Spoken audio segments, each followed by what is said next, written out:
We're resuming the meeting of the Kōrau Tōtōpū Long-Term Plan Finance and Performance Committee from 9th of May 2024, that was this year. And I'd like to welcome our first submitter, Anthony Cameron. No, Anthony, if you'd like to take your place at the podium, you have 5 minutes. And if you'd like to leave room for any questions, that will be part of the 5 minutes. Thank you. Wonderful, thank you. Afternoon, councillors, and thank you for your time. There was supposed to be a slide presentation that came up somewhere. We're just finding that for you right now. Oh, it's only one slide. I kept it simple. There we are.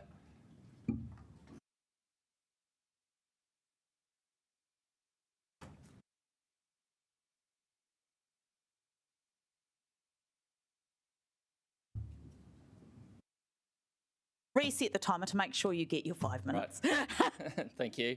I can relatively read what I have up there, or I wrote it, so hopefully you've all got it on screens in front of you.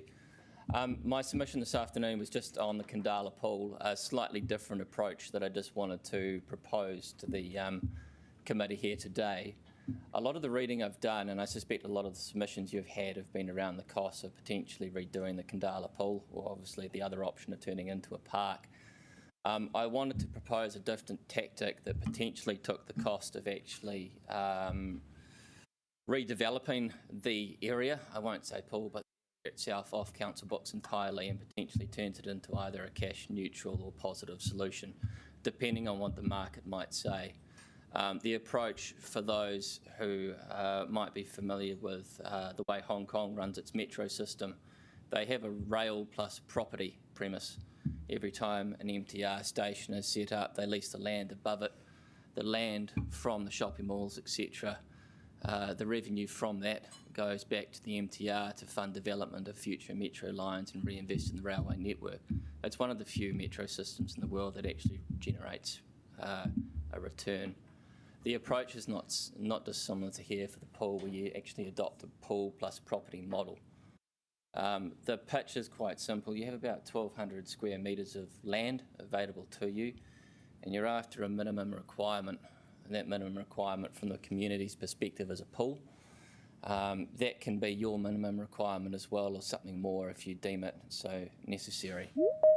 The idea is you go to the market with an RFT with your minimum requirement. That's to basically be able to redevelop a pool in the current location, but allow the market to actually offer you a proposal around a commercial development that will probably have to be based on floor space, so square metres and other traditional facilities. But if you look at the utilisation of your pool at the moment, it's the equivalent of about 30 days worth of hours. That leaves another 330 days of the year open for commercial opportunities, and you think things like a habit gym, other spaces as well, commercial premises, and it obviously has a car park and a large amount of foot traffic. Now, your minimum requirements can escalate. You could state that your minimum requirement is you have a pool that's available for the public 4 months of the year for the same hours. You could then increase that further if you so wish. You could go to the extent of trying to recoup your costs that you currently incur to maintain the park, as well as the playground you have there as well. The market will dictate whether there is a commercial proposal here that is able to be found. It's not something I know as yet, but it's not something that I could see it yet being considered in all the proposals put forward. That's the reason for speaking here today, to simply ask the question, have you looked at a solution that could actually turn into a revenue stream for council rather than future and ongoing OPEX costs on either solution proposed, be it the pool redevelopment or the park redevelopment, each of which costs council money in the future? Thank you. Thank you. We do have some questions, the first one being from Councillor Calvert. Thank you, and it's really good to see something different. Can you just tell me, have you seen this working anywhere else in a council or public sector organisation? Not to, I guess, a similar model proposed here. I specialise in infrastructure strategy, but I deal with it on a bigger scale. Look, if I'm honest, the council really doesn't want to be taking on the risk or liability of infrastructure building, particularly vertical infrastructure. you really don't want to have facilities on your books that you have to insure. You can see that in the other submissions and parts of the long-term plan. If you can transfer that risk and transfer that liability to someone else and put it into the private sector, they're going to be much more efficient at building something. They're going to be much more on top of actually the construction costs. And your, if you like, your risk is diminished quite considerably. They'll probably come to you with a commercial proposal around a certain amount of capital up front, but off that capital you'll have an income stream that you can generally rely on, one that will either be based on leverage or profits obtained from the facilities that are built. Okay, so we could apply something equally to a tunnel. Loosely, yes. Okay. Loosely. Thank you. Anthony, I have a quick question. Have you, in your developing this presentation for us, have you considered the fact that there's this is public reserve land and the limitations around that? I have looked at this is merely an idea. There are other hurdles that would have to be overcome, legislative, environmental, even the consent, even to move the stream itself comes a requirement to liaise with GWRC. In my mind, no hurdle's impossible to overcome, particularly if it's in the public interest. But right now, it's a lose-lose situation, I believe, for both parties. The public are unlikely to receive a pool unless it's funded for the 11 to 12 million. Council takes on the risk of the build, and council might not want to do that. And even if you develop a park, you're still up for the OPEX expense of maintaining that park and the other cost of remediation of the current asset. Thank you so much. We appreciate you taking the time into the submission. Peter Dow and Adrian from the Whale Malai Trust. Oh, Adrian, there you are. Hello. No mai. And welcome. You have 10 minutes, and if you want to have any time for questions as part of that, welcome. Wonderful, and kia ora ana tātou katoa, tēnā koutou katoa. We just want to congratulate all of you around the table for the very important mahi that you do.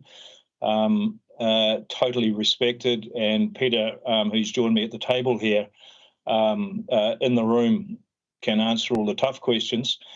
I do want to first note just how wonderful the working relationship has been between the Whale Malai Trust and the Wellington City Council, and it's our very best intentions to make sure that that continues to be the case. So we're up for all of the hard questions as always. I've been trying to create this beautiful visual background, but I think I've failed with a couple of the photos of what we're looking at here, probably because of the ugly thing in between the photos. But I'm the chair of the Whale Malai Trust. Our sole purpose for the trust is to build and then operate this beautiful modern Pacifica building destined for the waterfront of Wellington.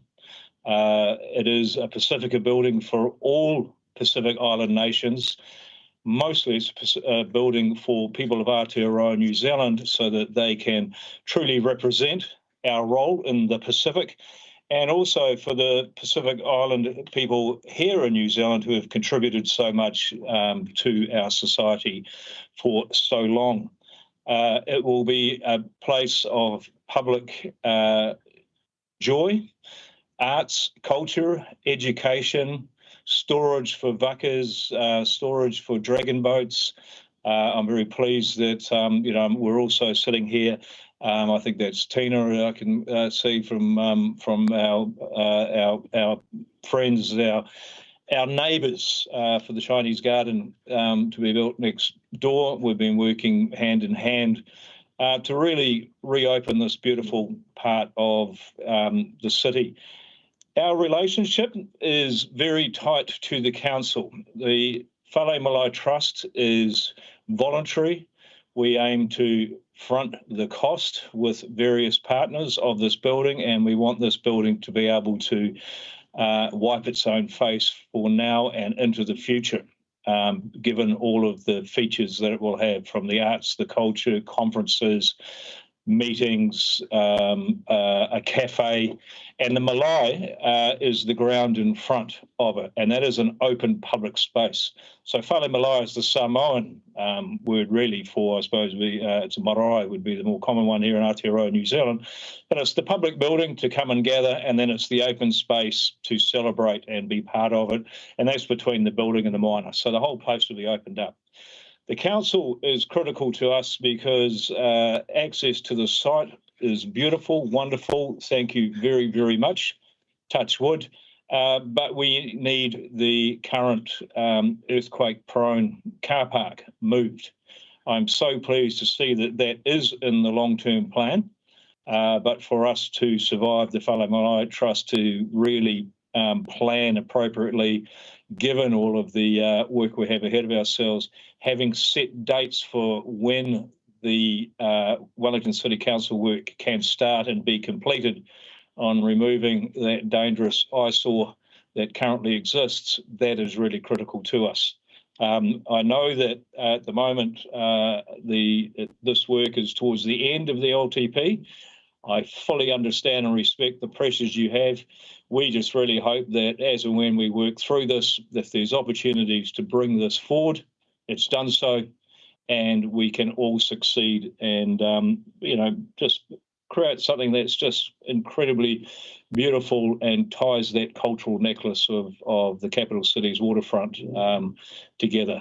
Whare Waka, Te Papa, the Chinese Garden, the Civic Square. Wow, magnificent. Kia ora, that's me. Do you want more time for presentation, or would you like to go to questions? Yes, Tina, sorry. Happy to field questions. Check, I've got this thing working. Kia ora koutou, ko tēnā tōku ingoa. For those of you who have not met me before, thank you for just giving me a moment to talk on behalf of the Wellington Chinese Garden Society and various Chinese cultural groups who are online from around Wellington.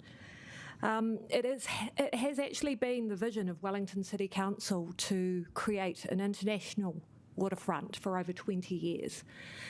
It was originally the council who wanted to create something where Frank Kitts Park would be recognisable as something internationally known for being the capital of New Zealand. In the last 20 years, New Plymouth District Council has managed to build an award-winning 13.2 kilometre coastal walkway with a bridge which is also recognised around the globe. In 10 years, we here in Wellington have managed to build the park, the playground down at Frank Kitts Park. What Wellington has missed out on compared to the New Plymouth District Council is something that has rewarded the New Plymouth residents, visitors to New Plymouth, and also their local economy. Sorry, there is a picture there that Adrian is holding up. High-tech presentation. We are as Adrian said, we are volunteers and on a budget. The Wellington Chinese Garden Society was fortunate to be one of the many stakeholder groups that were involved in workshops in 2022. Those workshops were held by council to actually outline the parameters for what would be necessary down in the Frank Kitts space. So we are very much in support of the resource consent funding that is proposed for the long-term plan and the construction costs for the second half of the LTP. We do believe, I'm trying to make sure I can actually see my typing, we do believe that not only will it deliver on the cultural side of what everyone needs to represent the many different cultures in Aotearoa. It will deliver on the resilience work that's needed in Wellington. It will deliver on the inclusiveness for inner city Wellington residents. It will deliver on the positive progression and working relationship that has been established with mana whenua. And it is a holistic view of the waterfront for many different parties rather than individual projects, which we applaud. So we look forward to the council continuing its momentum in this space, and Dodger, Shashir, kia ora. Thank you. Kia ora. We do have some questions, the first one being from Councillor Chung. Great, thanks very much for coming in today. When we last had an update on this development, it was talked about as an integrated plan. However, each component can actually be built separately. And also, we looked at a concept design. Now, I want to know how much has actually changed since the Victoria University said that they wouldn't be participating in the Whalamalai. Peter, it's probably best you can do it. By the way, the Victoria University continue to be a partner, a close associate, and sit with the trust.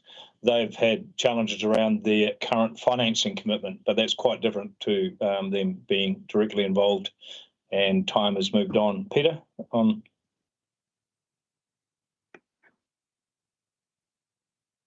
Okay, yeah, it's easy when you know how.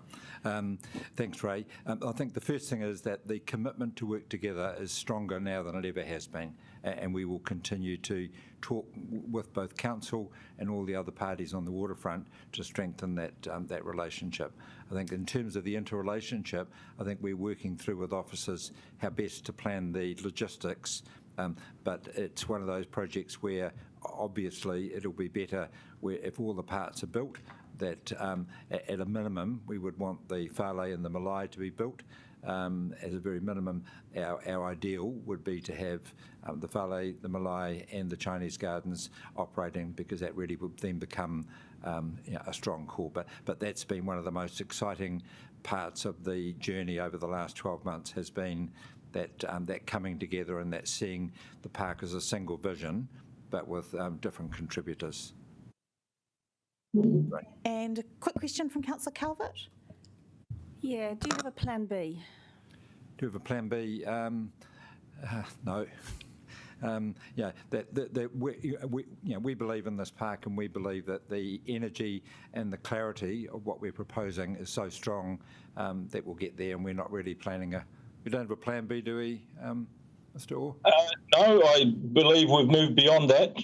We have sufficient certainty that this is where we need to be, should be, and the quicker we get on with it, the better the reality. A plan B is blank. I suppose it's a question of money, though, isn't it? That money will be our challenge, and we will get there. We have committed, significant committed dollars from this core Crown community. We are awaiting certainty from this table so that we can reduce that uncertainty, i.e. get out there and finish the final capital raising. But we are uber confident. And that is the trust, not the council. Thank you, team. I'm afraid we're out of time. I want to thank you all for taking the time to speak with us. I think PowerPoint is now obsolete, and the new presentation style is Adrian Orr waving a picture in front of a screen. Thank you all very much. Love you all. Stay well. I'd now like to welcome to the podium our next speaker, Angela Rothwell from the Mount Victoria Residents Association. Oh, and Alan Blake this is the trilogy. No, and you have 10 minutes, including time for questions.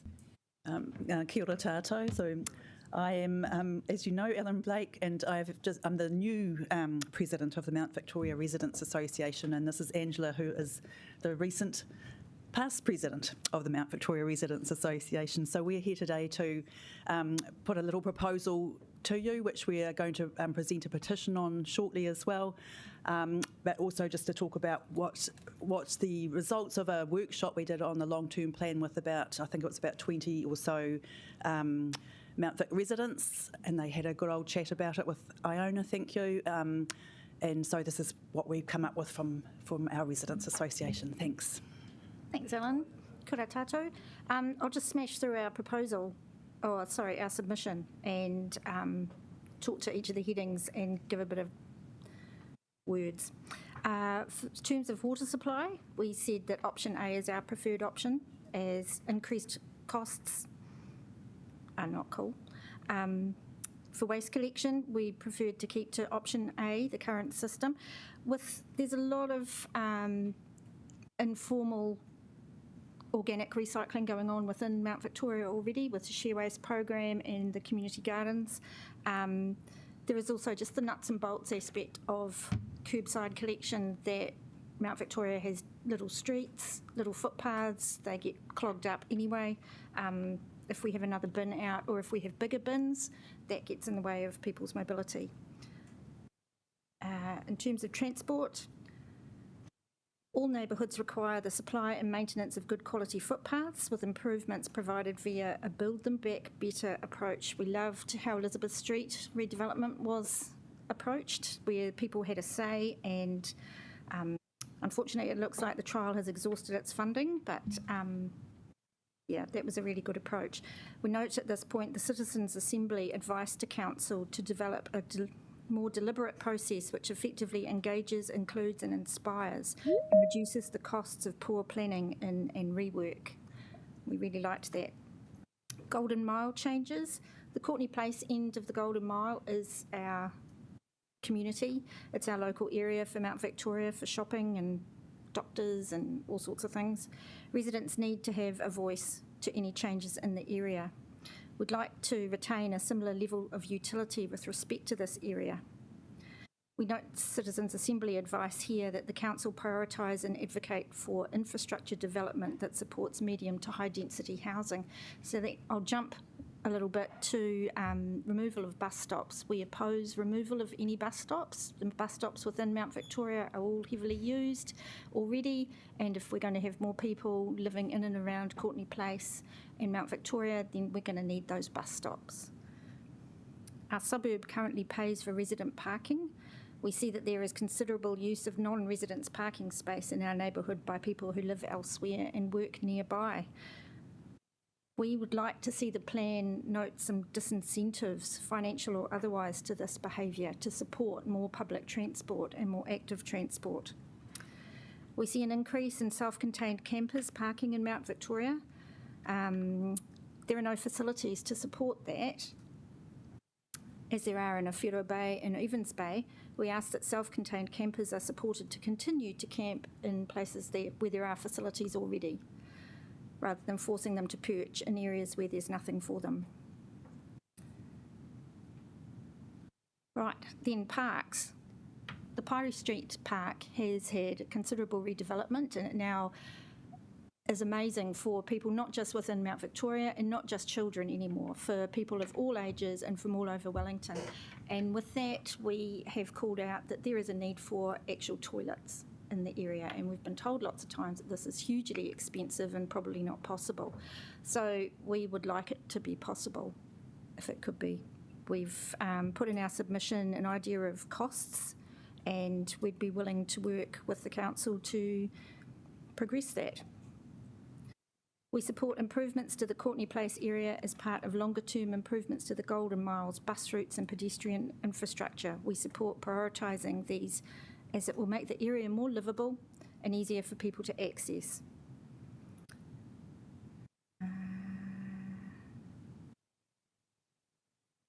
And that is all that we have.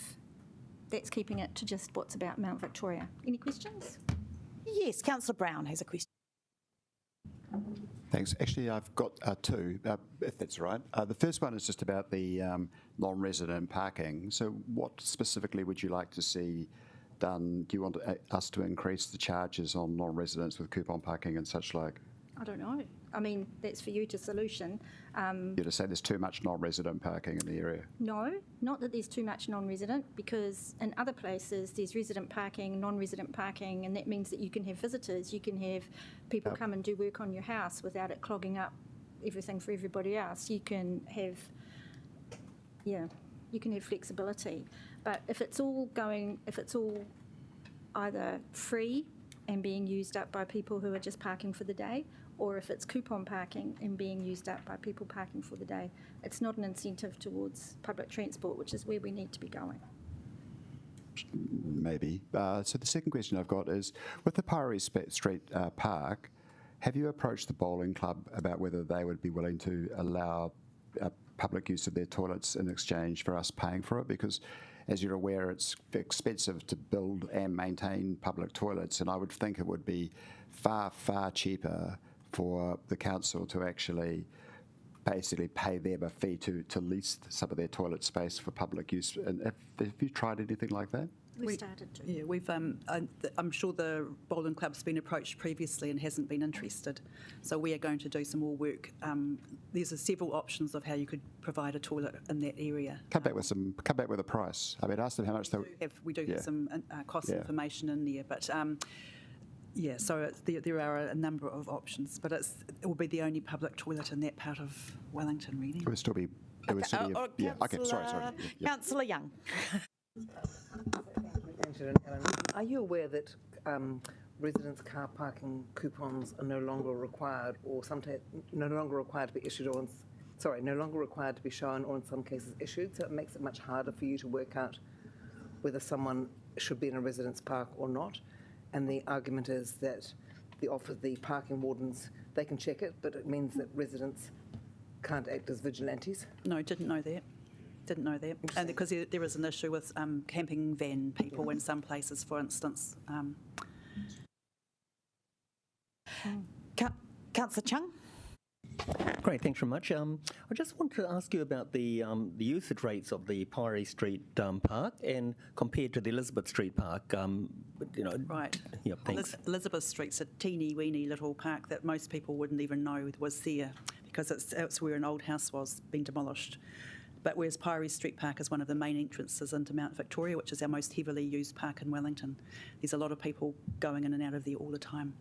And, we really want to encourage kids to be able to go there and their caregivers and to hang out for a while and have a good time rather than have to duck off to the dunny, which is hopefully not in the bushes.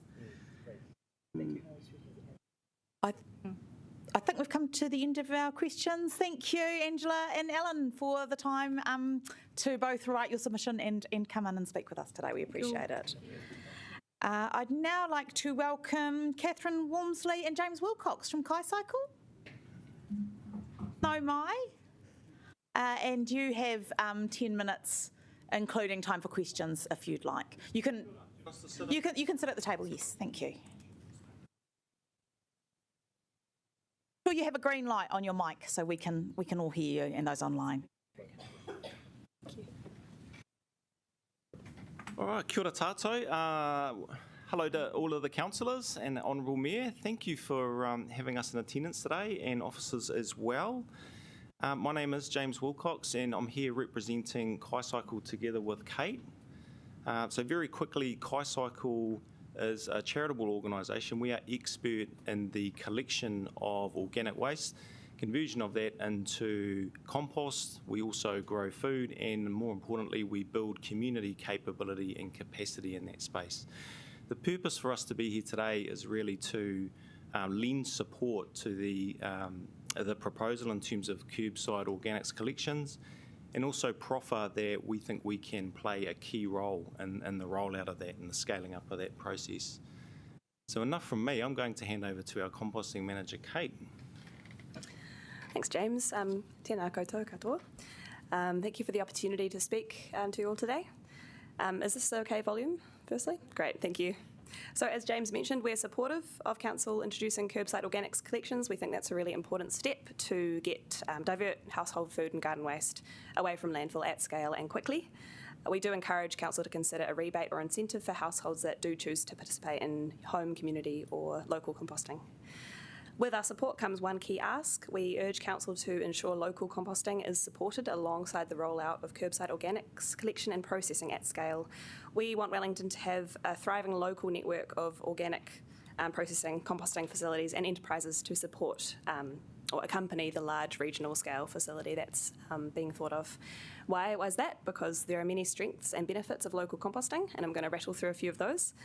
Firstly, building the food, ecological and community resilience of our city. So many co-benefits besides simply reducing emissions from landfill. Local composting supports local soil improvement and food production, and in this way can help deliver on a number of council strategies and policies that acknowledge the importance of our local food systems, including our city's Food Future Action Plan, the Economic Wellbeing Strategy, Te Atakura First to Zero, the Children and Young People Strategy, and of course the Zero Waste Strategy. Another benefit is reducing transport costs and emissions. Organics that are collected, processed and used all within the city have a much lower transport emissions price tag. Lower carbon transport options are also possible. For example, Kaicycle uses e-bikes and trailers to collect 40 tonnes per year of food scraps, growing to 60 tonnes per year. Actually, our riders are currently using a van today because of the 100-kilometre wind gusts, but whenever it's raining or less windy than that, we're on the bikes. So low carbon collection models such as ours could also help service areas that aren't suitable for truck-based collections. We also run drop-off schemes at 3 different points around the city where residents can actually bring their scraps themselves to these drop-off points, and we have about 70 users of those. A third benefit, supporting engagement with and participation in organics recycling systems. Low participation and set-out rates are an issue in other areas with curbside organic collections. We want to see more community-facing emphasis in our implementation to increase that engagement and participation, reduce contamination and reduce avoidable food waste, an ultimate goal. KaiCycle, among other groups, is well placed to help with this as we're closely networked with our community. In New York City, it's been observed that areas with high engagement in community composting activities also have higher participation in curbside organic collections. They're complementary. A fourth benefit is adding resilience to our organic systems. As we know, Wellington is highly vulnerable to road and infrastructure disruption and damage in the event of extreme weather and major earthquakes. Having expanded capacity to collect and process organics within the city boundaries could help provide contingency should our regional processing facility or associated transport routes get hit. So we want to work with Council to help fill the gaps. Curbside organic collections won't serve everybody. We want to help Council fill the gaps by supporting the development of, or in some cases directly providing, composting services for central city households and businesses elsewhere, multi-unit dwellings, I'm going to call them MUDs from now on, schools, universities, medical facilities and other institutions, community facilities and marae, residents that cannot receive the standard collection service due to geographical constraints. We are a small operator at present, but with the right opportunity and support, we could scale up and run multiple new sites, as well as support other local operators to establish and upskill. We're currently involved in mentoring 2 of the compost hubs in City Council's Community Compost Hubs pilot, which we're really enjoying. And another example could be setting up composting hubs at MUDs for the residents to use. An example here is Besançon in France. It's a city of 120,000 people, and they have around 300 of these MUD compost hubs at the base of apartment buildings. So what could the next 5 years look like for local composting and KaiCycle with the support of Council? Here's just a few ideas to throw out there. As some of you will know, we're working to fully operationalise our new facility in Rongotai, which uses an in-vessel composting unit called a hot rot. We want to investigate expanding services to MUDs. We already run a small service offering to some residents in MUDs. We want to expand our drop-off services for households as an interim solution to curbside collection, and this is one way we can help building that participation and engagement in diverting organics from landfill. Years 3 to 5, establish 1 to 2 new medium-scale composting sites, potentially in partnership with other service providers and groups. Continue to expand drop-off services and our network of small compost hubs for areas that won't receive curbside collections. At Year 5, KaiCycle is part of a network of dozens of composting hubs and several medium-scale facilities, together capable of processing 1,500 tonnes plus of organic material per year. That would be nearly 10% of the intended regional organics processing facility, and I don't think it's a pipe dream, I think it's pretty feasible. For local composting and all its broader benefits, from increased food resilience to lower carbon emissions, to flourish, Council does need to allocate some budget to investigating and investing in bespoke collections and local processing. It wasn't clear to us how much, if any, of the LTP budget for organics over the 10 years was available for costs outside the standardised collection, curbside collection service and regional organics processing facility. But we do suggest that a portion of the organics budget, for example, potentially 5%, is reserved for this purpose, exploring what's outside that kind of curbside rollout. Potentially this could come from what's been budgeted already for organics in the LTP and or rolled into an MFE funding application for the regional facility. This budget, having budget for this purpose, would enable Council to develop pilots in partnership with organisations such as KaiCycle, assess the potential for expansion and set direction accordingly in the 2027 LTP and budget. So in summary, small to medium local composting activities can develop processing capacity in the city well before a large-scale regional processing facility comes online. They can help save on transport costs and emissions, again reducing Council's emissions profile, and together we can engage the Wellington community in the importance of separating organics from general waste ahead of the curbside rollout to support its success. Especially given Wellington's unique challenges when it comes to collections, this means there's a really exciting opportunity to draw from examples around Aotearoa and the world to develop a multifaceted, diverse organic system that goes far beyond just reducing landfill emissions and actually helps us realise a net zero carbon, equitable, resilient city.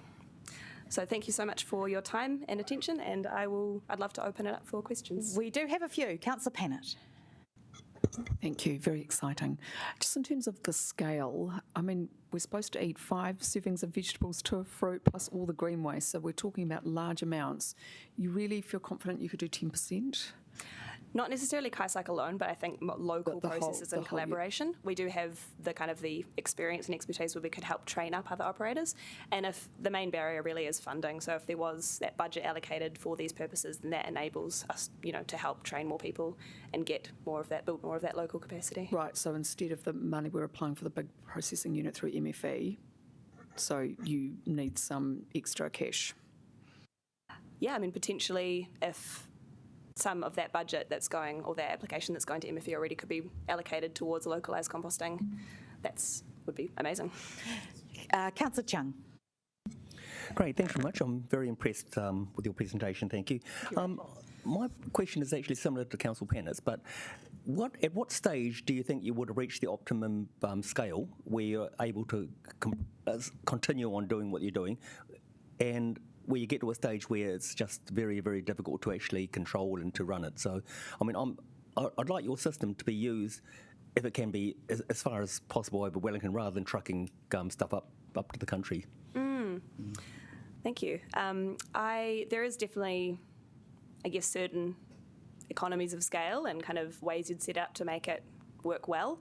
Potentially constraining to a certain geographical area could work really well, minimising transport distances. Yeah, I think there are various different options that could be pursued, but having it efficient and effective would also be important. So, yeah, whether that could look like, where's a part of Wellington where there be a lot of areas where households couldn't receive curbside collection. Perhaps that kind of general location could be a good place to target and focus on. I'd see, a kind of a gradual scaling up.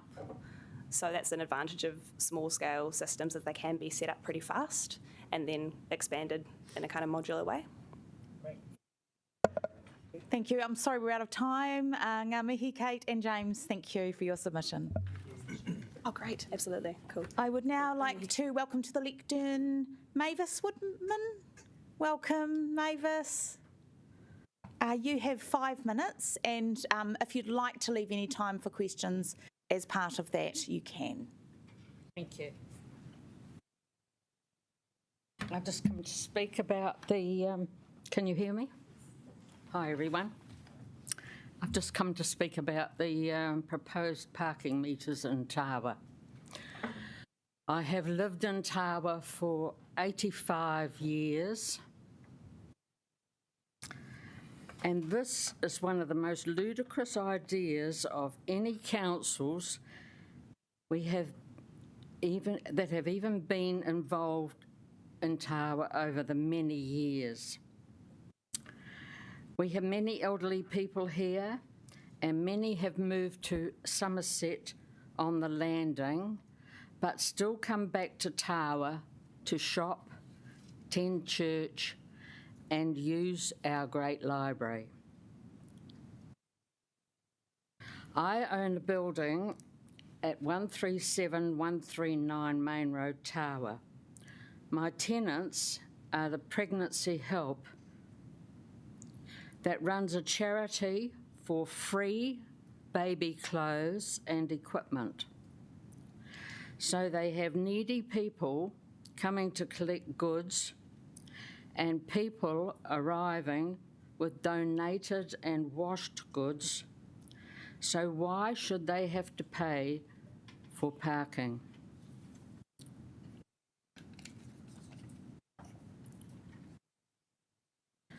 The second tenant I have is a small cafe. So the parking fees will add to their customers' prices for coffee, food, and they will probably find that customers will go elsewhere and it will be bad for their business to have to pay for parking meters. The third tenant is an osteopath whose treatments to clients take much longer, so this also adds to their clients' payments. My building is opposite Oxford Street in Tawa, It is a nightmare around this area between 8:30 and 9:30 a.m. and 2:30 and 3:30 p.m. because Tawa School is only 100 metres away, and I can't see parents using meters twice a day, 5 days a week to get their children to school. So this will cause a very big problem. With 10 churches on the main road at Tawa, and don't be surprised when I say 10 churches, the 10 churches on Main Road Tower between Oxford Street and Surrey Street are not only used at the weekend, but every day of the week, with many funerals because of our elderly population. These funerals can take up to 2 hours by the time they have a service and a cup of tea and people hanging around. So please think of the elderly who attend these services. They cannot walk far and they want to park their cars nearby the church. If you walk along our main road shopping area, you will find elderly people with walking sticks and walkers enjoying being able to park their cars nearby and walk along a great clean area, saying hello to friends. Are you going to take this enjoyment away from them just because you, as a council, decide to take this freedom away from us? The people of Tawa and you charge us for parking meters. We have no idea where you're planning to put these meters or how much you are going to charge us. So thank you very much for listening to me. Thank you, Mavis. We've probably got time for one very quick question from Councillor Randall. Yes, thank you. You're talking about Tawa, but this plan is to put them across many suburban areas. Do you think your views would also apply, are they just for Tawa, or do you think they would also apply to other suburban areas? At the moment, they just apply to Tawa because that's my home. Okay. But I also am worried about what you're going to do to the other suburbs in Wellington. And you've got to remember, these suburbs were built on volunteer work. Thank you, Mavis. Thank you. Sorry that we're out of time, but we'd like to. right. We appreciate you coming in to speak with us. You're welcome. Thank you. I'd now like to welcome to the lectern Chris Hall. No, my Chris, and you have 5 minutes. And if you want to leave any time for questions, that can be part of that 5 minutes. Thank you. Kia ora tātou. I would love to leave some time for questions, and I will do my best to do so. I appreciate the opportunity to talk with you about this very important plan. 5 minutes is a pretty brief time, but I'll do my best to leave time for questions. My name is Chris Hall. I have lived in Wellington for 32 of the last 35 years. My children were born and raised here. I'm a professional director. I am also a very keen cyclist, and on average I cycle about 10,000 kilometres a year. The relevance of that will become apparent a bit later. I want to acknowledge Council. This is an impossible job that you're doing to make everyone happy all of the time, and it's an unenviable task to take all the community feedback and try and to distill it into some kind of consensus and some kind of coherent plan. So I don't envy you the job, but I thank you for doing it. The Council, of course, is the body through which Wellington residents and ratepayers make decisions about how they invest in the social and economic well-being of their city. In doing that, in my submission, the Council needs to pay careful attention to 4 things. 1, use robust assumptions and inputs. 2, strike a careful balance between those social and economic deliveries. 3, also strike a careful balance between what we can afford to do and must do and what we aspirationally would like to do. And fourthly, critically, whatever plan we end up with, we need to execute it well. And I want to touch on each of those four elements. In my respectful opinion, we cannot truthfully say that those four things have been delivered over the recent past in Wellington and probably not over a longer period. The scorecard on pages 10 and 11 of the draft plan in this document hits a number of positive things that we have achieved over the trailing period, but there are many other things that we've admitted to do or that we have done but not very well. And I think we need to be honest about our track record because it informs what we do next. As a counterpoint, and I hesitate to say this, but as a counterpoint to that good news story in the plan is the front page of today's paper, which tells a story about a line painted on the Kandala bridle path. That, in my respectful submission, is representative of the problems I'm talking about. It was a bad idea. It was poorly executed. It's a waste of ratepayers' money, and it's frankly embarrassing for all of us. We need to get away from that kind of story. We need to do better. As far as robust assumptions and inputs are concerned, I just want to touch on four key elements which do inform this plan. One, population forecasts. And I think they need real scrutiny. The forecasts that I see from Council are not reflective of Wellington's population growth rate over the trailing period. Over the last 10 years, that's been about 0.8% on average per annum. The forecast is closer to 1.5%. I do not know of a credible basis for assuming that the rate of growth is going to double. So I think that needs careful examination. Secondly, I don't think it's accurate to say the Council has a mandate from the community at large to spend the sums of money it is spending on cycleways and pedestrian ways. Yes, we need options for all people and we need choices, but at the same time as the number of water leaks across our city is not going down, we are in the process of spending $500 million on discretionary cycleways. I personally think that's crazy, and I'm a cyclist. I don't think it's right to assume, thirdly, that Wellington should lead the world in emissions reduction. I don't think we can afford to do that, even if it were the right thing to do. And fourthly, I don't think that we should be constantly raising the bar on earthquake standards, no matter the cost. I have a lot of friends and professional colleagues who are engineers, but frankly, I think the engineers have run away with us, and we're spending large sums of money to remediate buildings which have happily survived a number of significant earthquakes. So I think that's a critical input into this plan, and it needs more examination. It is encouraging to see the proposed increased investment in water. I think we would all acknowledge that that is coming somewhat too late, but the past is the past.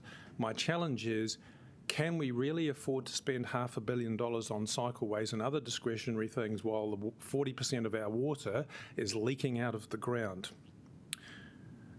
There's a nice summary of my submission actually on page 28 of the plan. It says, and this came from the community input at the previous stage, figure out what you can afford to do and stick to it. And I encourage the Council to pay attention to that key principle in finalising this plan. Lastly, I think execution, as I said, has to get better. I mean this respectfully, but the reading situation was a disaster. It was a bad agreement. It was badly, inaccurately communicated to ratepayers. Sorry, we are out of time. If you could just quickly come to the end of that point. And last point, we then did an embarrassing walkaway, which in effect is the opposite of the stated aspiration to be a business-friendly city. And last point, I think we need council consolidation, amalgamation. It makes no sense to me that we've got 7 councils and a regional council administering a population less a third of the size of Auckland and 1/10 of the size of Sydney. Thank you, Chris. I'm sorry to cut you off. 5 minutes isn't long, but you did make good use of it. Thank you so much. Thank you. I appreciate it.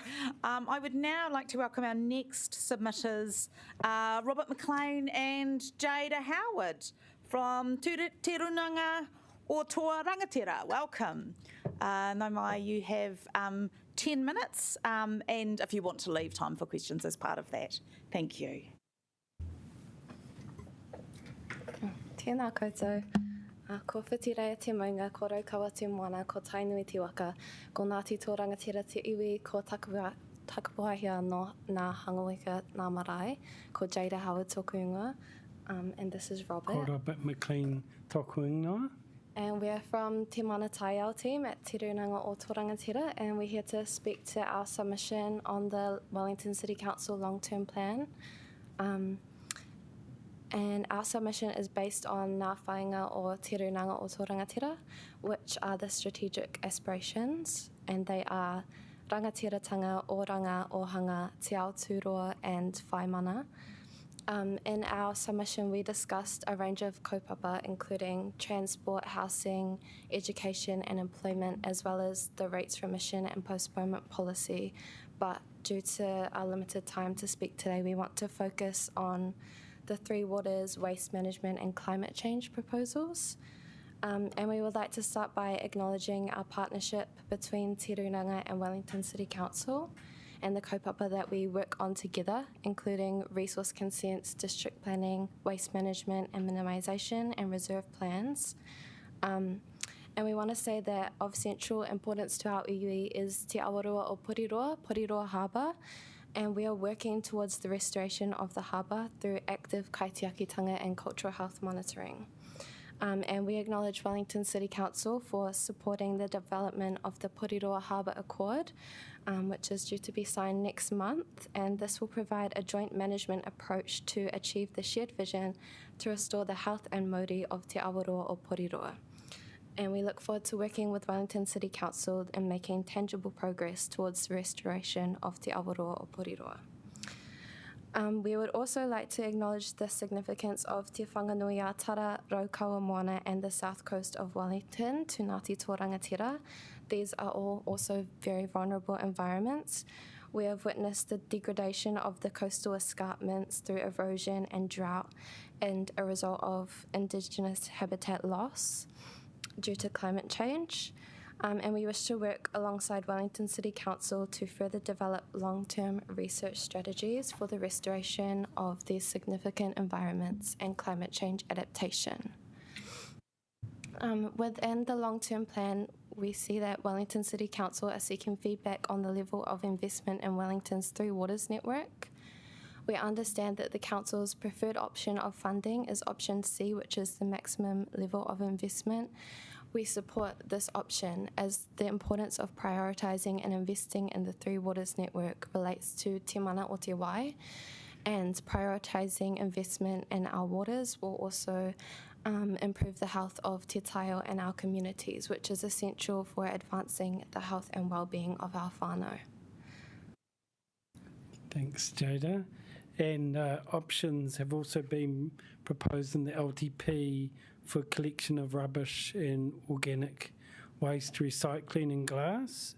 And we very much support the options with the highest rates of waste diversion from the landfills and the greatest reuse of materials.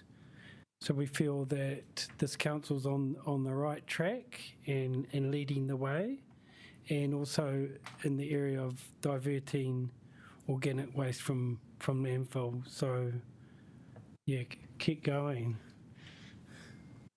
Oh, do you want me to do this bit? The LTP also has a focus on improving infrastructure, transportation, waste systems in relation to climate change. We support this investment areas and definitely making infrastructure more sustainable and resilient. However, the well-being of whānau and the coastal landscapes is also important. Safeguarding these coastal landscapes and looking at adaptation is also important.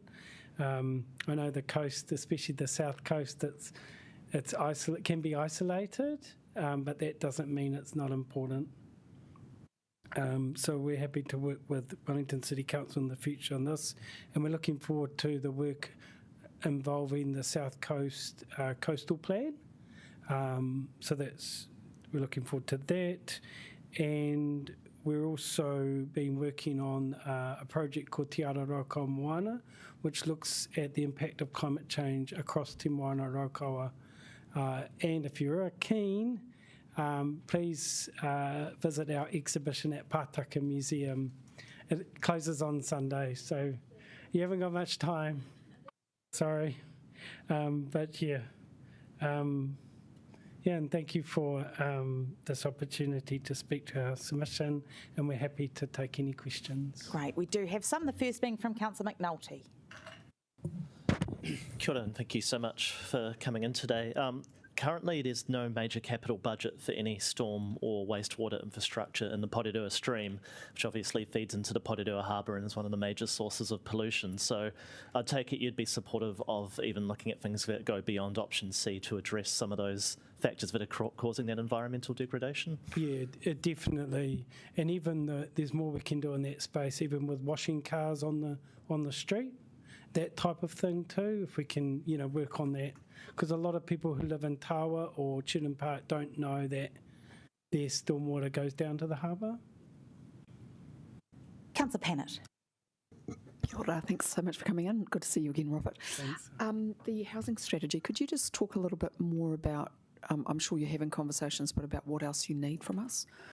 Yeah, so the housing strategy with Te Ranaki Whānui and Te Atiawa was a joint housing strategy for whānau for the future.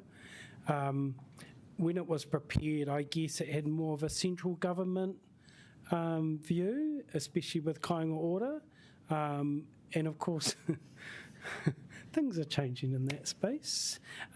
So I guess the question is, how can local government Wellington City, Hutt City, kind of in the future fill that gap? Now, what that looks like, I don't know, but it's probably something to think about depending on our changing central government environment.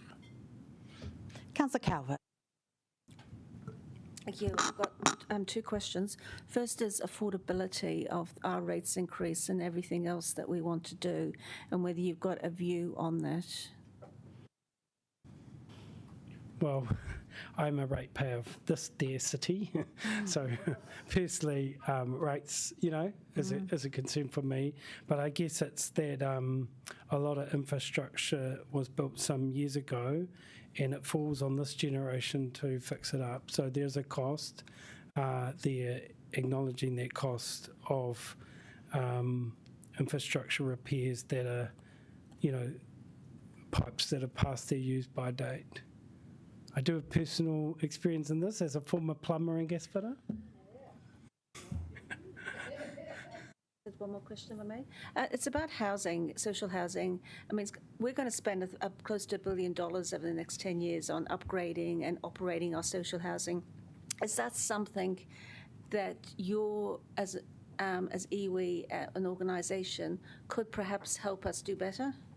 I think definitely in the future, our housing projects currently are focused at Porirua, Kenepuru Landing and Takapu Waihi and Tidai Bay, but I can't see why not in the future to come, But that would be done in partnership with Taranaki Whānui. Okay, thank you. Councillor Chung. Thanks very much. I'm actually very impressed with the Kenepuru Landing, but do you think that can be replicated, or how can that be replicated elsewhere? Yeah, difficult question. I mean, of course, that was former hospital land. It was a large piece of land there of the former Porirua Hospital. I guess the model there is when iwi retain ownership of the land, but it's a leasehold to those the whānau that will live there. So I think that is a model worth exploring in other areas, especially in relation to papakainga. So I'm probably speaking too much, but I don't know, Jada, if you had any thoughts in this space.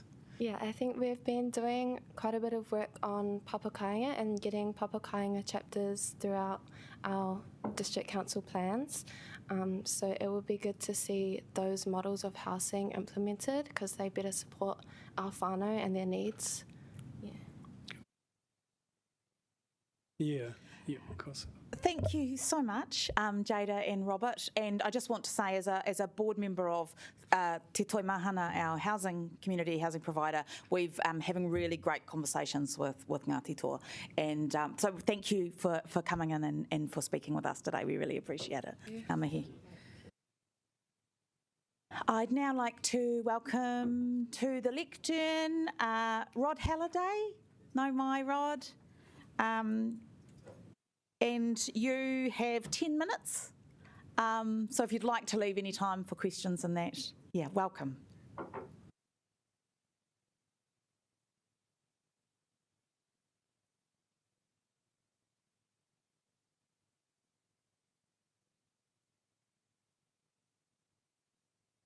Yeah, there we go. Sorry. Thank you for the opportunity to speak to our submission. I represent a number of landowners in the Lincolnshire Churton Park area. Excuse me, of a croaky throat, Churton Park area. And the submission, which you would have read, has sort of 3 or 4 components. I won't read through the submission, but essentially they relate to the increases in development contributions for these areas of the city. They also relate to fees and charges and adoption of the policy and the invoice timing for development contributions. So the key component of our submission relates to contributions increases in the Lincolnshire area and Churton Park, in particular the roading aspects. We've tried to drill down into those components of the fee and what's led to the substantial increase.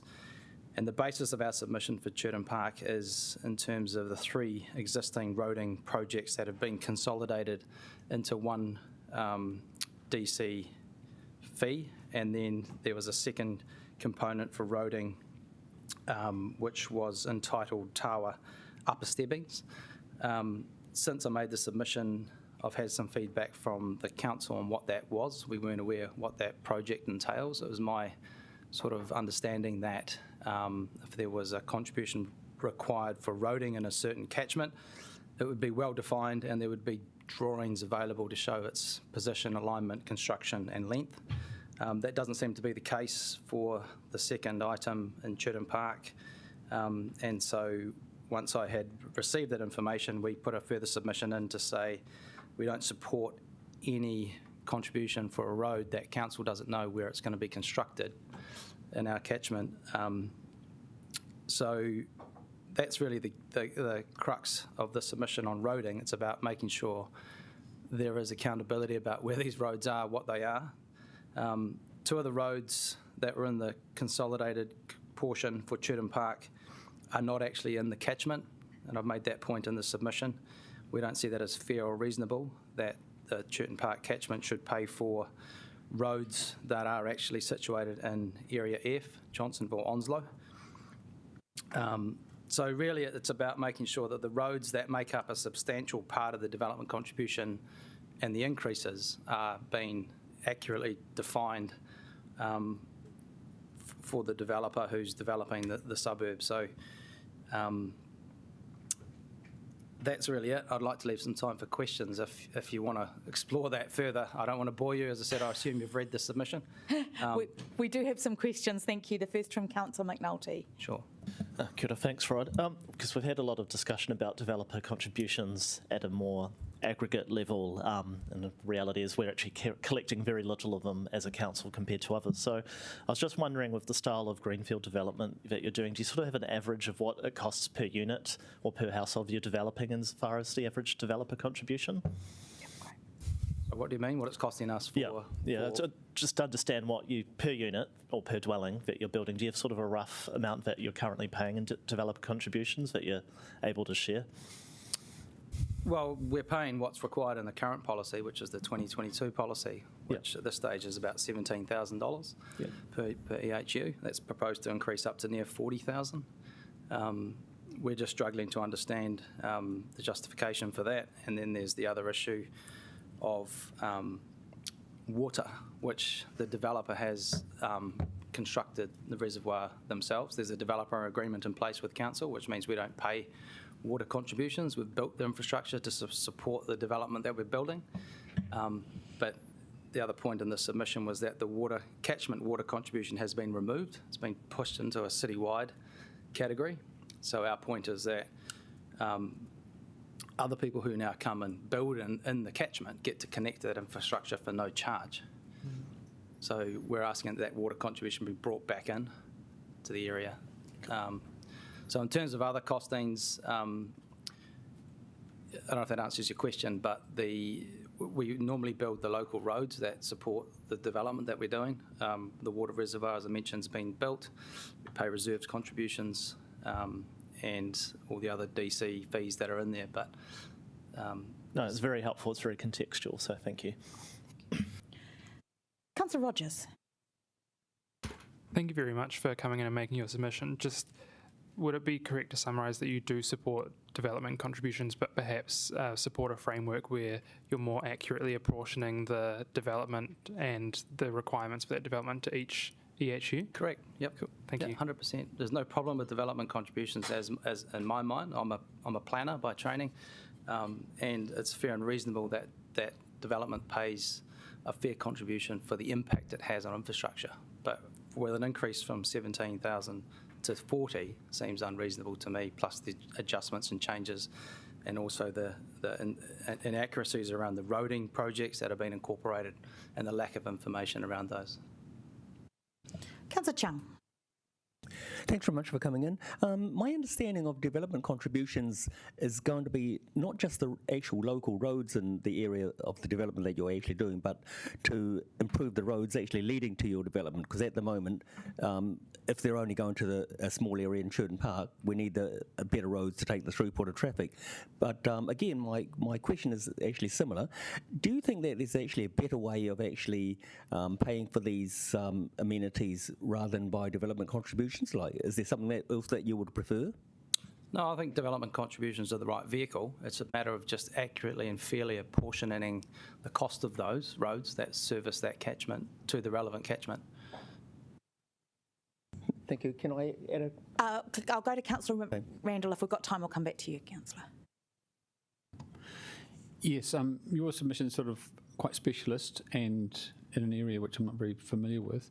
In terms of directly connecting it to the long-term plan as proposed, how does your submission, what is it in the long-term plan that you are saying needs to be amended or adjusted? And I'm not sure whether it's about the rigidity of the development contributions policy that's inside of it, or whether it's a particular amount of money or whatever, because I understand your Greenfields is very customised and when it comes to sorting out the infrastructure. Well, yeah, the DCs. So the relationship between the DC policy is part of your long-term plan, right? So the long-term plan specifies the roading projects you want to fund, and then that then translates into the DC policy in a way that apportions the cost to fund those roads to the various catchments that are going to benefit from them. So yeah, I mean that's the interrelationship. Obviously, you got the long-term plan as your budgeting, your planning, and that gets then transferred to a DC policy, which then is trying to pay for those roads that you want to build or apportion the cost, the funding for those roads. I get that. So I mean, it's absolutely right that the DC sit there. All I'm saying is that it needs to be more transparent about what the roads are that in the DC policy. There needs to be a better correlation between the long-term plan projects, because I can't see a correlation when I go to your long-term plan and the DC policy, and I deep dive into the DC policy. In the back, there's a list of roads that make up the roading component of a development contribution, but they don't correlate to the long-term plan. And when I asked the council what one of the roading projects was in Churton Park, there's two. As I mentioned in the submission, one of them was a consolidation of 3 older projects, and the other one was a new one, which the information I got back was, we don't know where that new road's going to go. It hasn't been designed. It's a placeholder. And we're talking millions, aren't we, here? Yeah, okay. We are. Yep. Thank you. Quick one, Councillor Chung. Great, thanks. Again, back to DCs. So you're looking about the increase from 17,000 to about 41,000 for each, so that's another 20-odd thousand. But do you think that figure is actually an impediment to people buying the section? If you put that onto the cost of selling the section, is that absolutely? Absolutely. What you need to understand is that development contributions, they don't get absorbed by a developer. They get passed into the section price, which in turn affects the house price and housing affordability. And what you'll find is that it may not affect the big developers. They'll find a way to get other efficiencies, but it'll affect the little guys doing 2 lots, 3 lots, 1 or 2 houses, which you need. right? They're just going to get scared away by a $40,000 price tag to build a second dwelling. And so all I'm saying to you is don't just assume that this is a way to raise the revenue you need to build, because what will happen, I think, in 3 or 4 or 5 years, you'll look back in the coffers and go, where's all the money? Well, half the people decided not to do anything because it was just too cost prohibitive. Thank you, Rod. We're out of time, but we've got a lot of questions in there. We appreciate you taking the time to come in. Thank you. Thank you. And now we go to our next submitter online, James Richardson from Rongotai College, Nau Mai. And you have 10 minutes, and if you want to include questions in that time, thank you. Kia ora, James Richardson, Rongotai College. I'm a teacher here, and I'm also interested in trying to get the kids more involved in public process and civics, which is why I've involved them in this process. So thank you for inviting youth to be a part of it. I'm going to summarize some of what the boys have brought to me and spoken with Greer about. And I think their experience revolves around how we support students in a number of ways. Number one, getting to school or to play in ways that is sustainable or active, so active transport. Some of the issues they've raised is around bus costs and the fact that the cost of bus tickets is going back up again. Totally reasonable. However, if we can think about ways of building into our budget some sort of discount for youth, in particular those youth at student age, then it will help to build a culture of making use of public transport.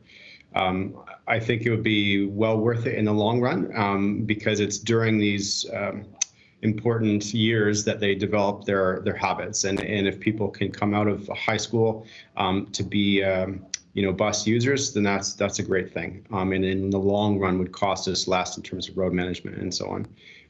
Number two, very interested in building a better public transport, active transport network to and from school. And certainly Rongotai College is kind of in the center of what I think is a great development process in terms of densification, but also on active transport routes, the bike lanes in and around here, which indeed are improving. And yet there's still some core stumbling blocks in that process that the students definitely pick up on, and I do as well as a teacher who bikes and walks to school.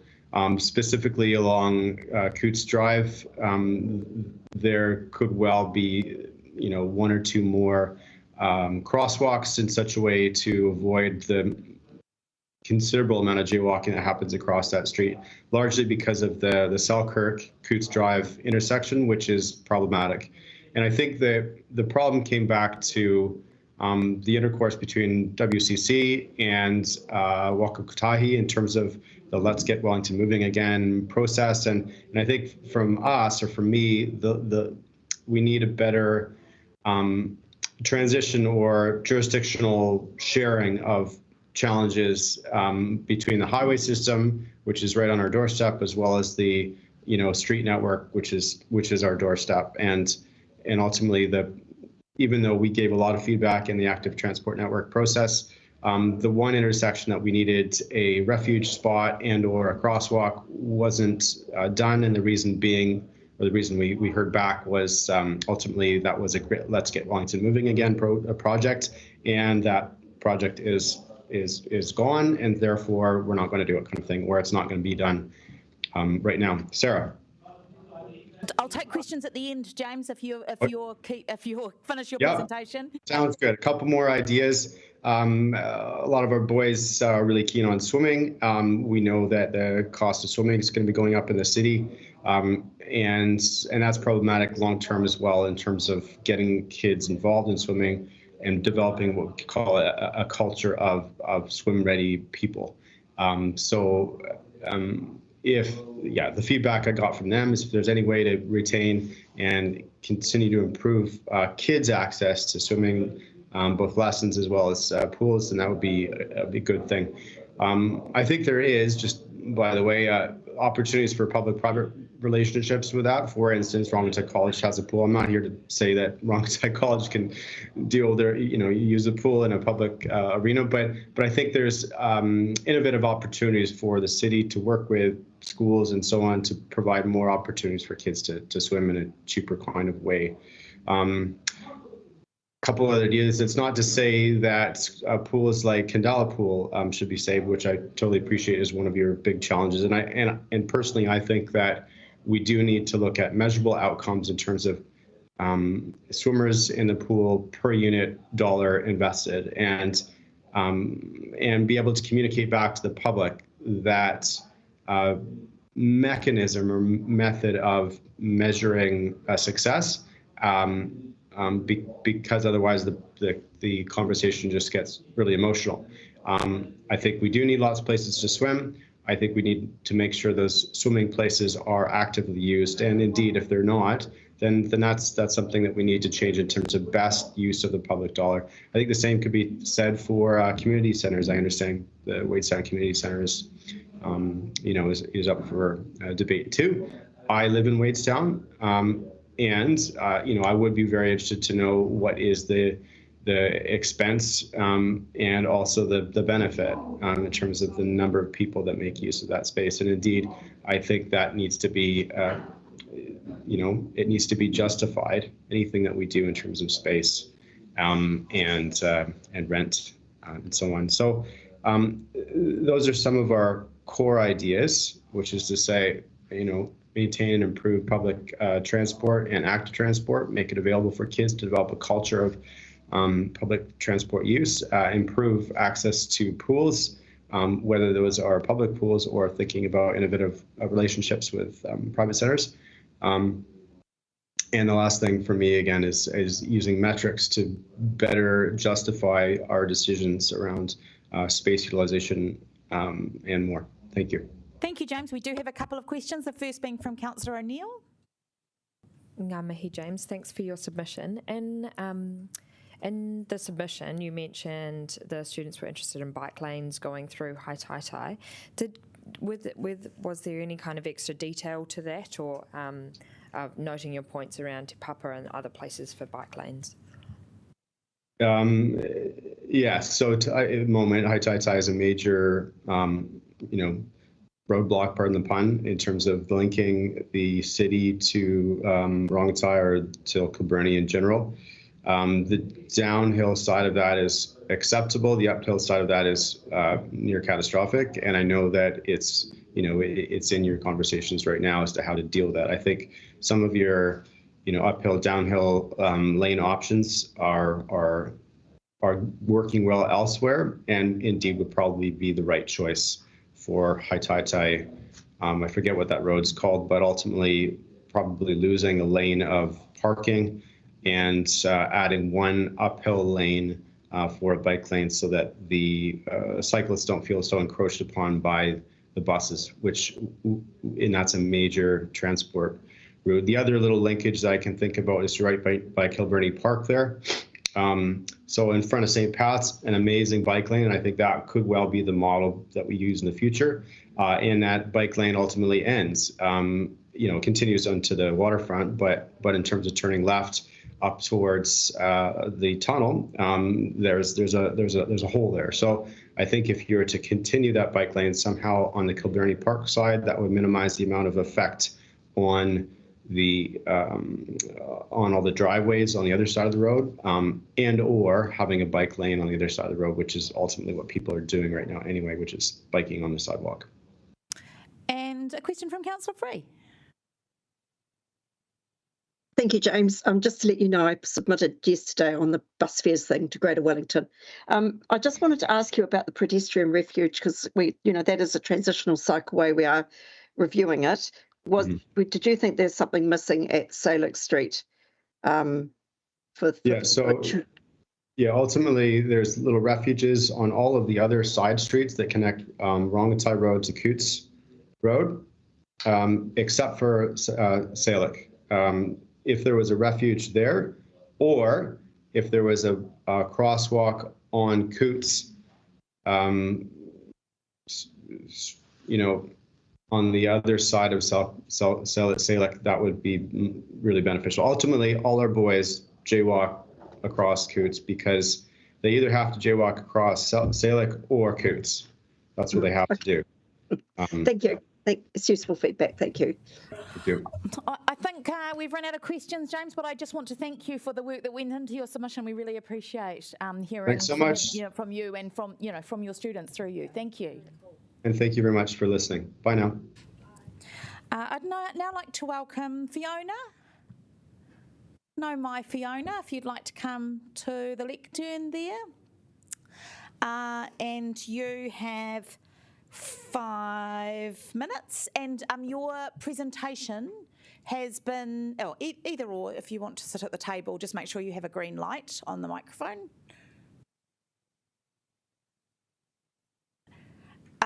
Your presentation has been emailed to councillors, Fiona, so we have it. Right. Kia ora, Chair, councillors, Mayor and members of the Mana Whenua. Right. So my talk is about money, saving money, because we've run out, haven't we? And I've got very short time to talk about it. I submitted to you a copy of, oh dear, I don't have it, do I? I've left it on my table. The case for an alternative to the sludge treatment plant that was heard back in December 22, right? So the concern is we've run out of money, and the question is what on earth, what are we spending a lot of our money on? That's where we need to look at. And I have come upon this matter of sewage treatment and sludge treatment because I was the appellant way back in 1990s or earlier. So I have some background. And the concern is the engineers, the consultants, the marine scientists have said we do not need the current level of treatment. It's expensive. And I refer you to the consultant Becker back then, and they talk about significant savings. So just take a step back. How much do we spend on sewage treatment in Wellington City? I could not find the figures for the current year, but back in 22, it was 74 million anticipated. 74 million. And I think that was about 10% of the operating budget. Significant. If we can just reduce it a little bit, 10%, 20%, it'd be wonderful. Well, we've got engineers and scientists, and it's in that submission that you ought to have a copy online, shows how the cost at secondary level, which we have now, which is UV, which uses a lot of energy and resources, is up here in, say, the 60 millions. But down here, when it's just high rate primary, it's less than half. And this is where the engineers and the scientists have suggested, and we have turned our backs. Bradley, he's an engineer of MWH in 2016, had a symposium on their treatment plants, and he studied the cities in New Zealand and made a comment that we are over treating our sewage as clean water, almost clean water standard, not discharged at the beach, in our case, way out in a long outfall, 2 kilometres out. And so the backwash is too clean. This is treated water. We're treating the dirty water, the sewage water, and it's been piped out. And he's saying political reasons. Back in the 90s, when it was set at this, I told you in my submission, 20, 30, 200 fecal coliforms. Could be 4,400 The cost saving means you don't have to have UV treatment, which is hugely expensive. It's not for me to tell you, it's for your officers and for your infrastructure to look into these matters and see where the cost savings potential.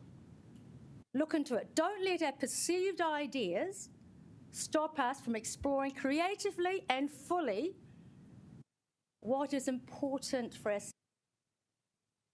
The people are suffering because they cannot afford this high standard of treatment. High standard of treatment is said to be unnecessary and by the scientists.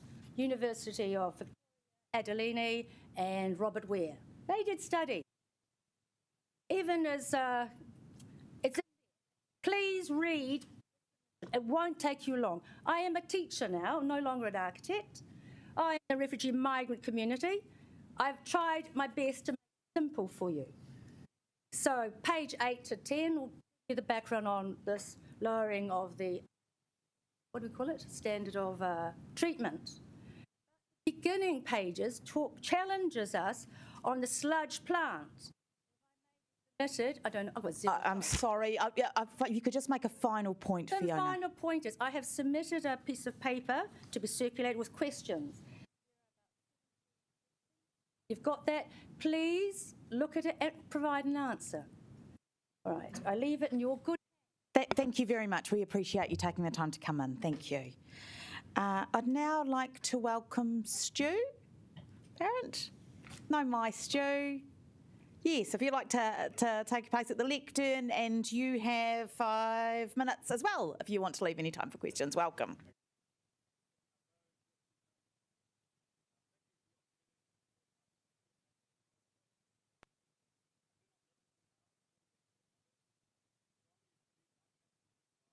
Work to improve the health of the awa across Aotearoa.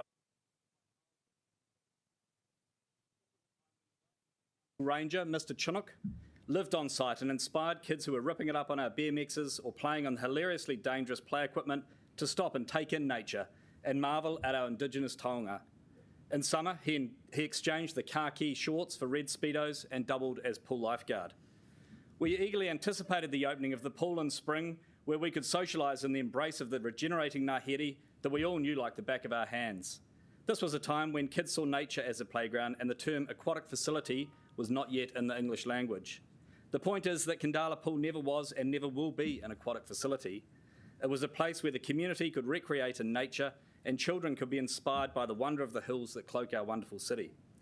In terms of some of the specifics, I want to raise a couple of key points that appear warranted of a little bit more scrutiny in the plan. In the background reading, the reported annual operating costs for the pool are $130,000 a year, based on around 10,300 visitors. This seems to not align with the claimed $20 to $25 per user subsidy, which actually appears to be a bargain at only $10 per user. This subsidy was heavily drawn on to promote the pool as a financial burden. The points on flood risk seem laughable when we consider the context, even if we are to ignore the fact that the authors themselves attribute flooding to the existing pedestrian bridge, which is outside the pool property, the downstream undersized pipe, which is outside the pool property, and the small timber deck, which is admittedly within the pool. The fact that the whole facility is a swimming pool filled with water would suggest flooding with more water is not overly concerning. Indeed, the hydrologic modelling drew on 3 events which all occurred at times when the pool was closed. By contrast, the fact that the pool remains empty for the majority of the year provides an ideal opportunity for it to act as a detention basin to protect properties further down the Waitohi catchment. Simple, low-cost moves to alleviate the existing flow constrictions and control the passage of flows within the existing pool complex would seem to be a no-brainer. The conclusions of landside risk seem unwarranted given the typical revegetating slope adjacent, which has never previously slipped. The comment on engineered fill could be considered to be an elicit alarm when closer reading of the geotechnical reports clarifies this as the gravel topping on the small pedestrian path that goes up the hill behind the pool.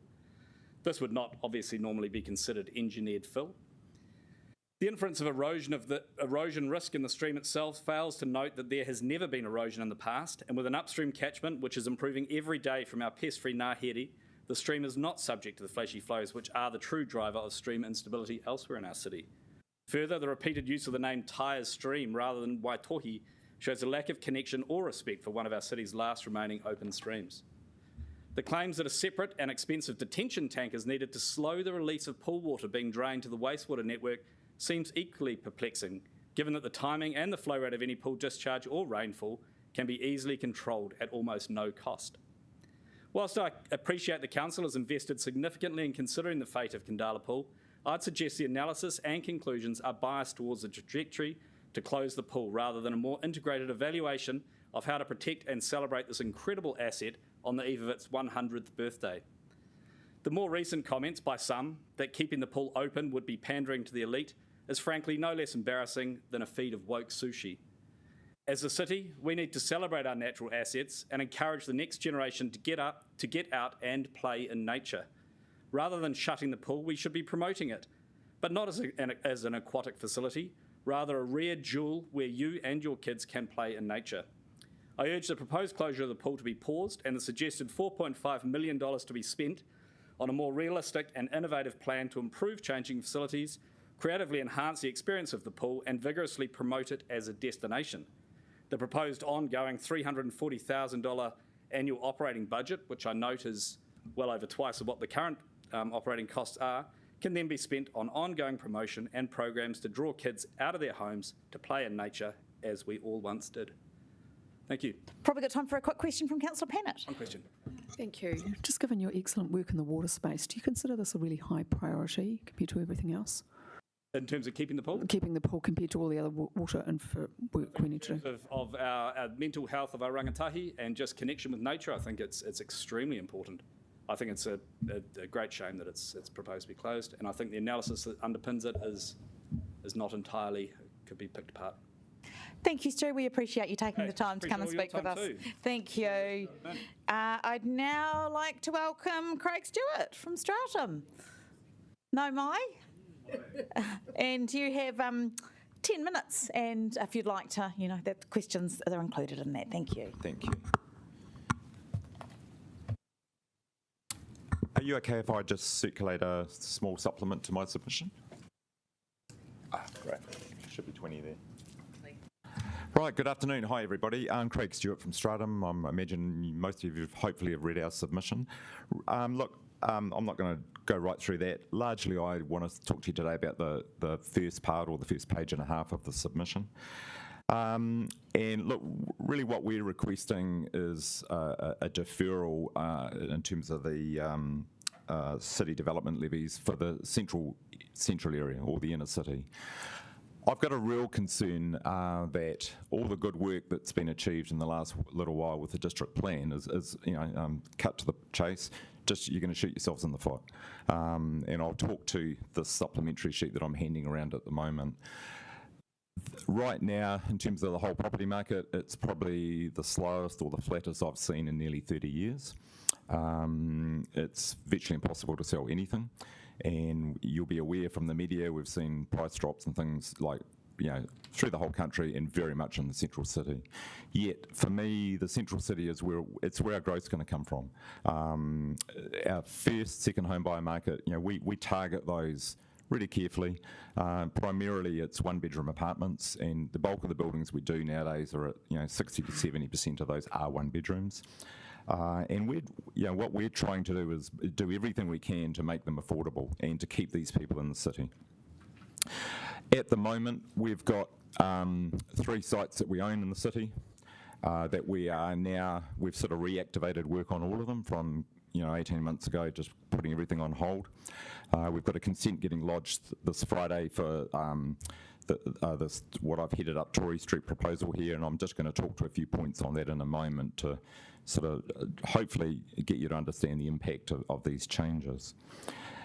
In the last 4 or 5 years, we've finished at least 5, it might be six buildings, I think, in the central area. And if you refer to what I've just handed out, what I've done is just to do a little analysis of the impact of these changes. So everything we've finished, which is predominantly in Victoria Street, again, because of a previous council initiative that's come off incredibly well. We built all those buildings based around the 2015 or 16 policy. I've done an analysis here of the site we're lodging this Friday, which is on the corner of Gusney Street and Tory. Those of you that are a little bit older might remember the old Cricketers Arms. I'm sure there's a few of you that remember that. It's that site there. The proposal's for 135 apartments. So based on that design, and this is a real building, not just theory and hyperbole, this is a real building that we're about to lodge. Under the 15-16 policy, the levies would be approximately 497,000. Under the 21-22, they would have been 863, and with what's now proposed, they'll be 1,945,000, which is a significant increase. And like my concern is, and I say it again, there's been some really good work done on the central area in particular. And as a developer, I actually think we're all on the same page now, which is nice to be able to say in here, in this forum. The challenges we have, and if you follow my bullet points below that loosely, is to enable a new building right now, we need to be selling apartments at about 13,000 a metre. So a one-bedroom apartment would range sort of 590 to 670-ish. At the moment, we're about 15% under that in the existing resale market, and that's resales of one-bedroom units of buildings we've finished just in the last 2 years. That will recover, but it's going to take some time. Recently, part of our delay in lodging this building is we've been redesigning it, and we've been trying to get the building more efficient and get more sellable space and increase the sellable area, because the challenge we have is banking these things. Historically, to bank a new development, the bank requires what we call 120% pre-sales cover. So if we want 50 million from them, we've got to have $60 million worth of sales. Some of the banks, trading banks, are now being a little bit more helpful. I think they're buried in money they've got plenty of money. So we've got banks now that are saying, hey, they'll support a building with a lot less pre-sales, down at 25-30%. I've spent a couple of months now redesigning to try to meet bank parameters, and we've managed to improve this site by about $2 million. And more or less at the stroke of a pen now, that'll be gone, or most of that'll be gone. We're kind of back to square one again. The typical margin compared to what you might hear or read, when we put a proposal up to the bank, in paper it's 20%. In reality, it's down to 10 to 15%.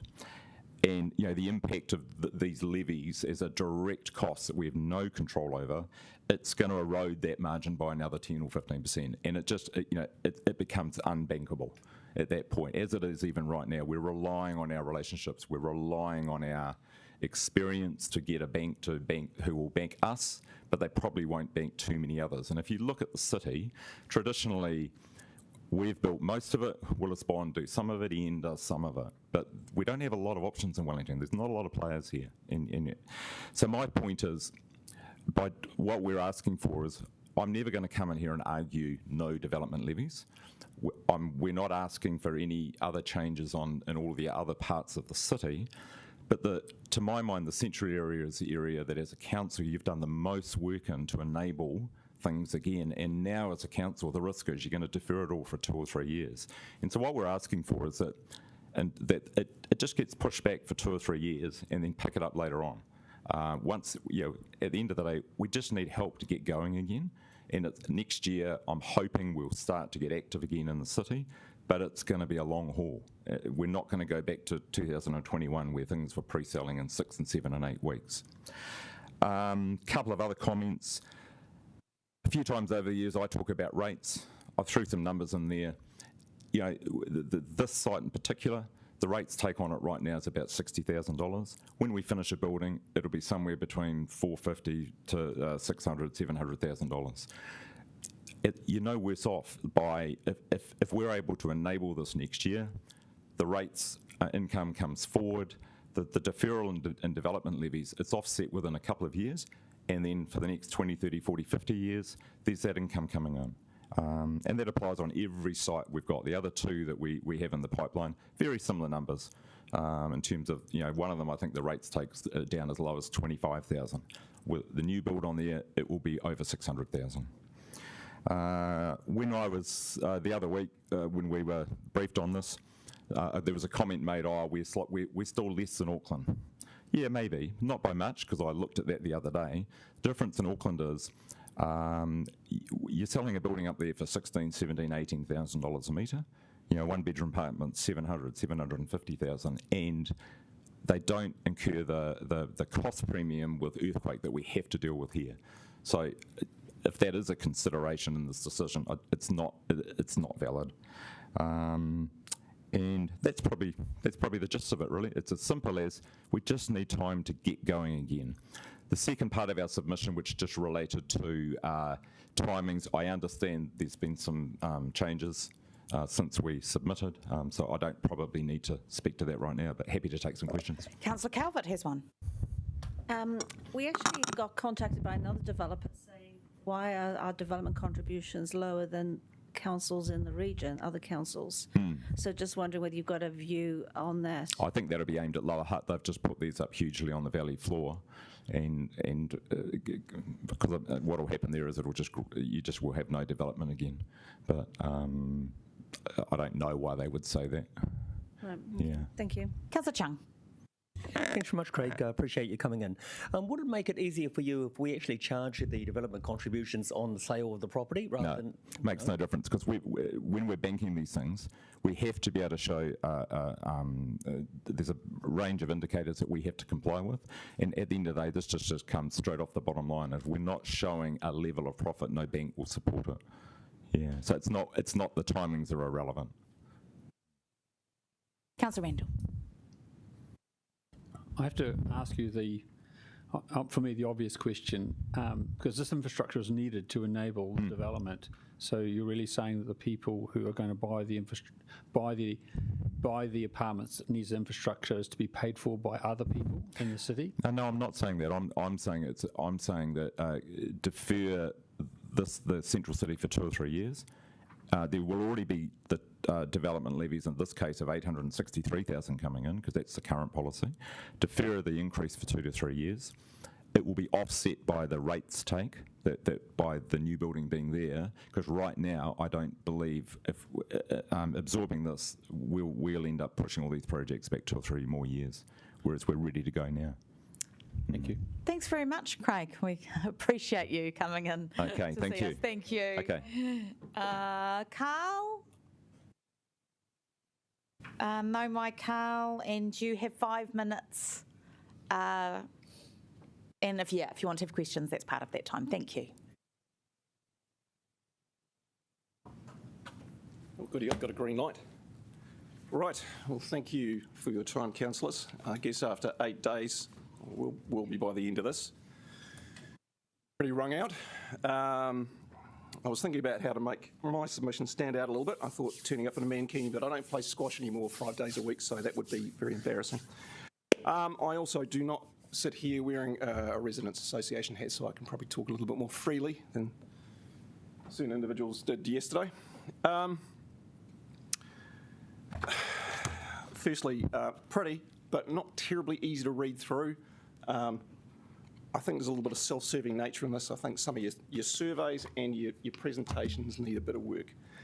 As to the submission, I'll try and rattle through those. The question on water, I think we retain it as it is as far as funding's concerned. I think the reality is you're going to be overtaken with what's going to come out of central government. We've seen what's happened in Auckland. I absolutely agree with a number of people who've spoken over the days that I've listened to and seen online. We need to spend more money on the pipes, but there's no point committing it now until we get a clear idea of what central government's going to do. They've got a template they're working with Auckland. Let's just pause and see what's going on there. Fixing pipes. How about replacing them? How about we actually lean on Wellington Water and get them replaced? I think people will tolerate leaks in the footpath if they know the pipes are going to be replaced. On my street in Reuben Ave, in the course of 8 months, we had 7 leaks on a strip of pipe on one side of the road, and we knew that it was just being forced down. We've got old pipes, we've got earthquake damage from 2013 and 2016 that we don't see. I've spoken to plumbers and engineers off the record, and they say there's a fair bit of damage under the ground. Anyway, be that as it may. The waste collection, keep it as it is. The numbers that are being batted around here in a recession in a city that's swamped with red ink, the debt levels here and the expenditure that's potentially going on, it's nuts. Changing bins, it genuinely makes no sense. We've got a waste operations part of this council that actually makes you money. It pays for the recycling. For my sins, I've been involved with the Residents Association for 20 years and I've been a real estate agent for 20 years. And part of the liaison group that we have between Brooklyn and some of the South Coast suburbs and waste ops, we get a pretty clear idea of the recycling that's done. And on average, you're dealing with about 10,000 tonnes worth of recycling out of the city from curbside collection on any given year. We haven't got the latest numbers because that's embargoed at the moment. It was 9,795 tonnes last year, of which there's always an element of about 10% contamination because they put the wrong types in and it's got food in it and likes that. So let's work on 10%. So let's say 10,000 tonnes a year is recycled. 1,000 is contaminating, goes to the landfill, which is exported out of Wellington. It's not processed here in Wellington, it's processed in the hut. Goes to the Silver String tip. Just as the proposed food waste collection, which I strongly disagree with. I mean, Miramar, it was a nice little pilot program for collection of food waste, but it's flat. It's not representative of most of Wellington, which is on the hillside. You put those little dainty little bins on a hillside, you can have it running down the hill. You had this trial in Miramar. Why wasn't it trialled as home composting? Surely that would be a good way to get rid of it. Surely. So, from your own figures, there's a talk of about 11,000 tonnes worth of vegetative waste that's going to be per annum. That works out to be about 190 kilos per individual, 215,000 citizens in this town. 190 kilos. And where's it going? Because it's not going to go in the landfill where it currently goes because of the 2026 timeframe of the closure of the landfill and the sludge dewatering plant and the requirement for the sludge dewatering plant replacement over in Mile Point, whether that's a good idea or not. That timeline is hard. You've got to confer to that. That's 400 million over 30 years. That's going to go on our rates. Now, as a real estate agent and as a born and bred Wellingtonian who've been here for 60 years and a 20-year resident of the Residents Association, I can say that I've been exposed recently to the law of 72. In your own documents, it says a 7% rates increase, but the line seems to be hovering around 8. So I'm going to be a little bit out there. I'm going to say the rates increase is going to be 8%. Divide 72 by 8, that works out to be 9 years. You're going to have doubled rates. That's not even these backdoor rate applications of targeted rates. You're going to see an exodus of people and businesses from this town. There's a widespread feeling this council does not, the councillors to a degree and council officers to a degree do communicate, but they don't talk and listen to businesses and lots of citizens. There's people leaving this town, there's businesses leaving this town, there's businesses bleeding and they're going to be shutting their doors in the next 12 months. Sorry, Carl, we're out of time. If you'd like to make a final point. Yeah, 3 quick questions. Oh, no, just one quick final point. Thank you. You need to get out more. You can get out more and get independent third-party advice because you're not getting bad advice from your officers. Thank you so much, Carl. We appreciate you taking the time to submit to us today. And I would like to welcome Rachel Baker. No, my Rachel. And you have 5 minutes, and if you want to leave any time in that 5 minutes for questions. Okay. Yeah, and we'll just make sure you've got a green light on your mic so we can hear you. Can everyone hear me? Okay. Kia ora koutou. I just want to honour the tangata whenua of this land and Tōtōpū. I am really grateful to be a resident here. I've rented here since being a young adult as a student of the arts and then as a theatre maker and then as a creative arts therapist working at Tōtōpū. So my submission is really specific to the Reimagining Tōtōpū project as a resident of Tōtōpū, and I'm also speaking on behalf of the other arts therapists that work in that building. I suppose I want to start by acknowledging that I can really understand that as a council that you have a really difficult challenge ahead with rising infrastructure costs. It must be so hard to know where to put your money, and Alongside that, you've also made a commitment that I read in the Reimagining Tōtōpū project that says that you're committed to supporting and fostering artists. So I suppose I wanted to speak to that and make sure it's really clear the value that I see in Tōtōpū as a space. It's a space that I see is supporting the wider creative ecosystem of Wellington. I almost liken it a little bit to Zealandia. We all know how successful that's been, and we can understand that Zealandia as a sanctuary for birds doesn't just benefit the birds within the sanctuary, but the wider Wellington ecosystem.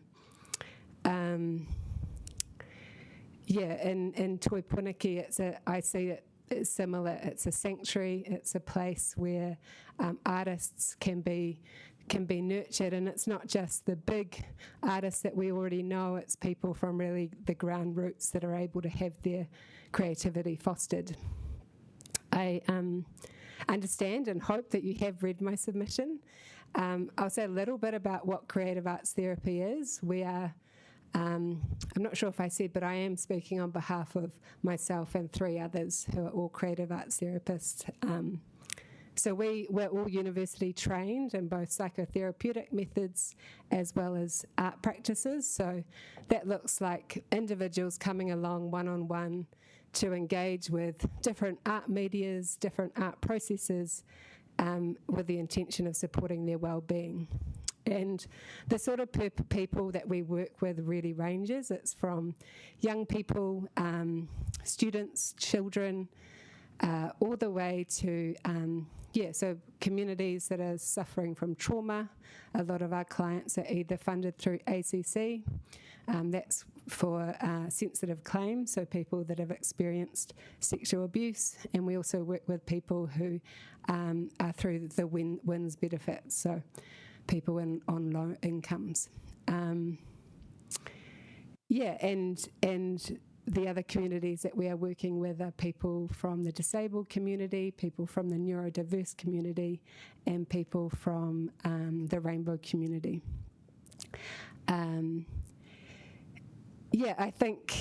I think you can sort of imagine that when there's 4 of us working, we worked out together that we see just under 90 people in a fortnight. So that means that over 90 people are coming and regularly engaging in arts practices in ways that are really meaningful to them and contribute to their well-being.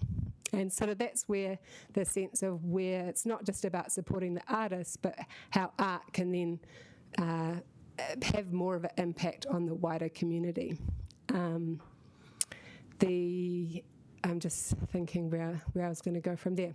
I suppose the most important thing that we need and that I wanted to make really clear is that space is really important. We can't do this work without space, and currently Tōtōpū offers a great space for that. I looked for a long time to find an appropriate space and had to wait for 2 years to get into Tōtōpū, so the demand's really high. And then the feedback I got from the people that I work with is that unlike a clinical space, they feel really welcomed. They see artwork on the walls, they hear people singing through the walls, they are sort of feeling like they're more able to just be themselves in that space, and it makes a real difference to how they experience the therapy themselves. In my submission, I said sort of some more specific requests that I have around what we need to do the work that we do, but some that I wanted to make really clear that Tōtōpū currently doesn't offer. It's not accessible, we don't have a reliable lift, and we also need to make sure that the space remains affordable. This is my livelihood, and I try really hard to make my services as accessible to as many people as possible. Sorry, Rachel, we are out of time. It sounded like you were kind of coming to the end. I'm coming to the end. Wonderful. I would like to thank you for coming in today and thank sharing you for your time. For your written submission as well. Kia ora. Kia ora. Take care. Councillors, we now have a short break, so we will be back at 3:45. Yay!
Hello, Jeremy, and Hello. welcome back, councillors.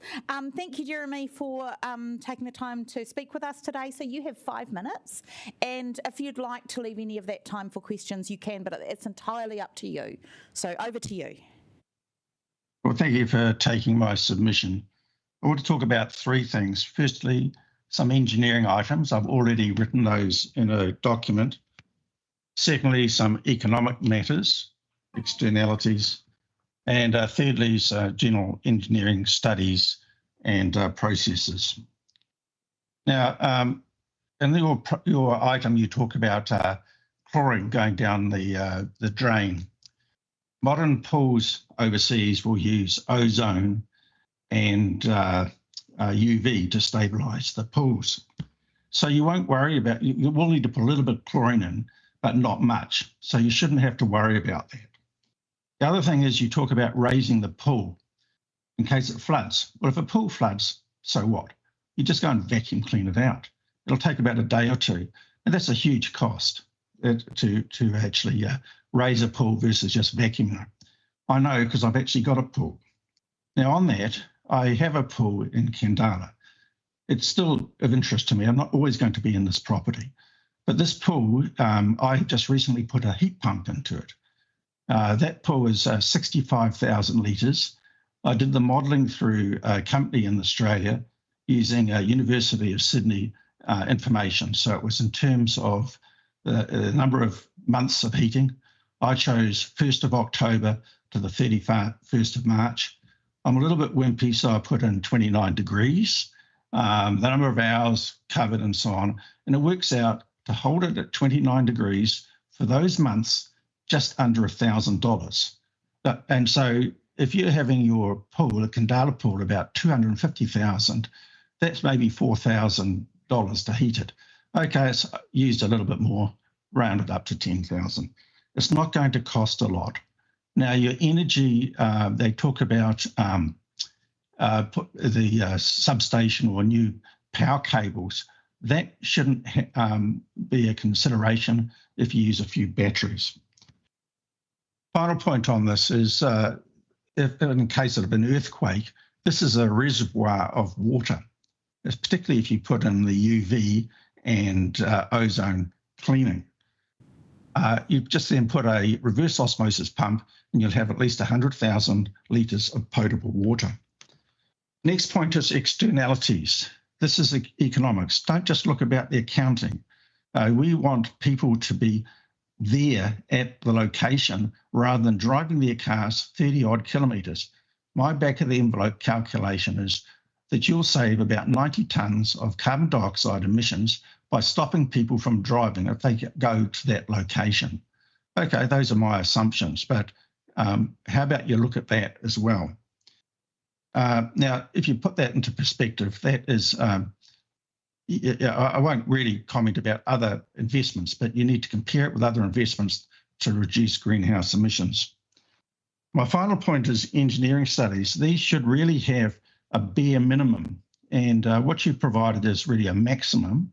Others will have talked about some of those investments and the option of removing the pool.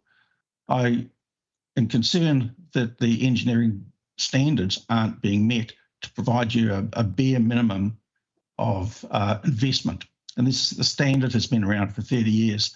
I suggest you actually look at the processes, because you as councillors have a difficult task and you rely on the engineers. And if the engineers are not giving you a bare minimum, there's a problem.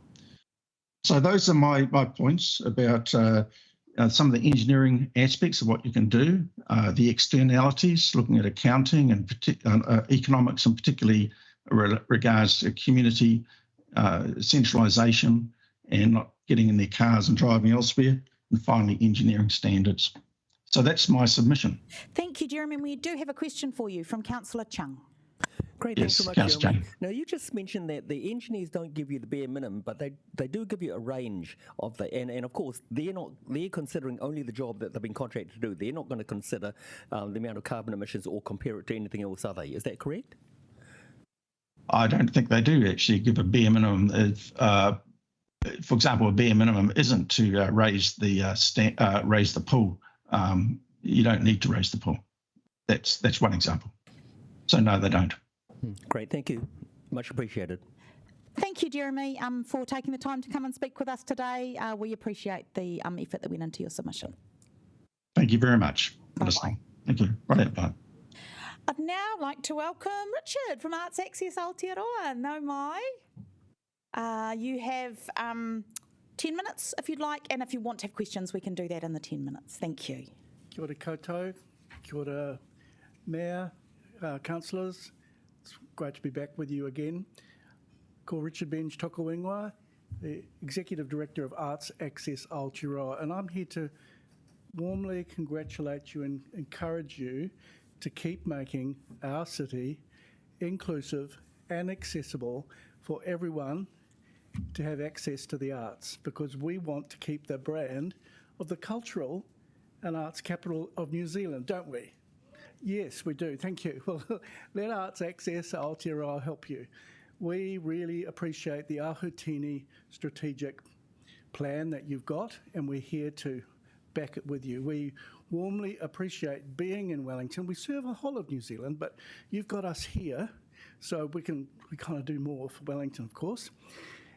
What's going on is that we live in the Tōtōpū Arts Centre, and I know that on the big thinking plan what to do with this fabulous incubator hub that you've got in Wellington. We sincerely hope you will find a way to revise it in a new way further down the track. I know it's compromised at the moment, but it is an infrastructure and an incubator for arts startups and coordinators like ourselves to work for the benefit of the whole city. So I've in my submission, I've said to you how warmly we appreciate that should stay.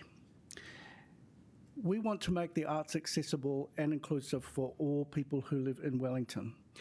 There are two creative spaces in Wellington, two arts organisations. One is called Pablo's, the other is called Vincent's.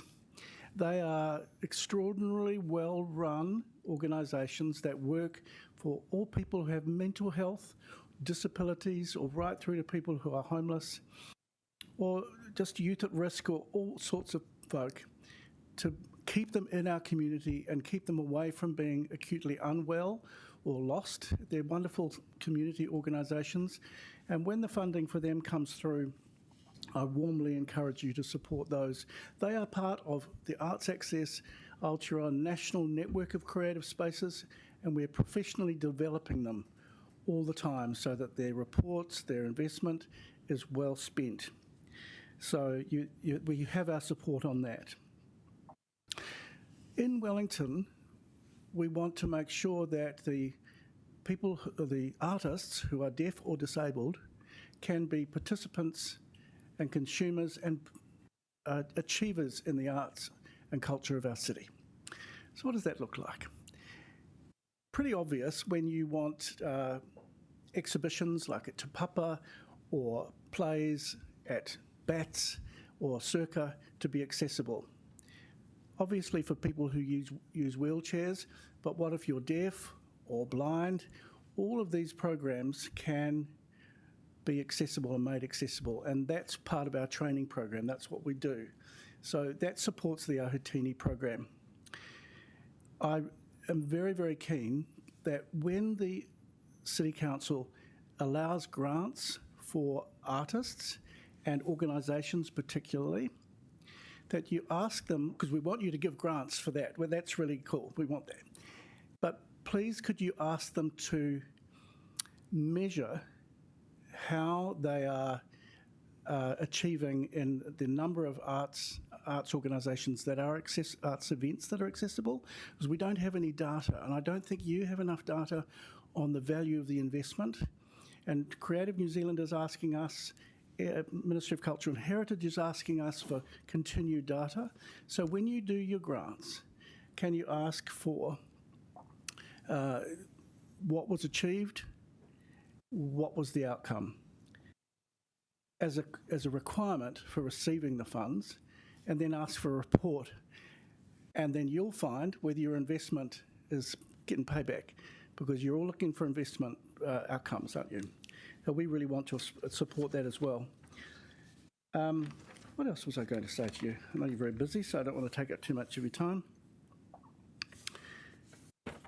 When disabled artists are in the city, and we want people to have careers in the arts, if you are disabled or if you have an impairment and you want to be a performer or a playwright or part of the infrastructure of the arts in Wellington, can there be a ring-fenced fund so that the theatre companies and the organisations that go out of their way to put artists on stage or in the libraries or in the spaces, can there be a fund to help them with their accessibility costs? Like, I want to do a thing, but I'm deaf, so I need an interpreter. I have issues around my ability to see, so I need real-time captioning on a screen beside me. Those extra bits of infrastructure are really how we do this. That's what accessibility looks like. Technology's marvellous, and that little bit of extra money can help people be seen. They can bring the disabled and deaf community into the spaces, and they can make everyone inclusive, so we're not leaving anybody behind. I know that in the outcomes of the plan, you want this to be a resilient, sustainable, accessible, inclusive city. We're here with you. Arts Access Aotearoa backs you entirely. I know what the Mayor said the other day at the Arts Foundation hui in the Beehive about how cool the arts are, and we don't have to prove that to you. But we're a little bit competitive. We don't want other cities claiming this brand of ours. So how can we keep every small amount we do and every person we include, the more we can achieve that strength. So bless you all, you great workers. I think you're working very hard on this plan. We want to support you. So thank you very much on behalf of Arts Access Aotearoa. Thank you, Richard. And we do have a question for you from Councillor Chung. All right, well, Councillor. Great, thank you very much for coming in today. I just want to ask you, what percentage of your students would have some sort of disabled issue? Across New Zealand. Oh, sorry, in your organisation, yes. In my organisation, we have 12 staff members, not all full-time at all, but we have 4 disabled staff members.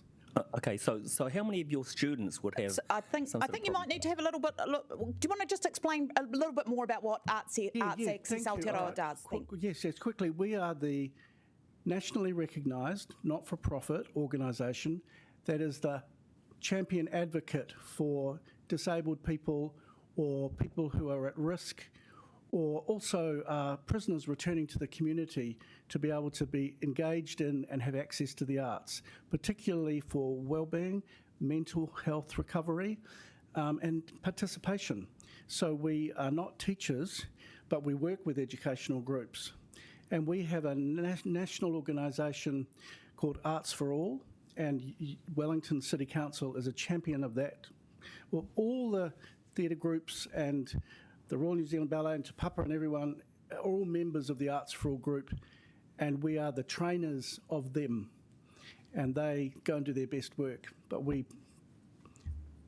the promoters of it all. Great, thank you very much. That's a lot clearer. Sorry. Yeah, sorry, okay. I should have been. Thank you.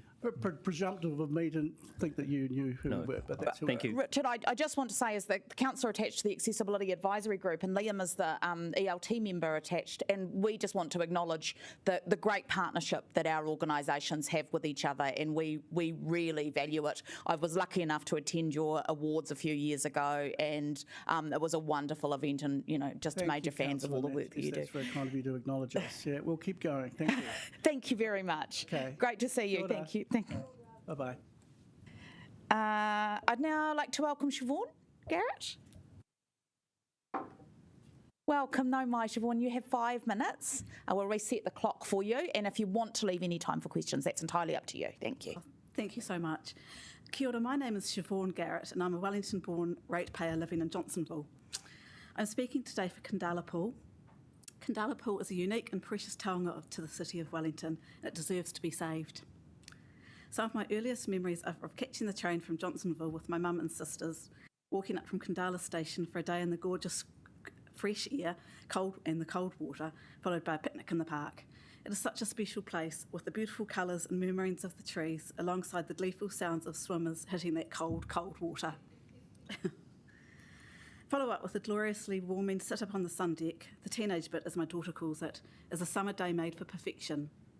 I have precious photos with my nana, my only living grandparent as a child, with us at the pool on a rare trip she made from Dunedin in 1984. The very essence of the pool seems to radiate with the history of the people who built it and swam there since it was constructed by its community in 1925. We love this pool, as it gives our family of 4, of modest means, weeks of affordable, healthy enjoyment every year. In these days of living with COVID all around, the ability to relax and swim outdoors should not be underestimated. Being at a pool minus the anxiety of being indoors catching every virus going is amazing. The pool accessibility is also great. There is a generous car park, but it is also a walkable distance to both a train and a bus line. Again, the rarity of this accessibility and convenience should not be underestimated. Kōrau has been amazing to the development of both our children, now aged 9 and 6 years old. Our 9-year-old girl has an intellectual disability, and there are few suitable places and activities that we can afford that she can also cope with. She has grown so much in water confidence from Kōrau pool, it has been amazing to witness. This could not have happened in the way it has from any other water facility because of 2 special and unique characteristics of the pool. The first is the walk up the path that allows her to see the swimmers in the water. That gives her time to adjust her mind to the activity. This is nothing like entering an indoor pool and watching swimmers from the sideline. There is something very special about the walk up to the pool and watching the swimmers that allows one to anticipate the activity. It creates a real and natural excitement and anticipation that also helps quell her nerves. The second is the proximity and visibility of the toddler pool to the main swimming pool. This has been a godsend for building her confidence to move from the toddler to the big pool over time. The fact that it's just there literally an arm's length away is very unique. A very important function of Kōrau pool I've also noticed over the years is its appeal to teenagers. In a city seriously lacking healthy, safe activities for teenagers, Kōrau pool offers weeks of all-day entertainment for our young people. Groups of teenagers will travel in from all over Wellington and stay all day. It is really a joy to observe independent, healthy socialising for this age bracket. Both our girls anticipate with excitement the day that they too will hang out with the teenagers at Kōrau pool. I too look forward to that day with excitement and hope. I understand that we as a city have enormous financial infrastructure challenges ahead of us, but in truth, the closure of the pool would make me question the point of living here. I do not want to see a hugely expensive rebuild with heated pool, splash pad and fancy changing rooms. I just want the minimal repairs that will keep this unique facility in its wonderful simplicity. Kōrau pool holds a deep and meaningful connection to our ancestors, to the stories of Wellington and to our future generations. Thank you for taking the time to listen to my point of view about this. I hope that you'll decide to vote to save Kōrau pool. Thank you, Siobhan. There don't appear to be any questions, but I really want to express our appreciation for you sharing your whānau story. That was very much appreciated by us. Thank you. Thank you for letting me come. I just wanted to, be heard. Yeah. Thank you so much. Thank you. I'd now like to welcome our next submitter online, Susie. I saw you before. Susie from Kibosh. No, my Susie, and you have 10 minutes, and if you want to leave any time for questions, that would be part of the 10 minutes. Oh, we just need to unmute you, Susie.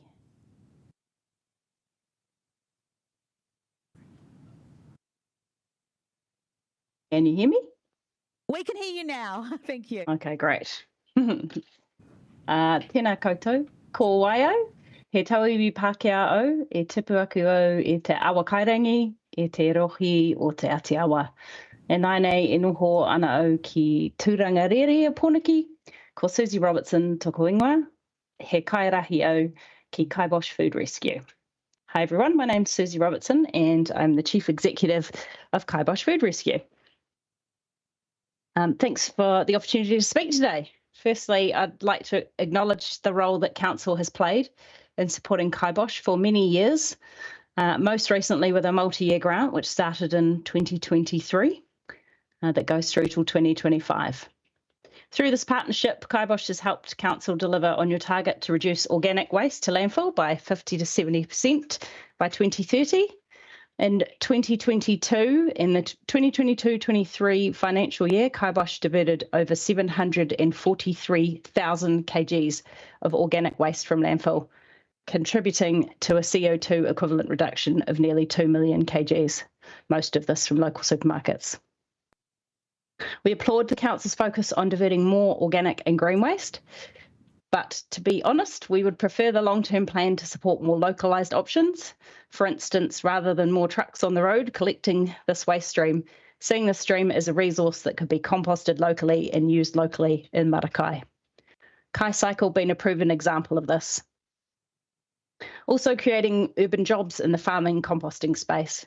Supporting more initiatives like community-led composting hubs, such as the recently opened Wellington City Council funded hub at Newtown Flats. Another fantastic example is a Marakai at Pukihinu Flats, the collaborative project between Te Toi Mahana, Seeds to Feeds, KaiCycle and the tenants of the flats. And taking a Te Ao Māori approach to connecting the local community to the land, upskilling and employing people to sustain themselves and passing knowledge on to others through the sharing of skills and kai. We strongly support the idea to stop using pesticides, and we strongly support giving rates rebates to those who give their unused land or building for purposes that support community good. I've personally seen amazing examples of that in Christchurch after the earthquake. What I'd like to actually spend my remaining time talking about are just a few of the challenges currently facing charities like Kaibosh in Wellington in particular, and some of the exciting new things we've been doing to help combat some of those challenges. So whilst our food supply is currently stable, and that is mainly from supermarkets and a few other food donors, the need is growing. I'm sure you've seen a lot about this in the media recently. So what we're doing is putting our time and resource into finding new sources of food. One of those projects is our recent opening of the Kaibosh Kitchen Pituone, which takes squishy tomatoes and wrinkly capsicums and turns that into 300 meals worth of food per week and diverts another 5,640 kgs of waste to landfill. And the other thing we're doing is putting time and resource into it's called gleaning, but we don't really love that word and a lot of people don't know what it means, but we're calling it second harvest, which is where we'd go onto farms and orchards and get food that isn't deemed suitable for sale in supermarkets and collecting that. We've currently got a couple of orchards on board up in the Kapiti region, and they divert 12 tonne of fruit to us every year. So if we can get a few more of those on board, I think you can start to imagine the level and the scale of food that we're going to see. The other challenge for charities is funding. This is extremely challenging right now. So there is less central government funding, so dropping from 26% this financial year to only 14% in the next financial year, and no promises past that point. Our traditional funders are not able to give as much and are not able to enter into multi-year grants. This at the same time as our leases, our rents, insurance and other costs are increasing. This does also mean that we're having to look to do more fundraising. We're currently in our Give a Meal in May annual appeal, in case you haven't donated yet. But yeah, it means that we are having to put more resource into doing fundraising at the same time as many others are. So it's becoming a very competitive space. And it's really tricky in Wellington when a lot of people are facing uncertainty in their jobs. Just, whilst Wellingtonians are very generous, it does mean that there's a little bit more uncertainty and the willingness to give. So, yeah, like I said at the beginning, really appreciate the support that Wellington City Council gives to Kibosh, and we just hope to see that continue in the future. Ngā mihi nui. Questions? Councillor Pennant has a question. Thank you for all the amazing work that you're doing. So we've had KaiCycle come in today, and I'm just interested, and I do work in the waste area with the Deputy Mayor, but just to hear more in detail about how you think we can, or what kind of scale the community sector can provide, and so we don't just need a big industrial plant, and yeah, and just how that's funded, because we are applying for some money through MFE, which I assume you know. Yeah, I guess I guess KaiCycle's kind of proven that sort of that it can work when they have access to land, where they can actually have a farm, and you know, they do charge people for the food that they get from that farm, and they also charge people for the local composting solutions. So, you know, if we could have those in each community, like Brooklyn has, where I live, has the Vogelmorn Bowling Club, and there are so many places like that, or so many community gardens around where you could look to develop those community composting systems that KaiCycle has. And yeah, I think you know, you're just investing into like localized jobs in, I guess, and also that speaks to community resilience. You know, when disaster strikes, if we actually end up having enough food locally to support our people, because yeah, that's kind of, I guess, one of my concerns as a resident is, I'm sure some of you know that we only, if there is an earthquake and Wellington is cut off, we will have 2 days worth of supply of food in our traditional supermarkets. So the more we can grow locally, the better off we will be if that ever happens. Wonderful. I don't think we have any other questions, Susie, but we want to thank you for taking the time to speak with us today and for making a submission. We really appreciate it. Thank you very much. Ngā mihi. Ka kite. I would now like to welcome the team from Save Kandala Pool. I believe Marie, Peter and Soraya are going to join us. You might like to sit down, seeing there's 3 of you, or whatever works, as long as if you want to, as long as you have a green light so we can hear you and people online can hear you. No mai, and we'll reset the clock so you can have 10 minutes, and if you want to leave any time for questions as part of that 10 minutes. Okay. Kia ora koutou. Can you hear me okay? Hi everyone. Madam Chair, Mayor, Councillors and Pō Iwi. My name's Marie. I'm here today with Peter and Soraya on behalf of Save Kandala Pool. We are a community group that's come together just in the last few months following the Council's decision in January to include the demolition of Kandala Summer Pool in its draft long-term plan. Yesterday you received a petition from over 3,000 people who would like to see this treasured community space open for generations to come. Today, we are asking you to consider amending the long-term plan to allow time for us to work together to find an affordable, sensible solution. We're sharing with you all a proposal that we believe could achieve this, and we thank the Mayor for taking the time to let us present this to her last week. Our proposal capitalises on the technical knowledge, the enthusiasm and the community commitment shown by our fellow Wellingtonians who want to save Kandala Pool. So we have up here just a visual of the pool so I can talk you through some of the technical aspects. Over the last few months, many technical experts have reached out to us to share their expertise. They include engineers and architects, project managers, pool construction experts and stormwater management gurus. From them, we've learned that there are practical and cheaper ways to address the flood risk from the stream next to the pool. That's the blue line, indicates where the stream currently runs, and also to address the earthquake-prone buildings. Like many parts of the city, we have buildings that need earthquake strengthening. We also need to make changes to allow for greater stormwater flows that we can expect from climate change. The current rebuild option does this by demolishing the existing pool and the buildings and building a new raised platform, pool tank, and new changing rooms, office, and plant room. We recently sought guidance from Wellington Water to find out if raising the pool was a requirement or a design choice. They advised us that the extreme rainfall estimates that we use to simulate floods are much higher than the rainfall estimates used to design flood mitigation. The proposed rebuild option is therefore well above the requirements of Wellington Water. This is a major and unnecessary driver of cost in the rebuild proposal. So what is required? Section 71 of the Building Act says that council should be satisfied that there's adequate provision to protect land and buildings from natural hazards before issuing a building consent.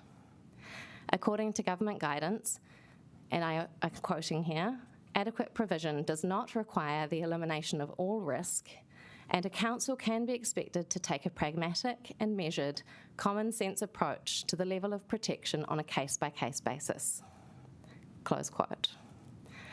Here's what adequate provision for natural hazards at Kandala Pool could look like. First, we have an option to increase the stream's capacity by lowering the stream bed as it runs alongside the pool. It's a relatively short section of the stream.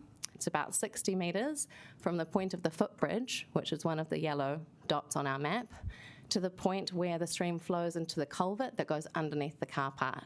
That's also marked with a yellow dot. Along with this, a weir, a small distance upstream of the footbridge, would serve to capture debris. These photos show the kind of debris build-up we saw earlier this year at the point of the car park culvert, which is a major risk factor for flooding. Lowering the stream bed would allow greater flows of water after high rainfall, and it can also help to prevent the stream becoming blocked with tree branches and vegetation. Wellington Water has confirmed that an approach like this one could meet their standards. Regarding the earthquake risks, we have until 2034 to repair or restore the existing changing rooms, office and plant room. These are simple single-storey buildings, and with the flood risk adequately managed, we will have the more sustainable option to repair these buildings rather than demolishing them and constructing new. Finally, to improve the condition of the pool tank and its accessibility, there are options, including to install a pool liner. A liner would extend the lifespan of the existing pool tank, it would make it easier to maintain, and it's a relatively affordable solution that has been used for many other community pools around the country. These are just examples of the solutions that we would need to embrace as a city as we face the reality of our earthquake-prone location and our changing climate. Peter Kreft, a retired meteorologist with over 40 years' experience, has a few comments to make about weather and climate. The Kandala Pool Assessment Report considers only one aspect of climate change, specifically the effects of extreme rainfall on the built environment. In terms of the effects of the Earth's warming atmosphere on people, Wellington really hasn't seen anything yet. Over the next few decades, the expected increase in warm and hot days in Wellington will drive changes in people's behaviour. Cool open-air spaces and cool pools will become much more sought after. If Kandala Pool didn't exist, Wellington City Council would have to invent it, and probably others. Kandala Park has the magical and unique combination of hilly walking tracks in a sheltered summer pool, all in native bush. The shelter from the wind makes the pool about the only place in Wellington City that's nice to swim in on a warm, windy summer day. These are assets, not liabilities. Their social and environmental value is only going to increase. For more about social and environmental value, I'd like to pass over to Soraya. The Council recently passed a district plan to allow for increased population growth and density. The purple areas along the Johnsonville Rail Corridor are the allowed 6-story buildings within a 10-minute walking catchment from a train stop. Along with increased housing supply and density, this will lead to a significant reduction in private outdoor spaces and increasing demand for more outdoor community spaces.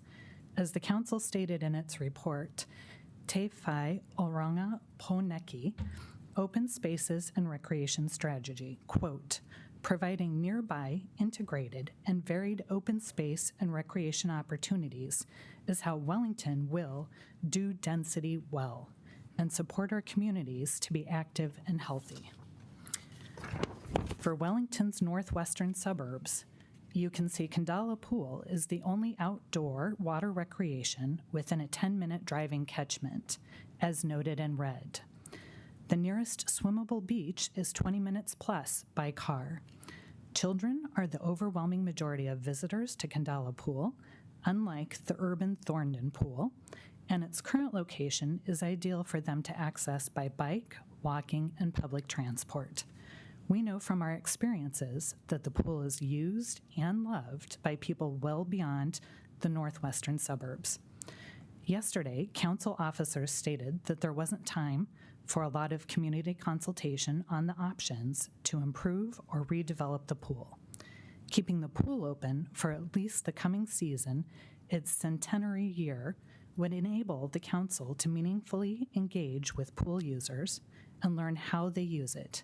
We see this as a critical step in the process. Madam Chair, Mayor Whānau, councillors and pōiwi, the community has told us that they want to dive in together with you and help develop a new plan. The question is, are you willing to take the plunge with us? Ngā mihi nui. Any councillors wish to dive in with a question? Councillor Calvert. Yesterday, the officers said that, look, they can't keep the pool open for another season because they can only permit 28 people in the pool at a time because of new standards, or maybe they were existing standards, but anyway, standards now that they've discovered in terms of purity of water. I might have that wrong, but it's just about how many people they could have in the pool and whether you've got any views on that. Yeah, I think that was about the water turnover rate from the current filters. I'm not a pool administration expert, but we do have people who have kind of chatted to us about this, and we've talked about updating. Is it possible to update the filtration system with the current pool tank? And the answer is yes. And it is a cost, but it's a cost in the realm of around $200,000. And if we look at some of these things, some of these different components, and if we look at how much these things would add up to together if you didn't have to do the complete demolition and rebuild, it's a significantly lower budget than what we'd be looking at with a completely new pool rebuild. So these types of questions are why in our proposal we are suggesting to have a technical working group that could work through some of these middle ground options to see, are they going to be a good investment for the city? Is there a middle of the road option that could keep the pool open and have a really good payoff, and it would help the community? Sorry, we're out of time, but thank you, Marie, Peter, Raya, and for all the time that went into your submission. I'd now like to welcome Tim and Chris from Innermost Community Gardens. No mai. And you also have 10 minutes, and if you'd like to have questions as part of that 10 minutes. Thank you.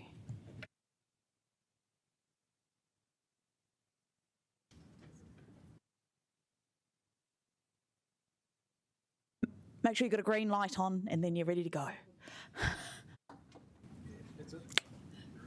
Kia ora koutou, ko Chris Montgomery tōku ingoa, and I'm the chair of Innermost Gardens at the moment. I'm here with Tim Packer, who's been involved in the gardens for much longer than me and has been chair for a lot longer time beforehand.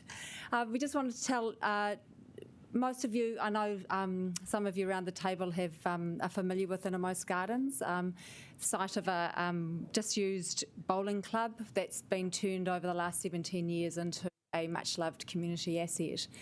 There were two groups that got involved, that were involved in setting up of Innermost Gardens. One was a group of migrant women who wanted to get together and join up through food production, and sharing their knowledge of food, and others. There was another group of permaculture experts that were involved in the production of the gardens as well. So right from the beginning, there's been this kaupapa of wanting to connect people through hands in the soil, and that's something that we as a group really strive to have that continue today.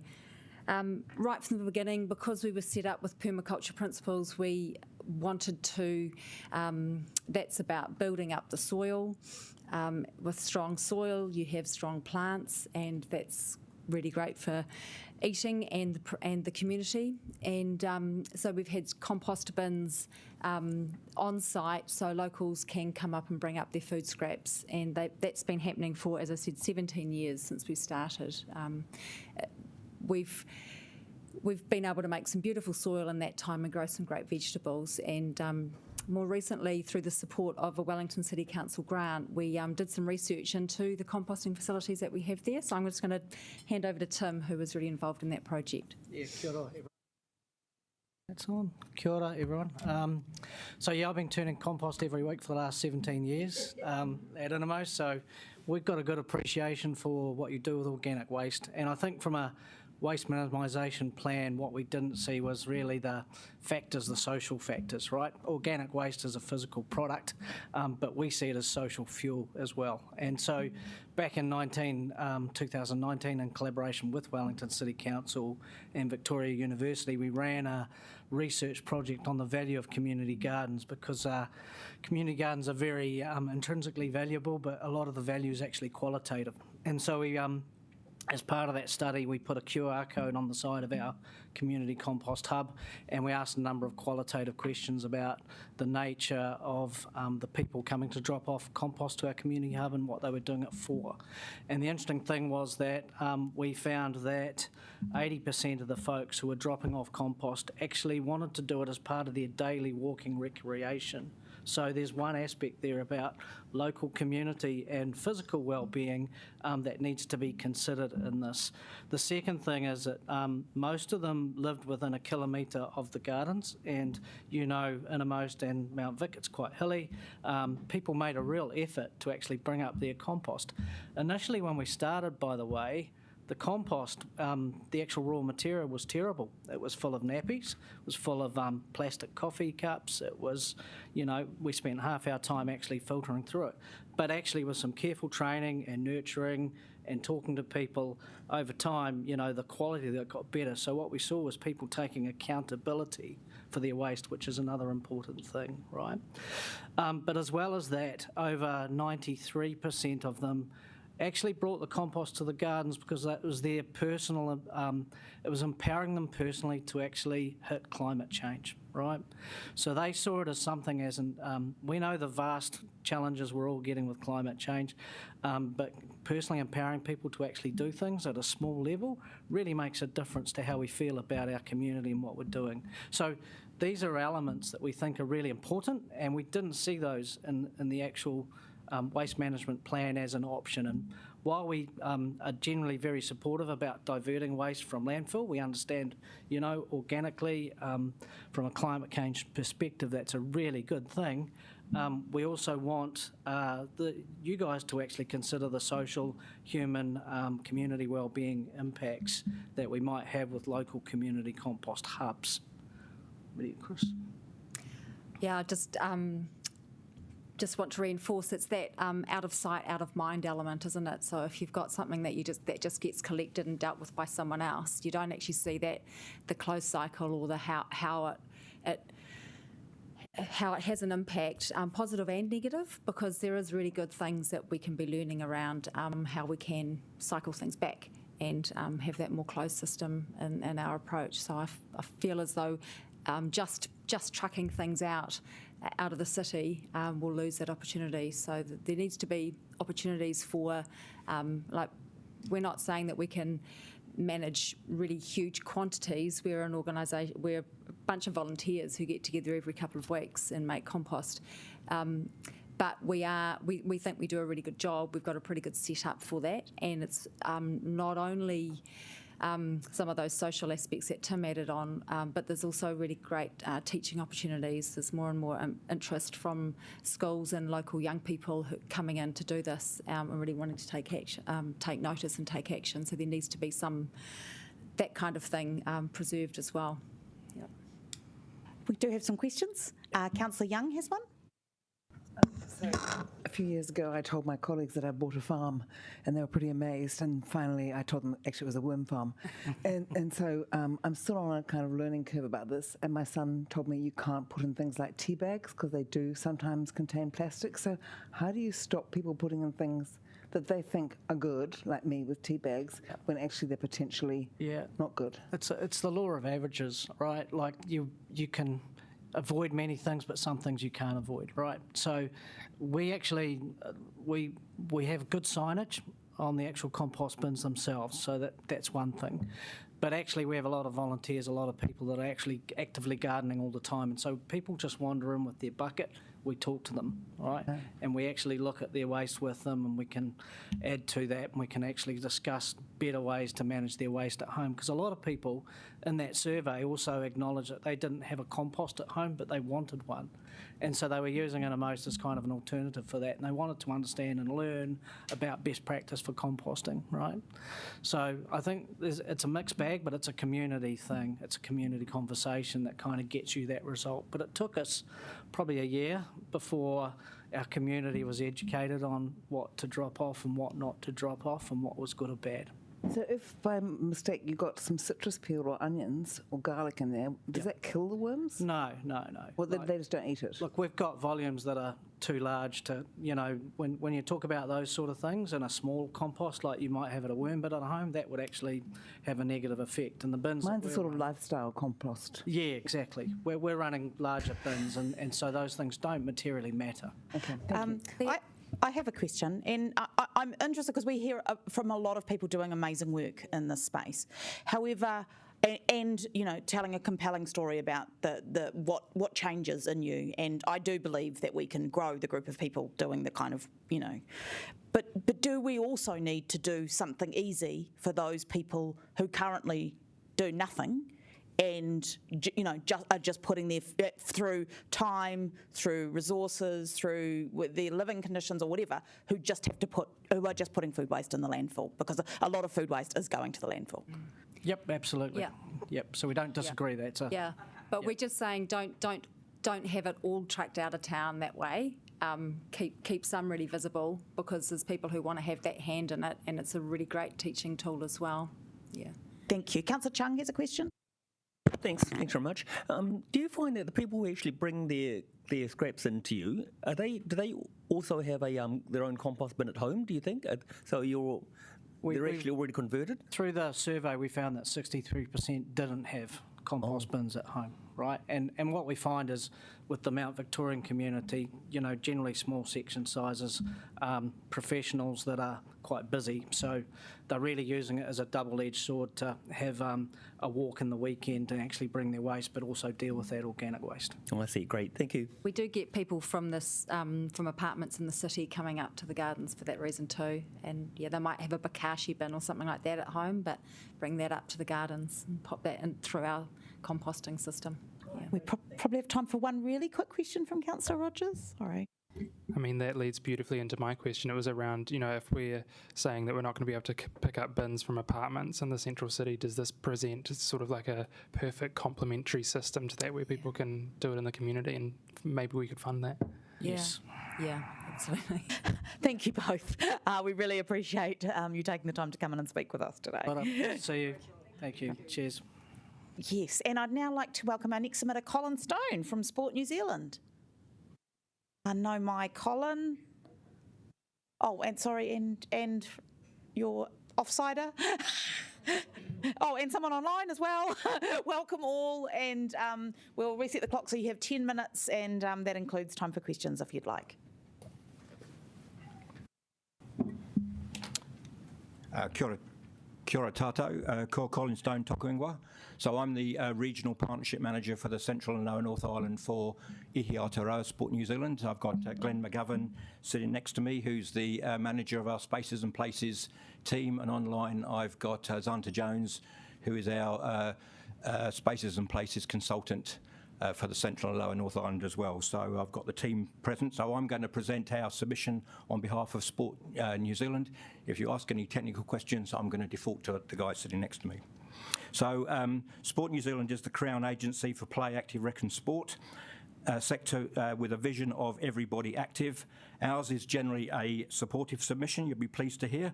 We acknowledge the challenging financial environment for Council and your commitment to provide a compact, livable city that enhances the well-being of your community.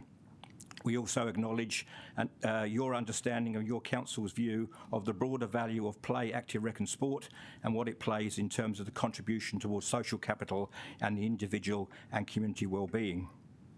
With this in mind, we acknowledge Council's commitment to play and the understanding of the value of play in the holistic development and well-being of our tamariki.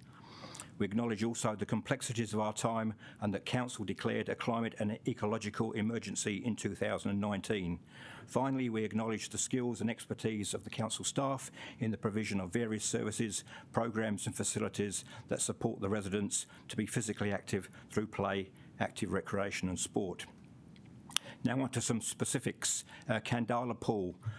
We appreciate this has been a challenging subject and one filled with passion and emotion. No one likes to see historically much loved community facilities disappear. However, with respect to Kandala Pool, we support Council's view that the pool and the adjoining buildings need to be removed and the site redeveloped for appropriate recreational space. There are a number of reasons why we say this. The National Spaces and Places Framework Principles and the challenge that this facility places against alignment to those principles, being sustainability, accessibility, future-proofing, meeting the needs of the community, not the wants, integration and partnering. Sport New Zealand supports better value for our play, active rec and sport facilities through the good planning and process making. Kandala Pool needs to be considered as part of a network of community pools, both council-owned and operated, and those run by other entities, and with the school pool at Kandala Primary School just a stone's throw away, and the Keith Spry indoor pool in Johnsonville only a few kilometres away, it just does not make sense in our view to redevelop a pool on this site, particularly when, as we're aware, the site is so technically challenging and therefore expensive to remediate and develop. We strongly support an evidence-based planning approach to sport and recreation facilities, and in our view, the evidence strongly suggests that it would not be in the best interests of the community to invest in the redevelopment of a pool, heated or otherwise, on this site. It would simply not be a good spend for Council, particularly at a time when investment into infrastructure is so challenging. Wellington City Council has a number of other challenging and ageing pool network, and we note Council's aim to transition away from natural gas to converting pools into electricity.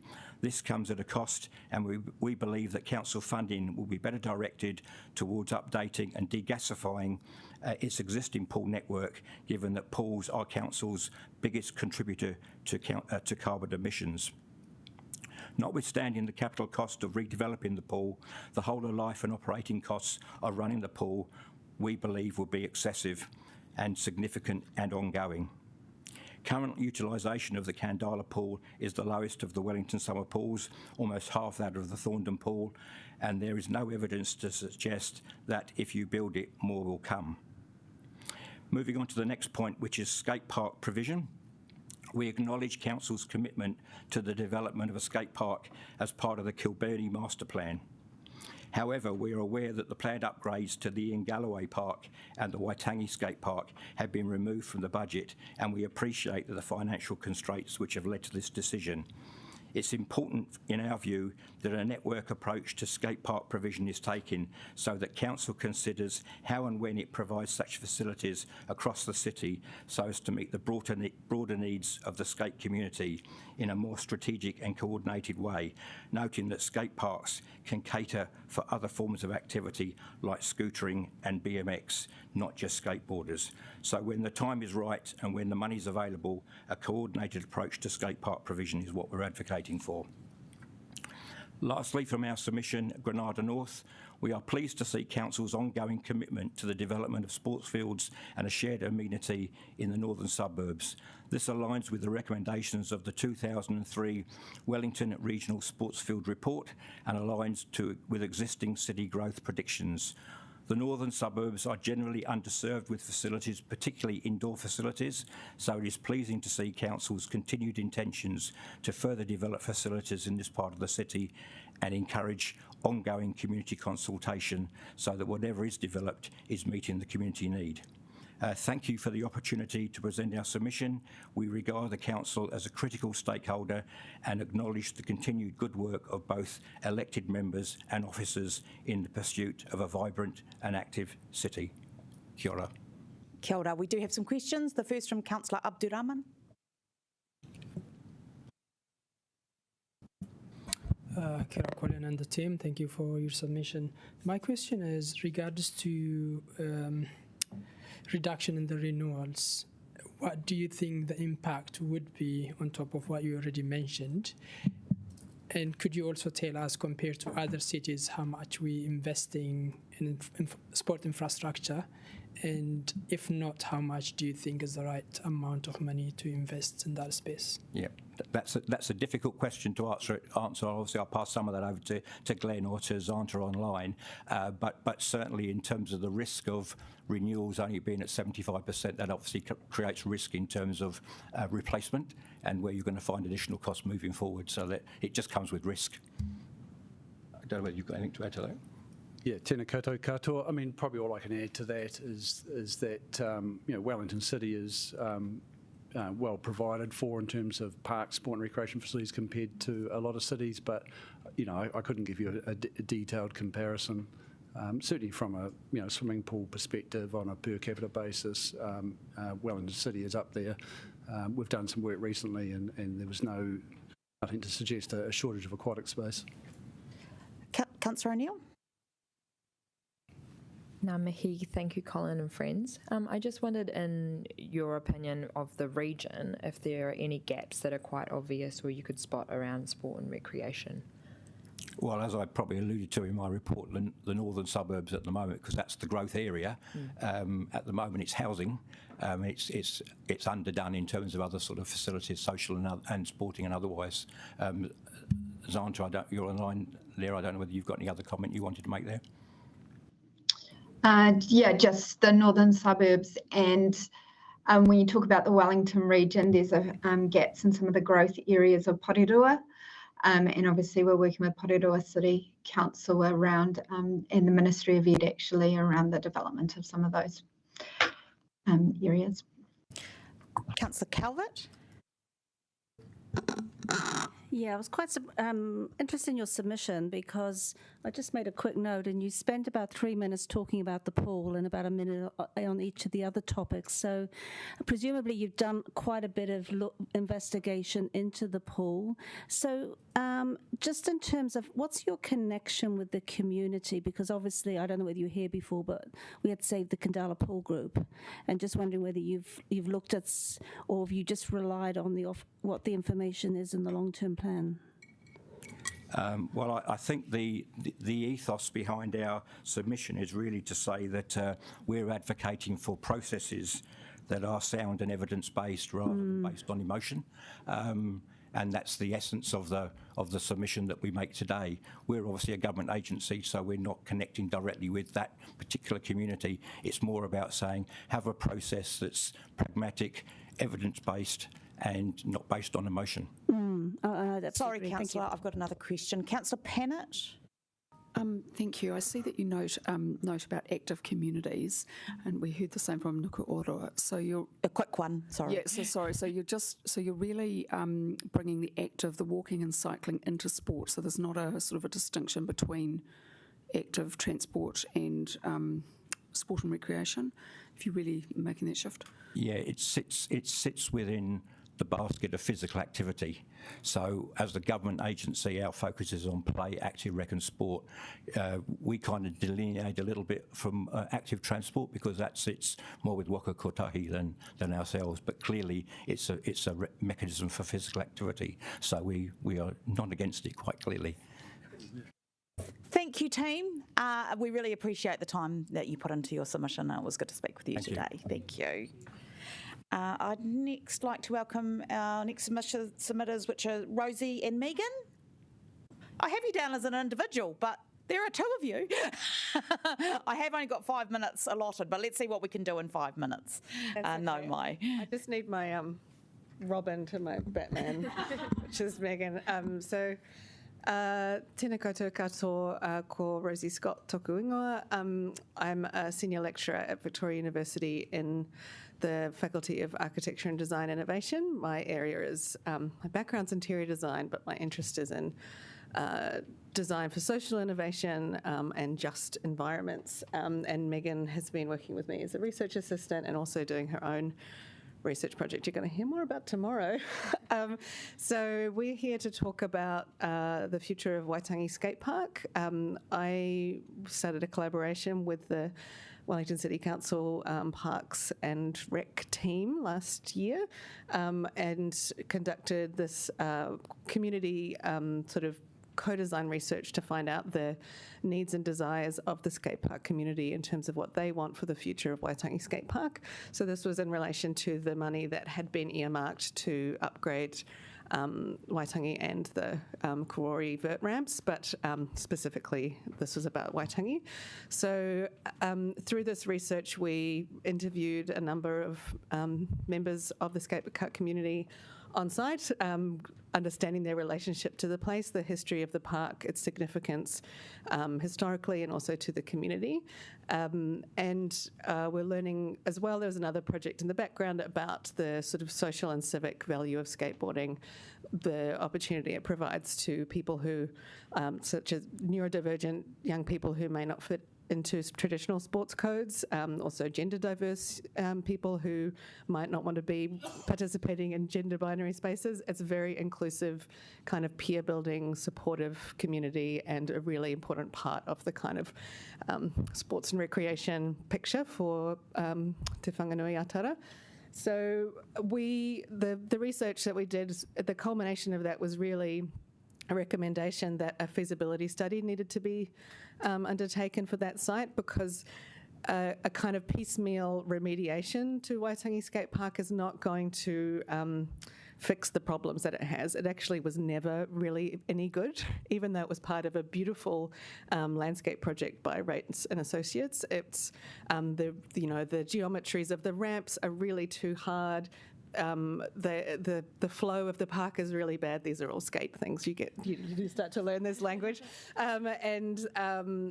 so it's really, you have to be really quite advanced to actually enjoy using it, and even then the materials are worn down a long way. So we said from everything we learned that we think a more broader strategy needs to be taken with that park to figure out what should be done to really make it the iconic central skate park for Wellington that it deserves to be, and that money, rather than just sort of putting a budget to it and doing whatever you can do with that budget, that we think a smaller amount towards a feasibility study would be money better spent to figure out what actually needs to be done, and also to make sure you involve the skate community, which is also roller skaters and scooter riders and so on in that process, so that it's fit for purpose, it's fit for the community, and it's then contributing to everyone in Wellington.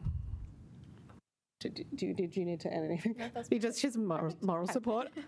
We do have a question. If you okay, we'll start with Councillor McNulty.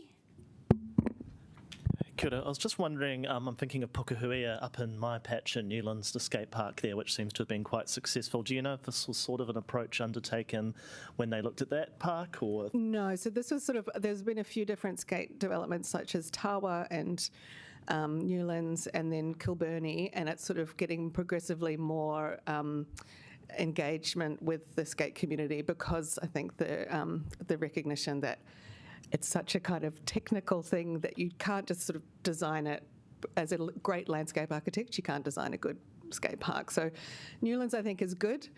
It's really great for like kids and families, and people who are more serious about skateboarding will roll their eyes at you and say it's not that good. So, there's people are quite particular. So I think it's a great addition, but we need more. And Waitangi Skate Park is so important.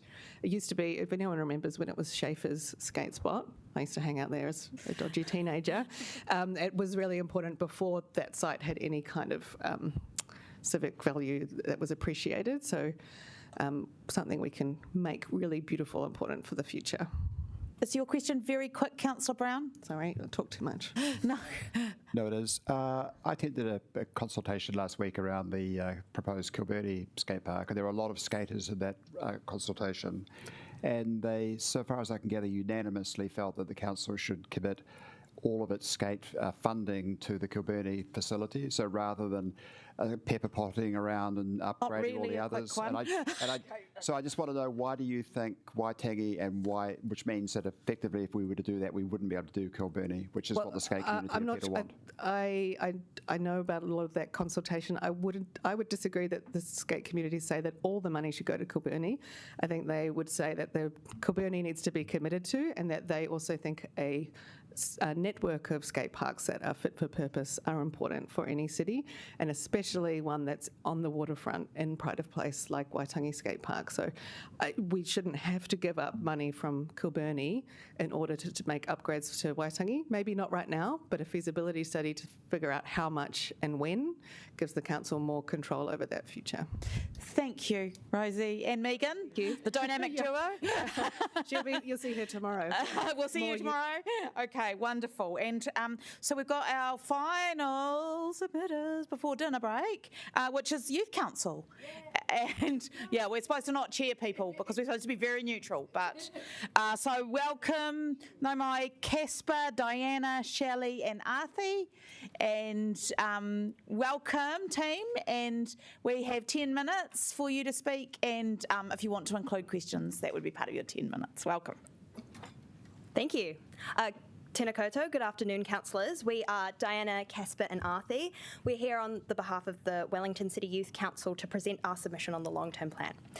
The decisions made in this plan will profoundly shape the future of our beautiful city, a future that we, the city's youth, will be shaped by for years to come.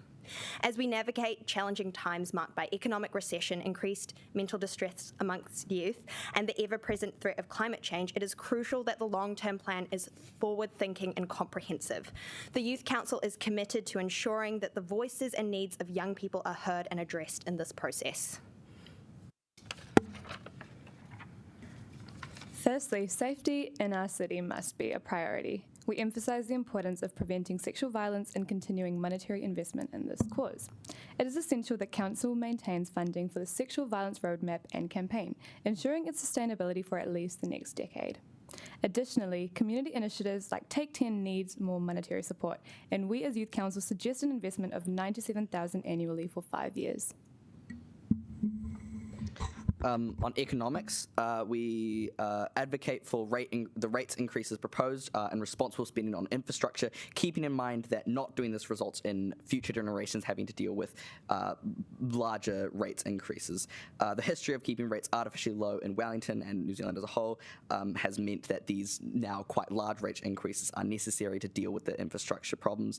But WIC, the Youth Council, does believe that if we want this larger rate increase, but it should be done gradually so that families that will be hit harder with it can cope with it.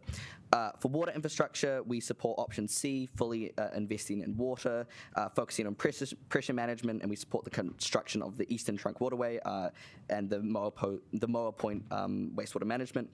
However, we urge WCC to delay the introduction of smart meters project until potentially the 2027 long-term plan, focusing now on that funds get put onto the kind of more urgent issue being the pipes, but we do support them. It is vital that we that when projects change, funding still is put in. The funding that is put in still has meaningful outcomes. So. WIC encourages council to have plans in place for when external factors for projects change, that they can still deliver at least somewhat of what the original idea was. Say if funding changes, or even in local body election council changes, that we can still deliver on those projects given money has already been put in. The Youth Council doesn't actually favour any of the airport plans. Obviously, they all have pros and cons to them, but we do have a couple of caveats for each suggestion, just for which one you go forward. So, if Council decides to go forward with selling all the airport shares, the Youth Council would support ring fencing that, making that sort of only being able to take those funds out in the case of emergency management and that sort of thing, and making sure that investments that do get put sort of safe investments that are environmentally friendly, ethical, and also have real impact on Wellingtonians. We want to keep it local. If WIC chooses not to sell the shares, then we still need to find ways to deal with the insurance gap that we have, because we can't just not do something. There's still that problem there. And obviously, if we choose to only partially sell the shares, then basically both of those caveats still apply.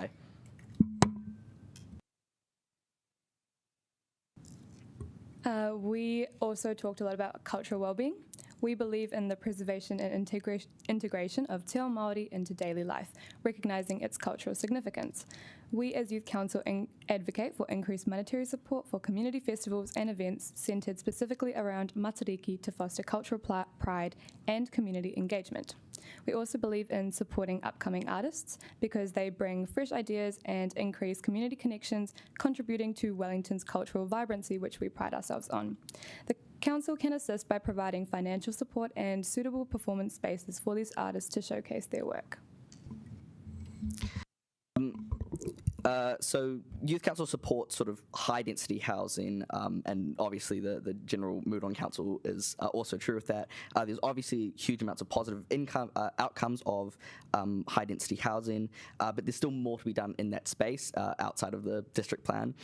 So Youth Council encourages the City Council to invest more in people-friendly green spaces and universal design principles so that all new housing projects are accessible, especially to those with mental or physical disability. Regarding environmental wellbeing, waste management is a significant concern for us. We support option E for waste collection, which includes a weekly organics collection and fortnightly rubbish collection to encourage waste reduction. For recycling, we support retaining the status quo, as the benefit of larger bins may offset the environmental costs of producing new bins.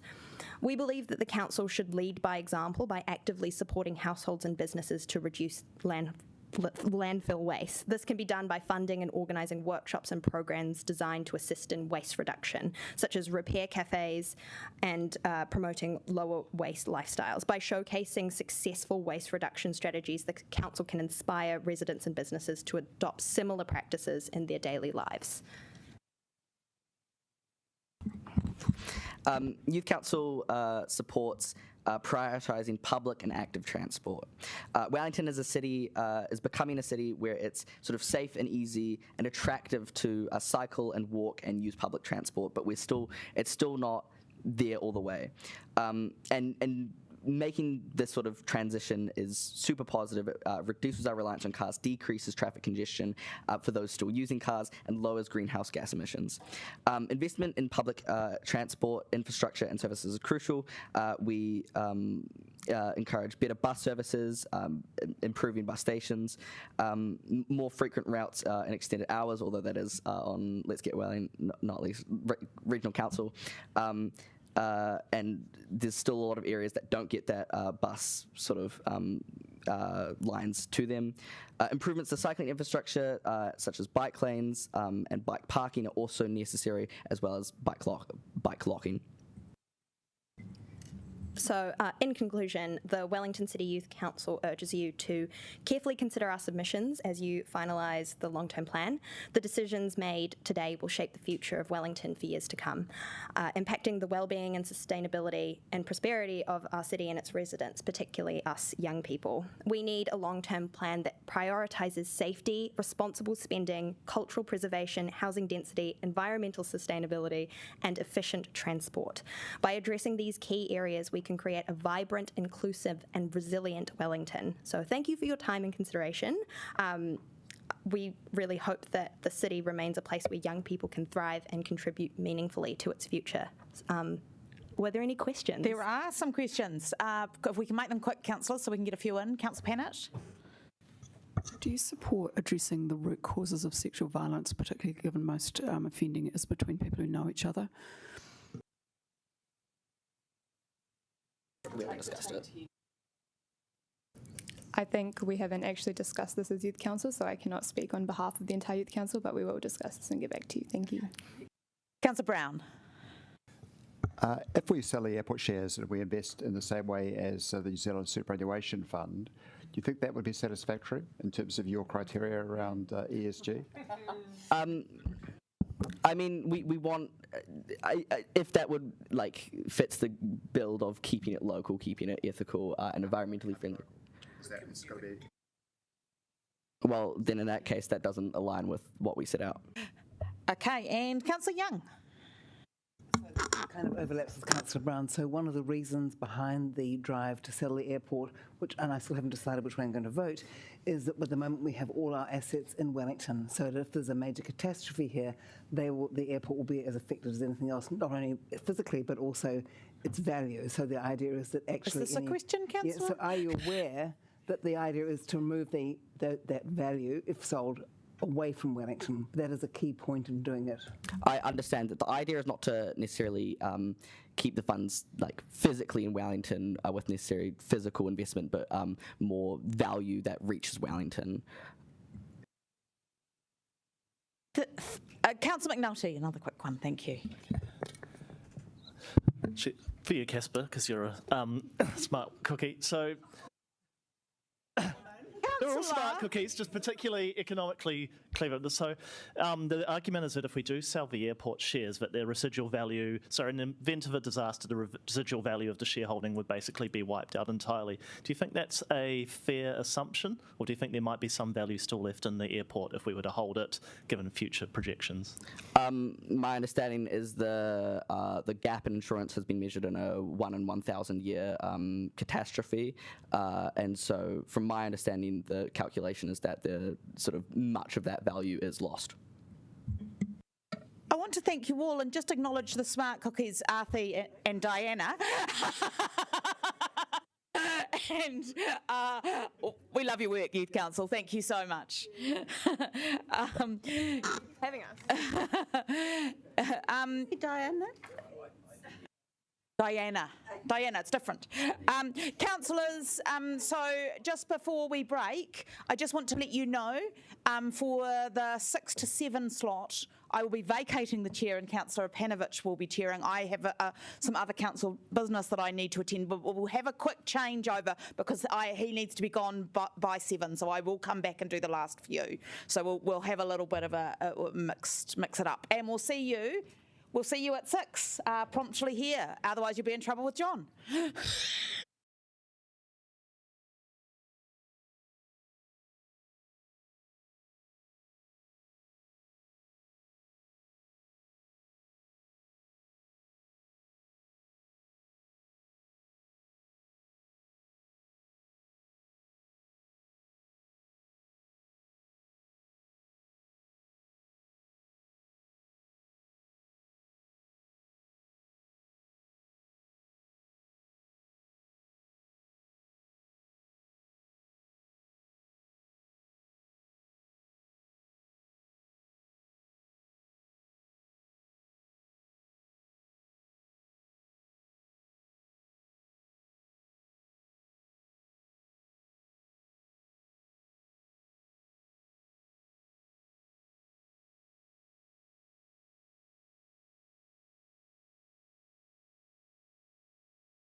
The presentations you will have heard today may have begun with gripes that they have with what you're doing or what you're not doing, but the Living Wage Movement is here today to congratulate you on your efforts and to ask you to keep it up and, of course, push you to go a little bit further.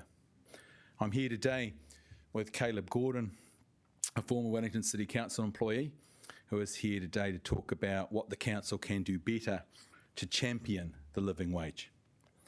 We're also here with Mikhail Patterson from the Victoria University Students Association, one of the living wage member organisations, who will talk about why the living wage is important for students in the city. Wellington City Council set the pace for councils in this nation by becoming an accredited living wage employer in 2018. Now, with all councils in the region following in their footsteps, including the Greater Wellington Regional Council that is in the process of finalising their accreditation. However, we would ask that this council goes further to champion the living wage. We would hope that the next steps are for you to work with us. We would like to work with you to ensure that all council-controlled organisations where the Wellington City Council has an ownership interest, that we work together to get those organisations to commit to becoming living wage employers. These entities include entities such as Wellington Water, where we have submitted requests to every council across the region to ask the entity to become a living wage employer. It would include the Stadium Trust and the Basin Reserve, both of which employ a large number of property service workers who tend to earn below the living wage. We would want the council to modify the trust statement of intent for them to move them towards becoming accredited employers. We'd also ask that the council, as shareholders, work with the airport company to ensure that they follow in the footsteps of Queenstown International Airport and become an accredited living wage employer. We'd like to work with this council and other councils to modify Te Opoko o Te Ika a Maui, the commitment that is led by the Greater Wellington Regional Council, where councils have committed to use their procurement as a tool for building up social and economic prosperity. We'd like to see the living wage included as one of those social procurement principles. We are a little bit disappointed, though, in one thing. We are a little bit disappointed to see that the council has removed the living wage for the events fund from the LTP. This fund was established by council after the 2019 election and was a staple for ensuring that performers could receive a living wage for the work that they do. In light of the Musicians' Union submission on Monday, we would ask that this be brought back to ensure the issues that they raised are addressed. I'll now pass over to Caleb, who will say a bit about what we reckon the council can do better to champion the living wage. Kia ora everyone. As Mark said, my name's Caleb. I used to be an employee of Wellington City Council. Late last year I switched and now based up in the beautiful Tōtōpū building, so still somewhat in the council realm, but working for a national arts organisation there. But previous to that, I spent the past over a decade working for Wellington City Council in various roles, and that's most of my professional life. First with Wellington City Libraries, where I was based at the Central Library, which is getting a beautiful facelift to Matapihi, and then with Experience Wellington for a number of years, based across a bunch of their sites. So I've been well involved inside council in all the various ways that kind of connects with the communities and some of that really beautiful community-facing fun stuff. In both those organisations, I benefited directly from the living wage when they were adopted. So when I was at Wellington City Libraries, I was a direct beneficiary of the adoption of the living wage originally and saw my base pay increase into a way that I don't think I've ever seen any other role I've had. And when I was with Experience Wellington, which was Wellington Museums Trust back then, I was managing the front of house team, and I saw the benefit of a living wage when they got the uplift for that whole team, and the whole shift in culture, just the general uplift and well-being of all those staff members when they got to have living wage and they got to enjoy the benefits of that. And so that's just to kind of ground you in I've had that lived experience with Wellington City Council in the way that you've been promoting and just really championing living wage already, and just the benefit it has had on staff. And so today I'm part of the wider living wage movement. In the past couple of months, I've been working with a couple of other people here in Wellington, just kind of dreaming up what a vision for Wellington might look like if we push living wage a bit further. And I'm here to kind of talk to you probably about a bit more fun part of the submission, which is to really become a champion for living wage that kind of goes beyond just accreditation. And so I'm here to encourage the council to commit further to living wage through kind of promotion and celebration. Because the living wage is mana enhancing, not just for the people who receive a living wage, but for employers in the communities that they're part of, and that extends to the city itself. Everyone gets uplifted by the living wage. And it's a boost, the boost and the boon that the living wage offers should be something the council leans into, and so should be reflected into the long-term plan in a way of kind of further promoting the living wage in the wider community. Other cities around the world, they've made this extra commitment to living wage, are using the momentum of our movement to bring employers in their districts on board. They're proudly and visibly living wage. And this work and the campaigns they build around it are an investment in building stronger communities and more resilient cities. I have brought visual props, which I will wave around for a moment. These are from London, in the UK, because there are a few around the world. I'll briefly describe it. So London City is a living wage city. And so this is a sign they've put up that talks about the extra money that their above minimum wage that people receiving living wage get, and how many people inside London City actually are enjoying that. So a way of kind of quantifying the actual financial extra top up they get, but also how many people it is. And then a great underground billboard they have. They're kind of mimicking beautiful stock market imagery, but just talking about their commitment to wanting to encourage other businesses and employers inside London to kind of get on board with living wage. You're being really visible and active and saying, we want you to come on board with this. And so this is a kind of extra extension of kind of promotion and celebration that we really want to encourage Wellington City Council to get on board with. And so it's kind of my whole piece. Is like I really encourage the council to follow this approach and invest in the city through extending this commitment to living wage. It would show the people of Wellington the council is commitment to being a council for the people that's putting community first. With council's many existing comms channels and the creativity and energy of the teams who kind of drive them and look after them, we believe you could create some incredible messages that will have impact without any extra substantial costs to what you're already doing. Inside our submission on page 4, 7.1.1, that's kind of where we started to talk about that. And so we've got some ideas that we'd love to kind of talk more with you about after the LTP process, if this is something that you want to continue with. And this is a chance for Wellington to kind of really play up that unique position as a living wage city. You were the first in New Zealand to do it, you're still leading the way, so why not take advantage of it, really lean into it and just drive it. I've said enough. So I'm going to quickly pass over to Kia ora koutou, I'm just going to speak really quickly.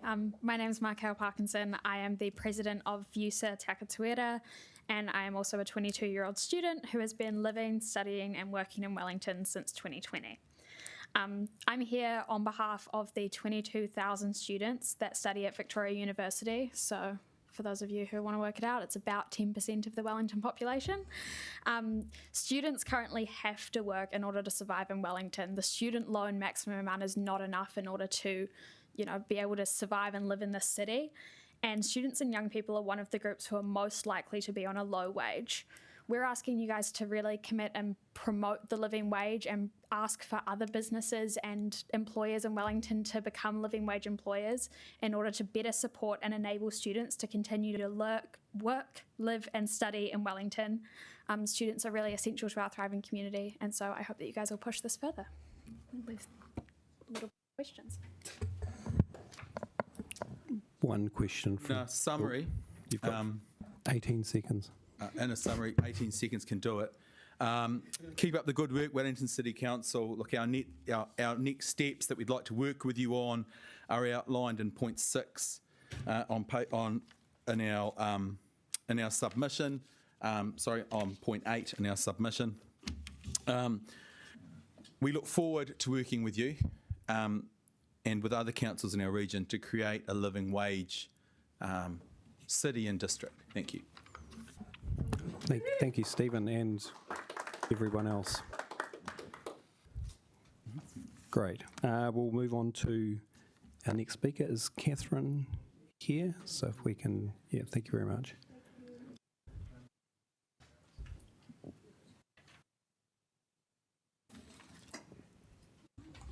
Good evening, Catherine. Kia ora, councillors. Austerity, austerity, austerity. Those are the three most important words you should be focusing on, and yet I'm still not seeing this in your 10-year plan. The focus needs to be on keeping rates down because the increases you are proposing are crippling. The council says it wants to get Wellington moving, but with rates increases like this, no one will be able to afford to shop, eat out, go to cafes, movies, or entertainment venues, especially coupled with the current job losses to the civil service. But there are two groups in particular who are being pushed onto the dung heap of life, our seniors and our women. As someone who fits into both categories, almost, I will talk from experience. I am dyslexic. I left school at 16 with no qualification. Most of my working life, I earned between 12 and 25,000 a year. I now earn approximately 40,000 per annum. I have brought up a child as a solo parent on a single income. I have never had a financially contributing partner. While many of you may be in homes with two-wage earners, there are many people who have never had this experience, or for some, even the two wages together would not be as much as one of your salaries. How are we meant to save for retirement? How are we going to live on pensions, pay rates, heat our homes, and put food on our tables? But for women in particular, this is even worse, as we have statistically lower lifetime earnings. Lower lifetime earnings may in turn impact on women's health, well-being, economic independence, and ability to save for retirement. Women experience a 20.2% gender gap on average compared to men in their KiwiSaver balances. The gap becomes more pronounced with older groups, with women aged 51 to 55 experience a 27.2% retirement savings gap to men of the same age. Women over 65 and over are more likely than men to be living alone in retirement due to their longer life expectancy. Gender gaps in retirement savings widen in every age group category throughout women's working lives. 23% for 18 to 25-year-olds, 27% for 31 to 35-year-olds. The average KiwiSaver balance as at the 31st of December 2022 for men was 31,496 compared to women 25,144. Women over 65 receive less income than men. Around a third of men 65 to 69 receive less than 30,000 per annum, compared to almost half of women. And now, with the heartless rates increases you are proposing, many are in fear of losing their homes and the communities that support them at an age when they are at their most vulnerable. If we want to survive as a society, we must build stronger, supportive communities. Don't destroy them by forcing people out of their homes, which the current rates increases you are proposing will do. We know the current rate system only works for couples with two incomes or people with well-paid jobs, and that is an unjust system. Which of you here today is actively lobbying the local government minister for a more just rate system based on income? A quick sum. When I get a pension next year, I will have $331 per week after tax. I currently pay $125 per week in rates, which leaves $266 per week for food, power, telephone, internet, doctors, dentists, house maintenance, clothes. And this is just before the increases. Please, for the next 10 years, practice austerity.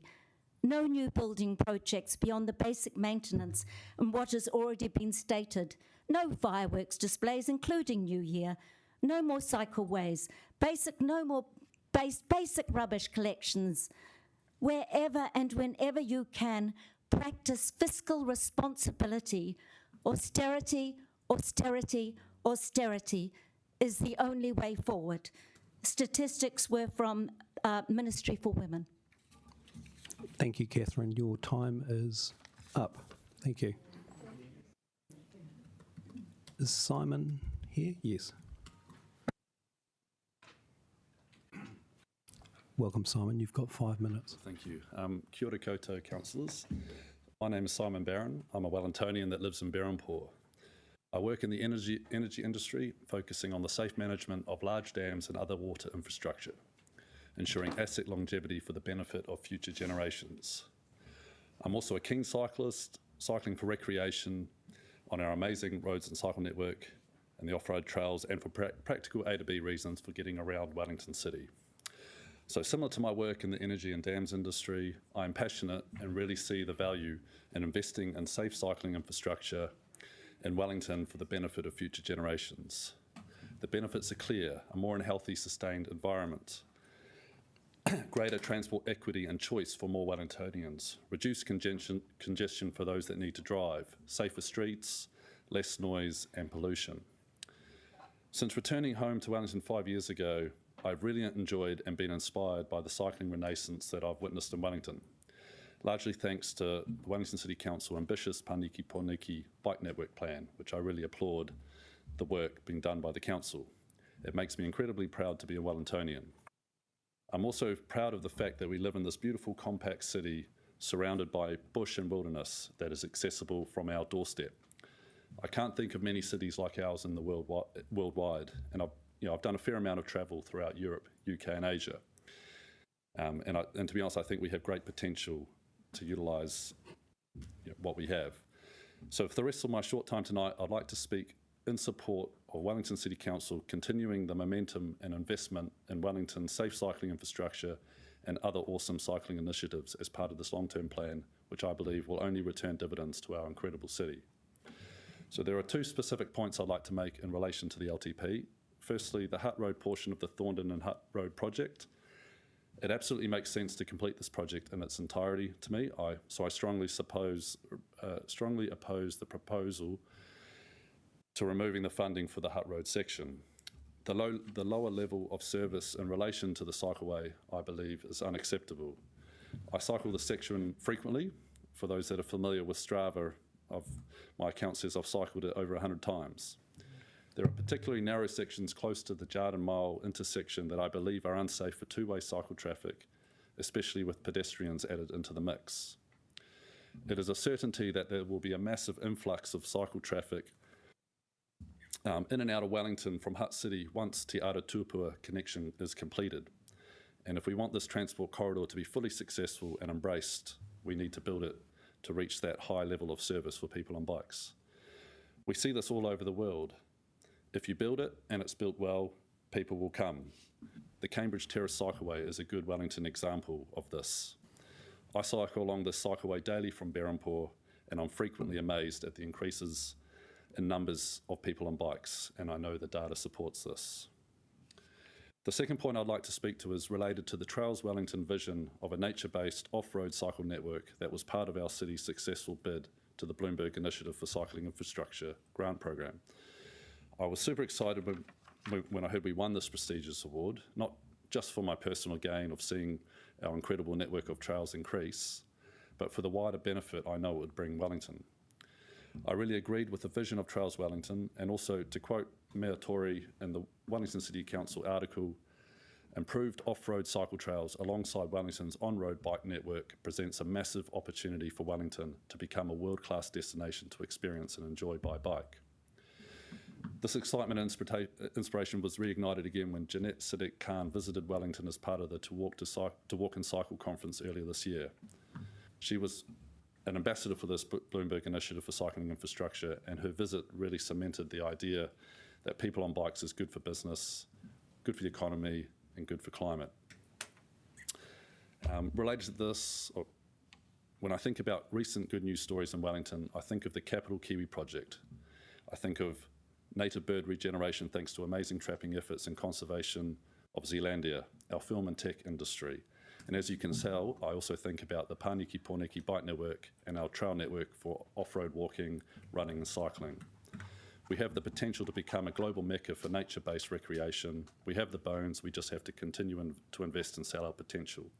This will attract and retain amazing people in Wellington, supporting our businesses, economy and contribute to our emissions reduction targets.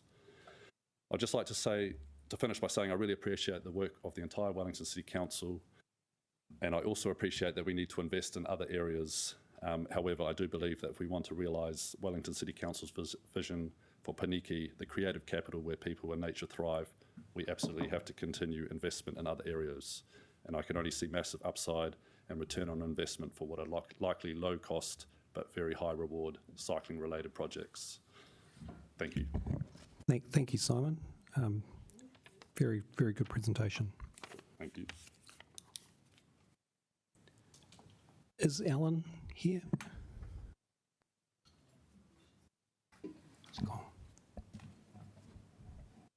Yeah, good evening, and thank you for the opportunity to express my views on just some of the issues within the long-term plan.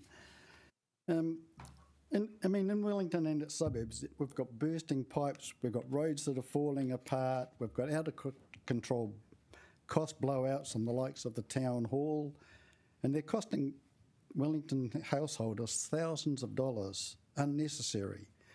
And to top it off, when I look at the long-term plan, spending on core services like the likes of libraries, they're taking favour over what I would call vanity projects. I believe council needs to focus on delivery of core services and basic infrastructure. Water, sewerage, drainage, libraries, parks, existing roads.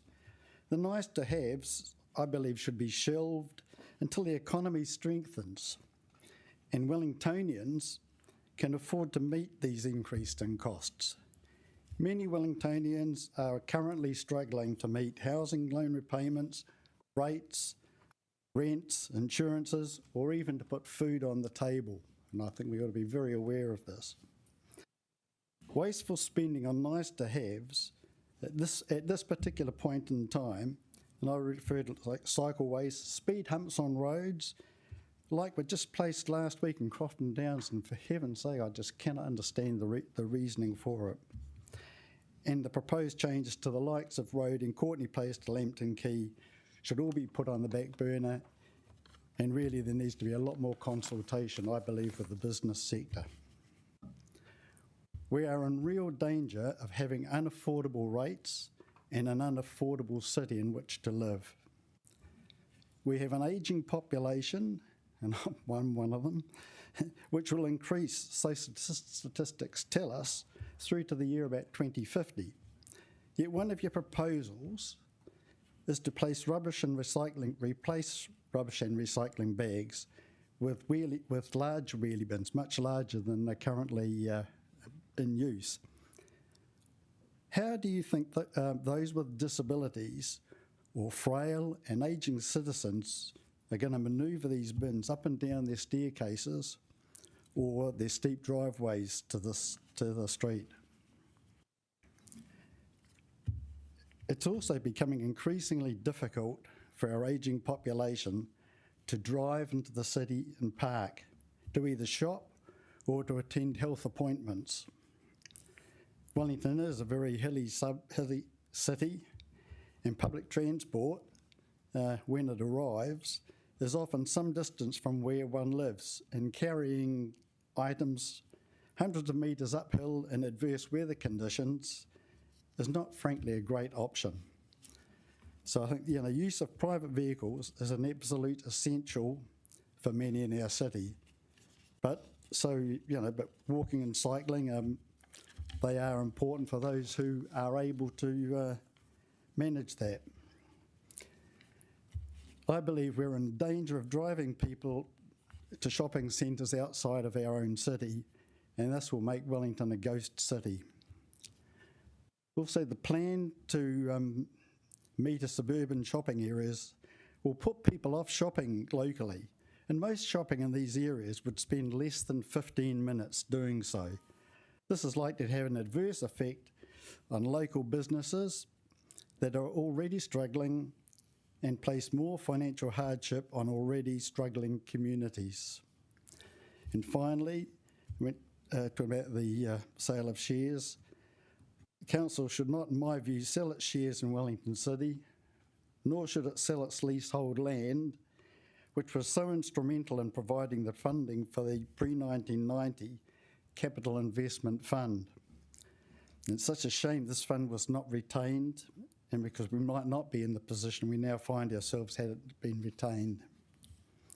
The selling of assets which will bring guaranteed income to the city will be lost, thus further increasing the burden on ratepayers. Now, I believe the focus really should be on core services, and it would be a good start to getting the city back on its feet again. Thank you. Thanks, Helen. Is Robin here? Hello, Robin.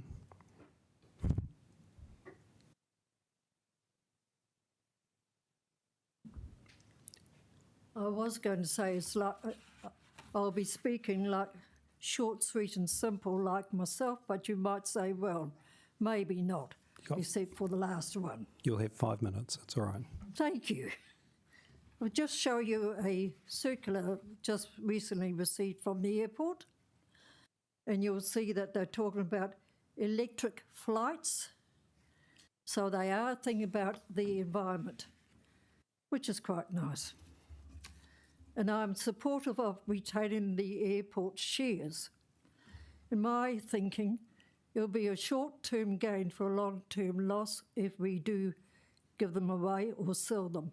We did that with electricity, the milk department, if you can think back further, and I'd hate to think we'd do it with the airline. We do have some influence with the airlines, believe it or not, with the airport. It has community representatives on it for the Air Noise Committee. I'm one of them. And I think if those shares were sold, there's no certainty we'll have community input into anything to do with the airport. It is currently undertaking, has been for a while, the insulation of houses within the air noise boundary. There'll be no certainty that that would continue if we sell those shares. And I would suggest, and other people have said it, of course, why don't we pursue the idea of getting the GST on the rates back from central government? Anyway, I'll say it's short, sweet and simple. Hopefully not too simple for you. Thank you. I'm struggling with it, but I'm simple myself, so it's okay. Councillor McNulty does have a question for you if you'd like to come back. Don't run away. So, thank you for coming in, Robin. Just the last gentleman stirred my thinking on this. I'm just interested. Would you have appreciated the chance to have an input on whether the town hall should have proceeded as part of the LTP consultation? Yeah, probably would have. And I would have probably said, do it, but do it when we can afford it. Because I always feel that a town hall is part of the entity and the identity of a city or a town. Thank you, Robin. Away and let it use for something else, you've lost that focal point of where I think a council should be sited. Nothing to do with the airport, by the way. Oh, wait, just wait. Councillor Abdurrahman. Cool. Thank you so much, Robin, for your submissions. You said about the noise related to the airport, and there is a small committee that you are part of it. Yes. Can you tell us a little bit what kind of gain you have got through that advice, giving advice to them, and then what it means, selling the airport means for the community in Miramar Peninsula?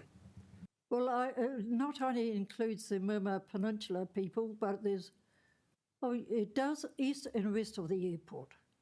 So it does include the peninsula, but further afield because it includes people from Rongotai as well. There's 5 of us currently, there were 4, and I think the airport in its wisdom or lack of it decided they'd keep me on and wouldn't have it down to a vote. So I have been on it for a little while. I think, I'm not going to say that they decided they'd insulate the houses because we are there as representatives from the community, but I don't think that was a barrier for them to insulate houses. And I don't know how many people wanted to know that the airport is doing it. They're insulating the houses within the air noise boundary. They're closer to the airport noise, more likely there to be more insulation, whether it's on the roof or further down, or whether it's on the side of the house or whatever. But there's certainly been a lot of work done, and it hasn't taken away from the money that City Council is getting. Which reminds me, offhand, I tried to find out just exactly how much money you got last financial year from the airport, and I couldn't get it. So I'm sure you were smiling all the way to the bank when you did receive it. And you would not be smiling if you didn't get it. But thank you. Thank you very much Right. for your patience. Thank you, Robin. We're going to move online now to Yvonne, who has 5 minutes.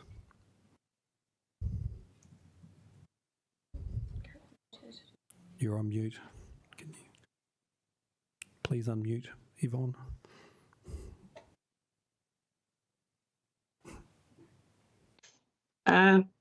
Yeah. Okay, thank you. Sorry about that. My name's Yvonne Weaver. I live in Lower Bay. I've got 4 points to talk about. Here goes. I support option C of increased spending on Three Waters. While it increases my rates, it's money well spent for the long-term viability of the Wellington community and environment. You need to increase catchment studies to stop infiltration of stormwater into sewerage systems and high rainfall events. As this is the main reason your ageing infrastructure and badly maintained Mile Point sewage treatment plant are not coping.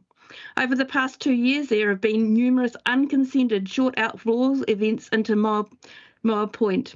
This means sewage that is not treated has all the rubbish that people put in sewage is flowing directly onto the beach by the dog pound.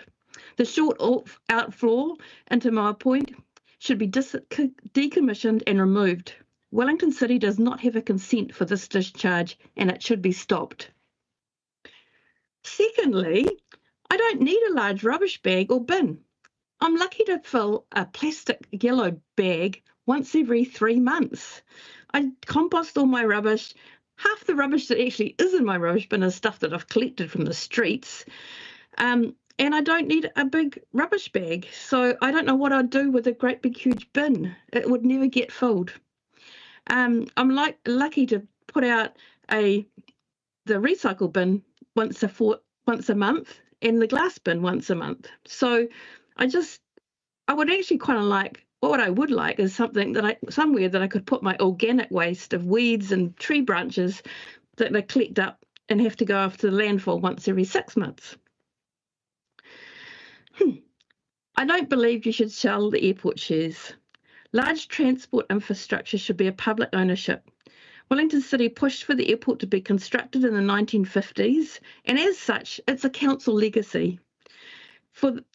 It's a legacy in relationship to where it is and how the airport was built and imposed itself on the community and all the landscape of Wellington.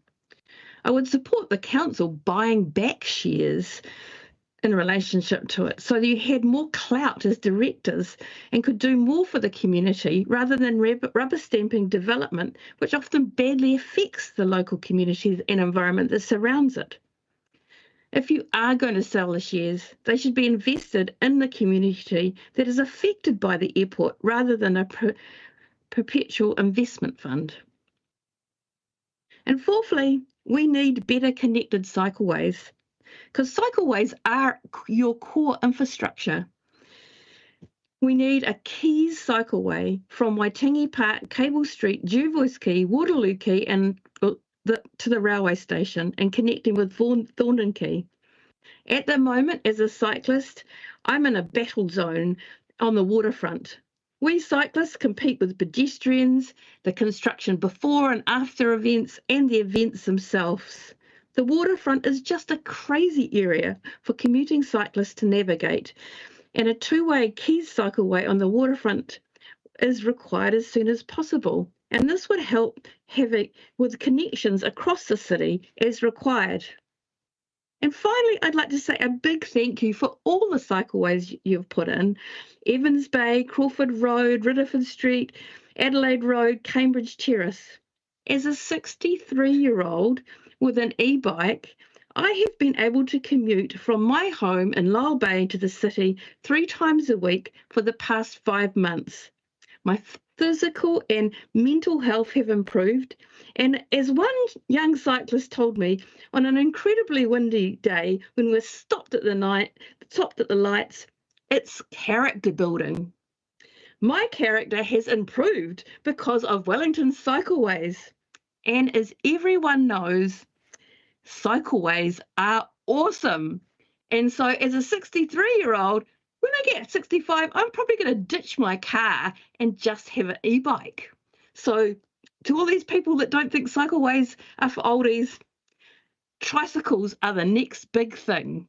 So e-tricycles, actually. So, yeah, that is my submission to you. Thank you.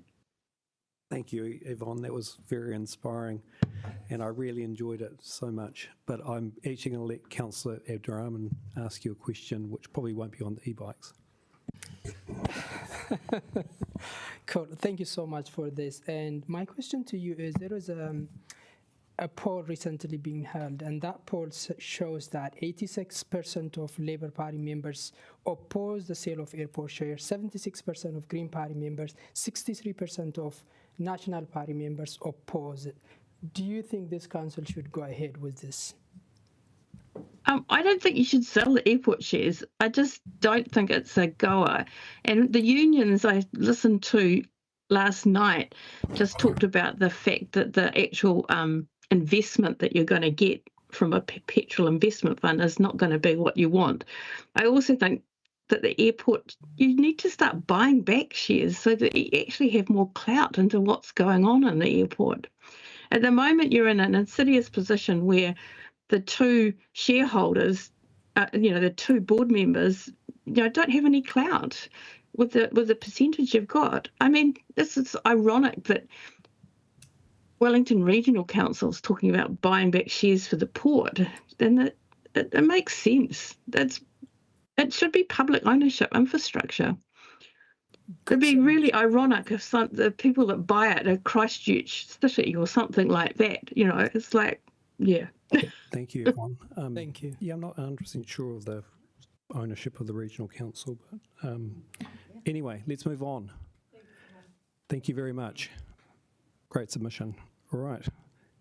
Can the one gentleman in the room please come up and speak, which is Reverend Stephen King again. And I think you've got Geraldine with you as well, Geraldine Murphy. So you have another 10 minutes. Hello, councillors. I've changed my hat. I'm now a Presbyterian. No, that's not true either. I am here this time as the chair of Inner City Wellington. Inner City Wellington is a residents' association who advocates for the residents of the inner city, and we define that in our charter as Buckle Street, Courtney Place, the Keys to the sort of railway station and the terrace. That's sort of us. We have a history of presenting to council. You'll find out we've done a lot of submissions, and we always say the same thing. And so I'm going to say it again. Already in the inner city, in the area that we represent, there's, at the old census figures, there was over 17,000 residents. So fundamentally, we stand and we represent the largest residential suburb in our city. Now, in your long-term plan, you want that to be larger. That's all the talk about, is increasing the number of residents in the inner city.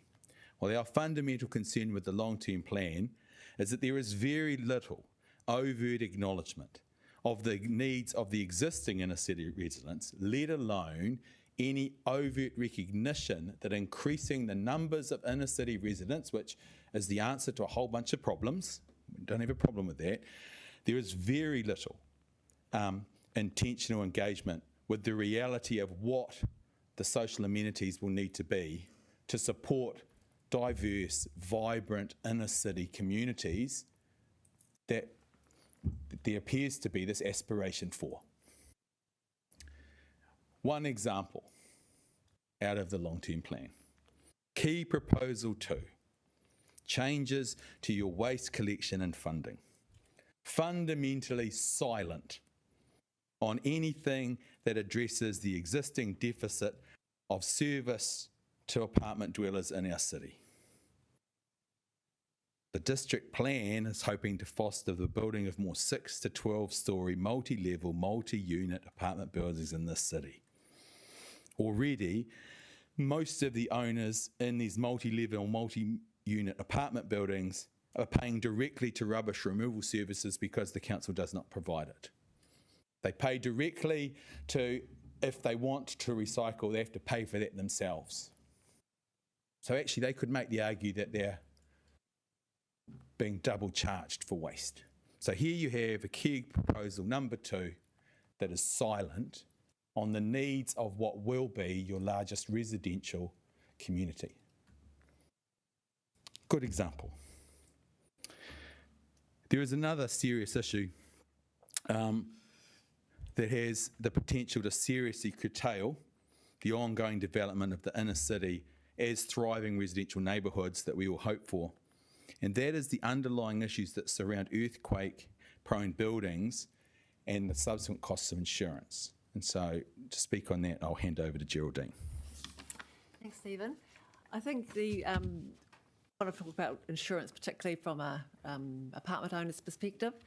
The premium costs for apartment owners are substantially higher than what an equivalent per value size standalone house is. In my example, in the long-term plan, was actually my cost for insurance for our share of our buildings insurance. And I think part of it is certainly it's affecting owners, existing owners' ability to stay in their apartments because they can't afford the size of those insurance premiums. And potentially it's also going to affect their ability to sell at a reasonable price because other people coming in have to be able to afford that price, or they're going to discount the price of the insurance premiums to cover that. The Unit Titles Act is a key issue for apartment owners, and while it's not part of the long-term plan, you've talked about insurance in terms of one of the reasons why the airport sales are being looked at for your assets. Well, the Unit Titles Act is an issue, as a constraint on apartment buildings and apartment owners for apartment owners, and the City Council has to get engaged in what that constraint is. So currently, it's been interpreted to be replacement cost insurance. That's been interpreted by the insurers and driven onto apartment owners. So we have no option, in theory, but to take out replacement cover.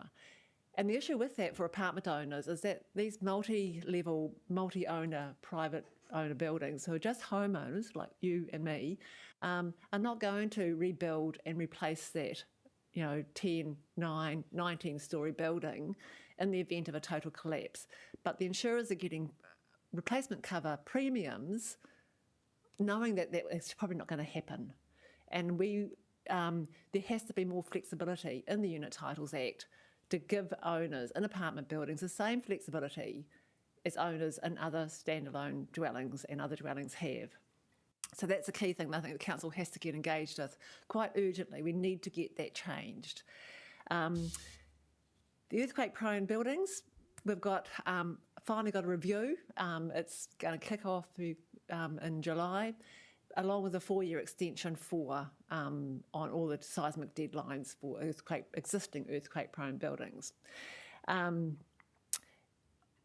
think WCC has got a raft of buildings that are earthquake-prone. You have to use that extension period and wait for the outcome of the review to determine what you have to do, what has to be done to any of the City Council buildings that are currently deemed earthquake-prone. We cannot commit any more funds to investigations and planning or resources into doing that, council staff into doing that when the requirements for those buildings may change.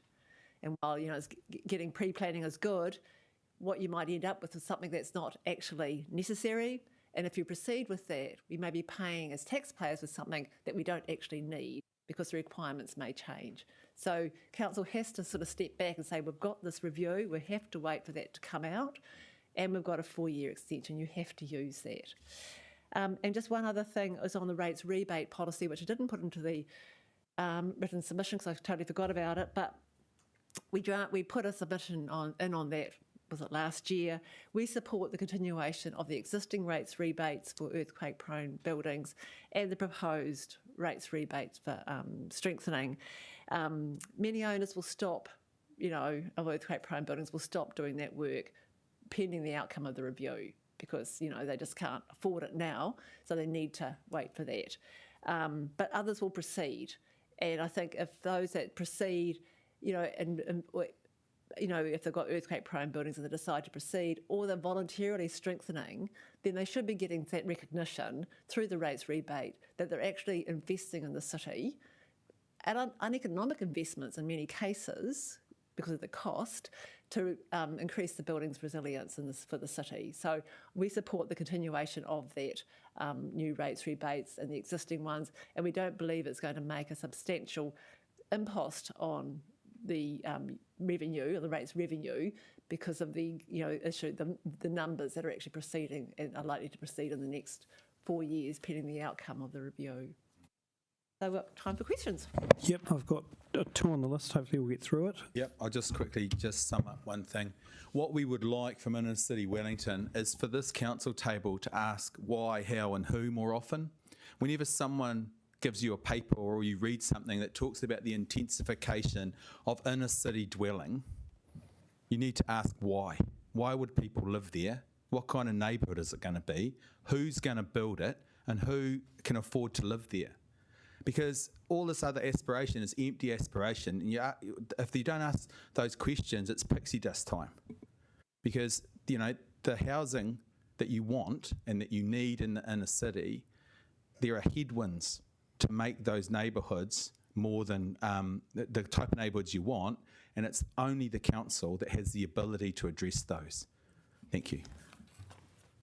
Okay, we'll start with Councillor McNulty.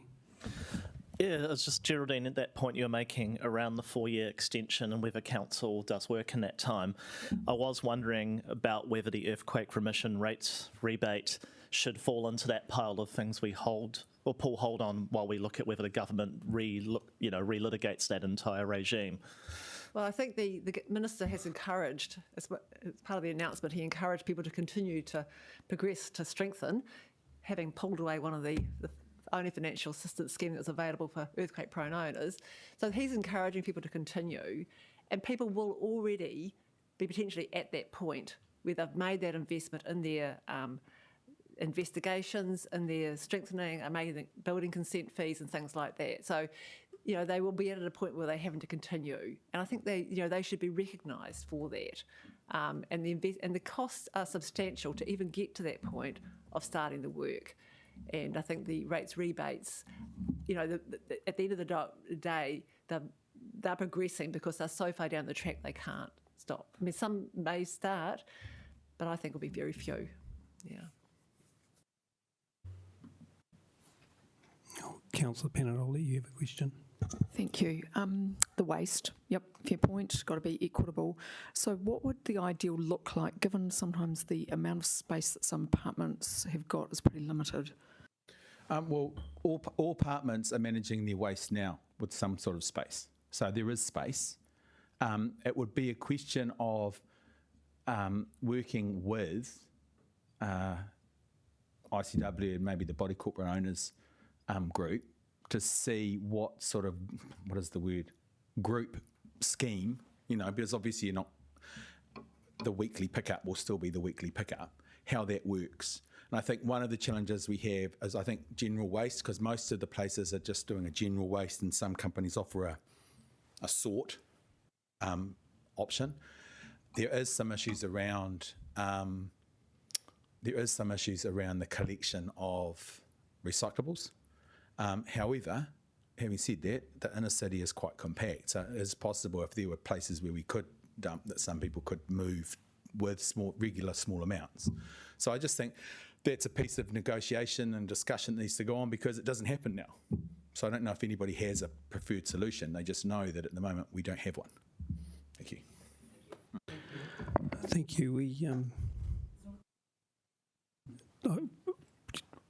I've never had a question asked of me, but okay, go for it. Okay.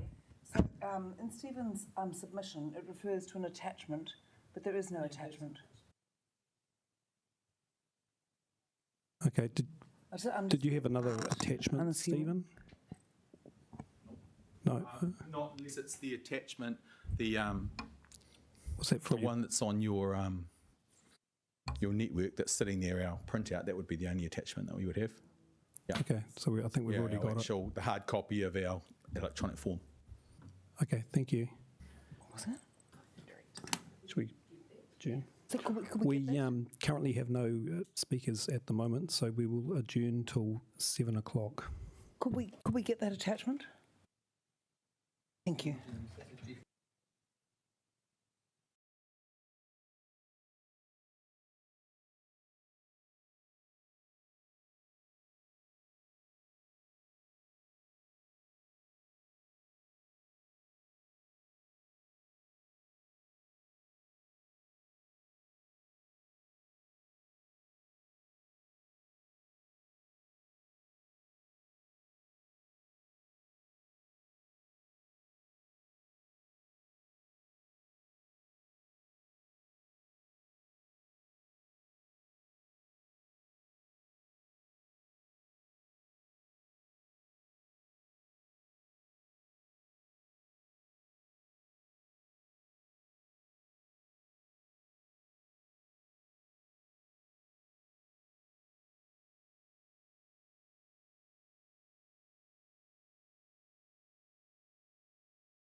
I won't ask if you miss me. Right. So we'll get, and we may have a bitty sort of end to the hearings depending on when people come. But as Brian is here and we are here, then I don't see any reason why we shouldn't talk with each other. So, Brian Shepherd from the Churton Park Community Association. You have 10 minutes, and we can, if you can include questions as part of that. So, over to you. Welcome. Councillor Matthews. Well, thanks to Mayor Whānau and councillors for the opportunity to speak to the Community Association submission. We appreciate the hard work that's gone into this document. We know it's not going to please everybody, and we know that there are competing calls for resources, but it's still nevertheless our opportunity to make our little point, so that's what we'll do. The first point is the context of this. Sorry, I'm having a have a drop of water or something.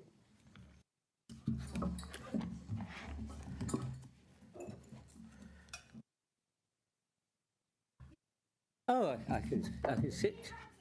Oh.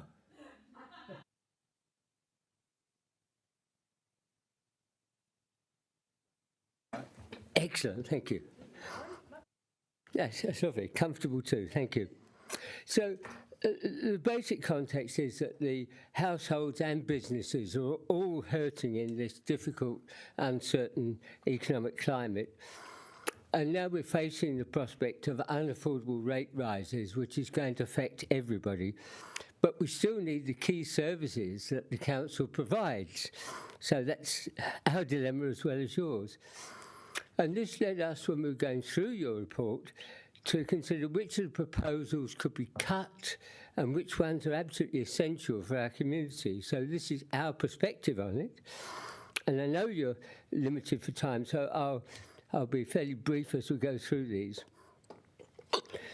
The three wards, there's four if I do them. No, that's one of the three. Good. Hopefully it's the right one. I hope so too. I think we're okay. That's good. Very good joke, Councillor. So, these services are arguably the highest need for greatest investment, but only with a corresponding greater accountability for the costs, the progress made and the delivery. So we believe that Wellington Water would need to keep contributing councils informed of budgets, expenditure and progress towards agreed outputs, and for the report to be subject to independent audit. This is too crucial to have perceptions of it just happening without control and governance. The rubbish and recycling, we think that the present system works well. Even within a small group ourselves that were mulling over these proposals, we had different needs for our rubbish and recycling. I compost and use worm bins and do all these things, and another on our panel generates huge amounts of lawn clippings, and we're just typical of the fact that everybody's needs vary. So we think the present system works well. It has the flexibility to accommodate those needs. And so we believe that the additional costs to ratepayers from the extended suggested alternatives can't be justified. On the matter of selling airport shares, we feel that the shares should be retained as there's too much risk and uncertainty in selling them. And that risk is at a number of levels. The basic one is just the one that everybody investing anything realises, the uncertainty of the markets. But the other thing is that there's still a concern in our minds that whatever we do here is something which sets us up for many years. So it's not just the integrity of you councillors for using that money wisely and as intended, but future councils as well.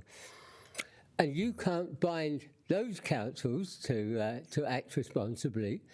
And so we felt that package of uncertainties meant that it would be too risky to move in that direction. It may be that if that government legislation eventually meets the books and there is something more watertight, we could feel somewhat differently about it, but we feel uncomfortable with that risk at the moment. The parking fee changes we strongly oppose. We think that they provide disincentives for people to support businesses and services in the area, and we need them to engage with those businesses and services for the viability of the city. Also, that they deliver very little revenue to justify those downsides. The firework display, I love fireworks, and I think that it's a Matariki or Guy. It brings the families out. They have an evening of enjoyment, and it makes the city one of those things that contributes it to being a livable city. And it's also a safe alternative to household firework displays. And I think that's a very important point. Now move on to suburban considerations. Wellington suburbs often feel overlooked in budget decisions. We strongly recommend consideration of the following. For the Kandala pool, the users clearly value this pool, and the only options offered was to close it or rebuild it. We note that technical analysis has identified several physical restrictions and risks at the site, but we still think that it could stay open in the way it is now. So we offer a third option, I think should be considered, which is just to continue routine maintenance so that the pool can continue. And that removes the $11 million rebuild cost. The Wagetown Community Centre, we support the logic of this sale for the reasons that are given in the document, but we do very strongly feel that the funds raised must be ring-fenced for other community facilities in Wagetown. It would leave a very bad taste if that money just got siphoned out of there and dropped into something else in the city. From our own point of view, a larger community centre, we've been campaigning ever since or just after our community centre was opened nearly 11 years ago. Churton Park's one of the city's fastest growing suburbs, and the centre was too small when it was opened. Room that's big enough for a very small gathering of people or a small exercise class, and another room that's okay for, well, we hold our committee meetings in there, and councillors will testify that we can just about get 8 people around the table, provided we have the windows open and everybody's observed their personal hygiene. So it's very small, and with a growing community like that, it's frustrating not to be able to have something that can bring the community together to build that greater understanding and sense of neighbourliness across our community. So we desperately need a larger community centre. Then there's a group of the options that you've got there, which are things like the continuation of Thorndon Quay and the Hutt Road project. I find it bewildering to go along that area.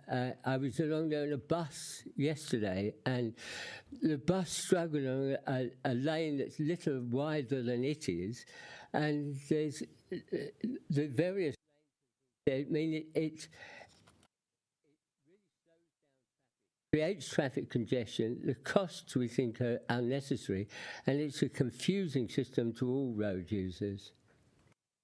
We're not convinced that the bike network is needed. It's poorly utilised, and especially in combination with bus lanes, with the sort of multiple lanes across the road there, creates unnecessary obstructions and delays to other traffic. And this again provides disincentive for the use of businesses and services in the area by creating barriers to their access. This is a particular problem with people with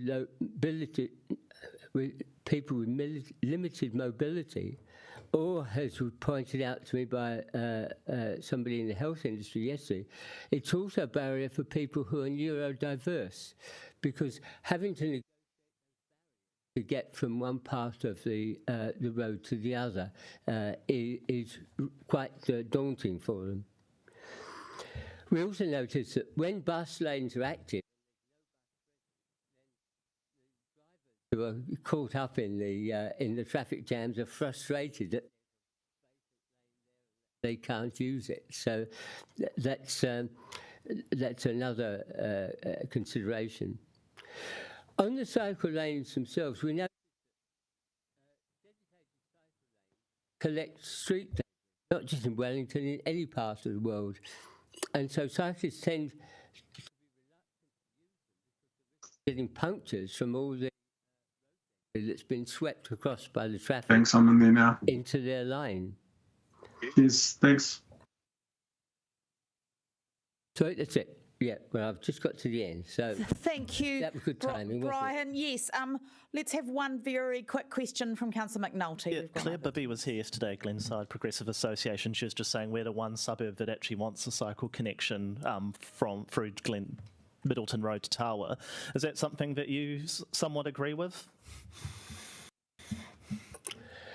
I think that road is very narrow anyway. I would feel uncomfortable as a cyclist on that road because of its narrowness.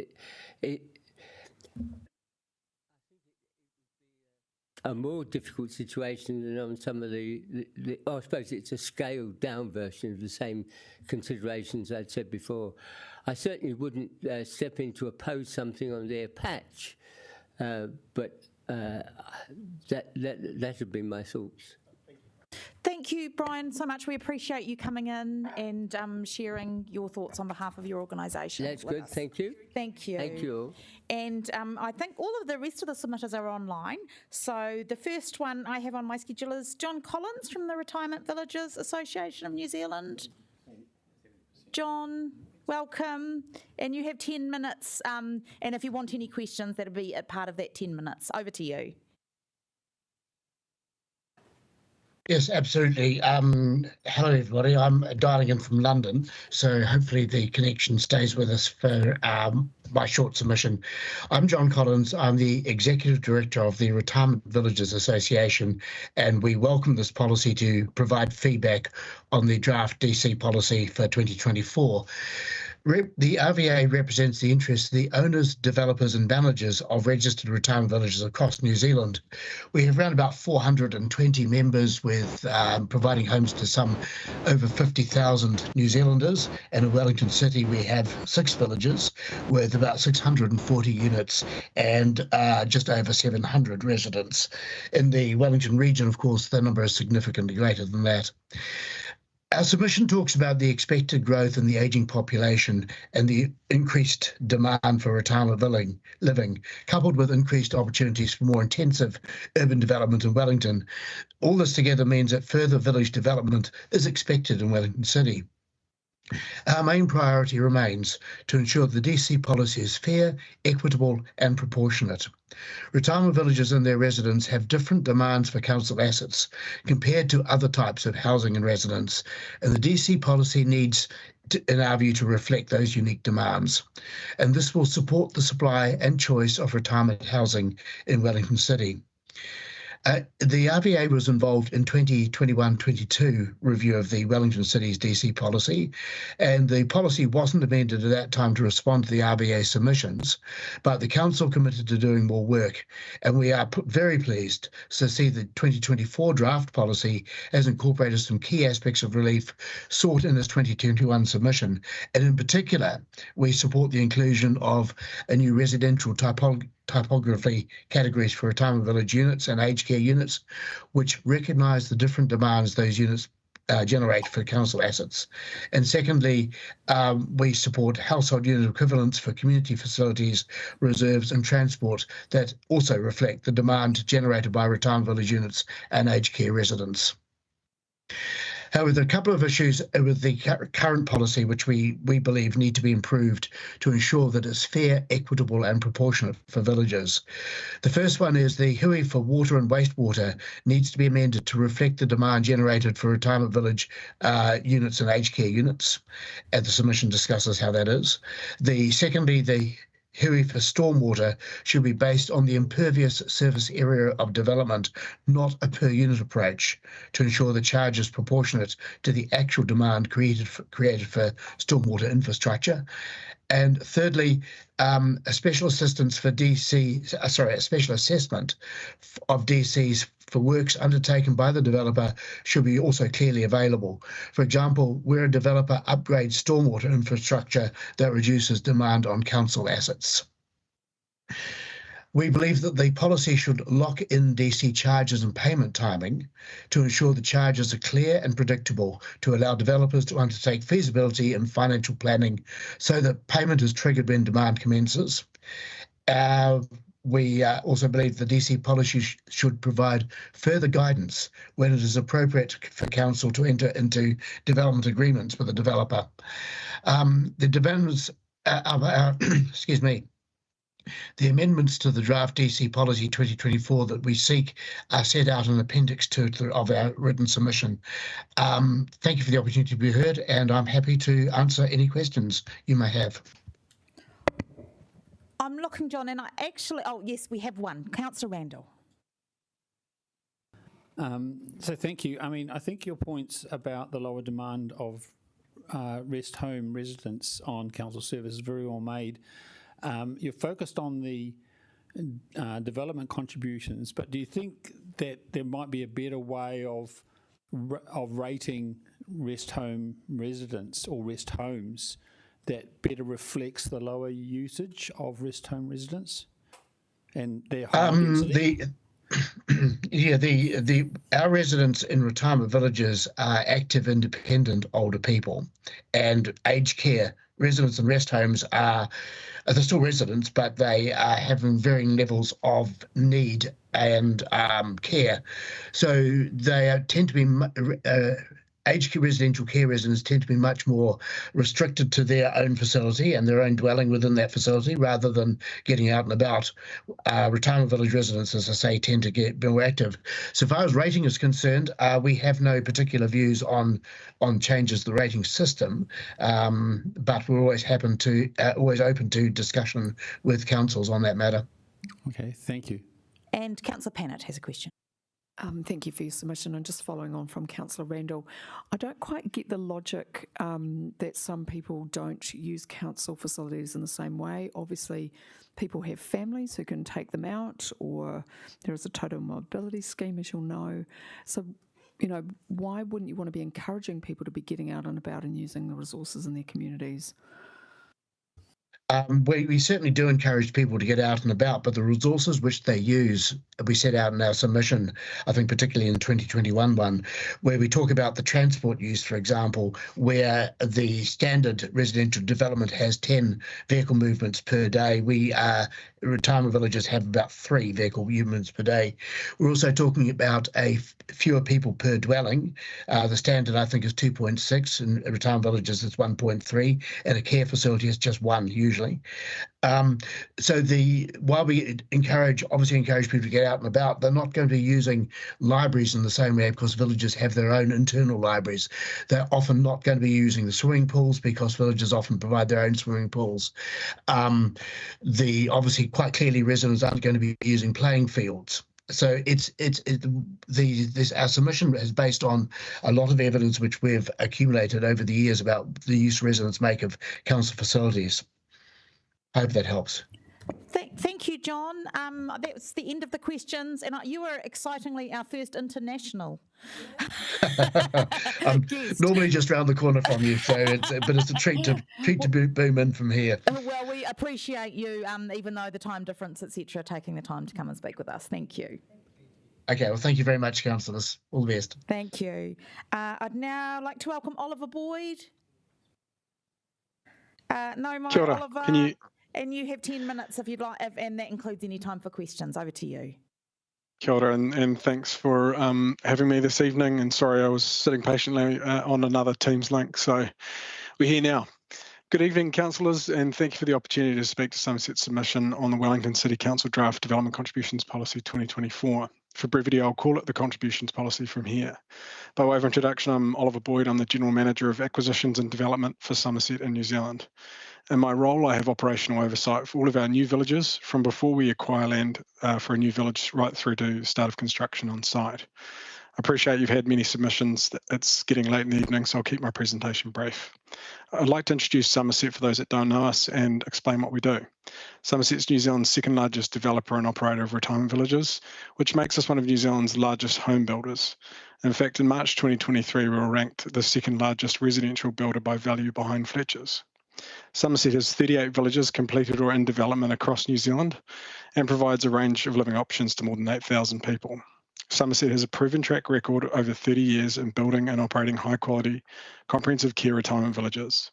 Somerset builds only new comprehensive care retirement villages, which means a full continuum of care is provided on site, as opposed to lifestyle villages, which have minimal or no care provided. Given that care component, comprehensive care retirement villages attract an older cohort, with Somerset's average resident age around 81 years on entering the village. New Zealand's facing a housing crisis, including retirement and aged care crisis, and Wellington City is not immune from that, with the city forecasting very high growth in the next 30 years, and particularly growth within the 70 plus and older part of the population. That population growth and demographic change will result in even further demand for retirement villages and aged care. It's vital that the regulatory environment recognise and provide for development that is required to meet that growing demand, and that funding for infrastructure is done on a fair, equitable and proportionate basis. Turning to the contributions policy now, as John mentioned, comprehensive care retirement villages like the ones Somerset built have a reduced per occupancy when compared with typical household units. Somerset's average occupancy for its independent units is 1.3 people per unit, and across its care units, occupancy is 1 resident per unit.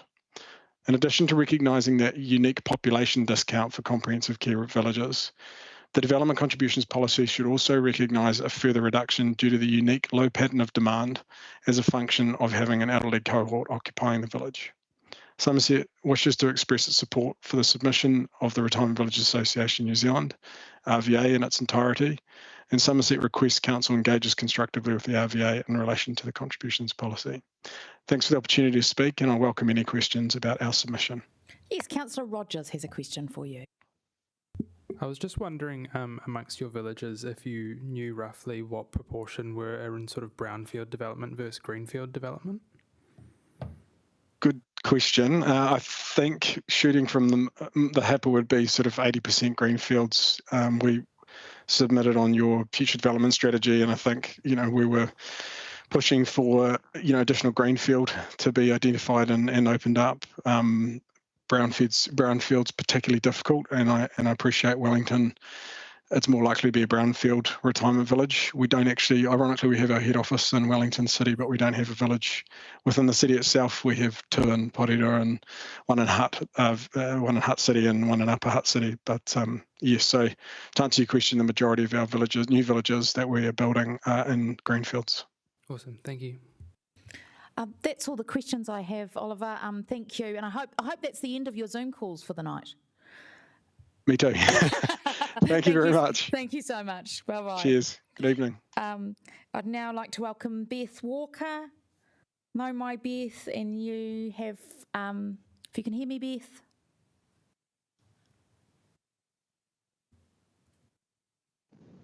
Oh, there you are, Beth. I can see you're returning to us. Kia ora. You have 5 minutes, and if you want to leave any time for questions, that's part of that time. Welcome.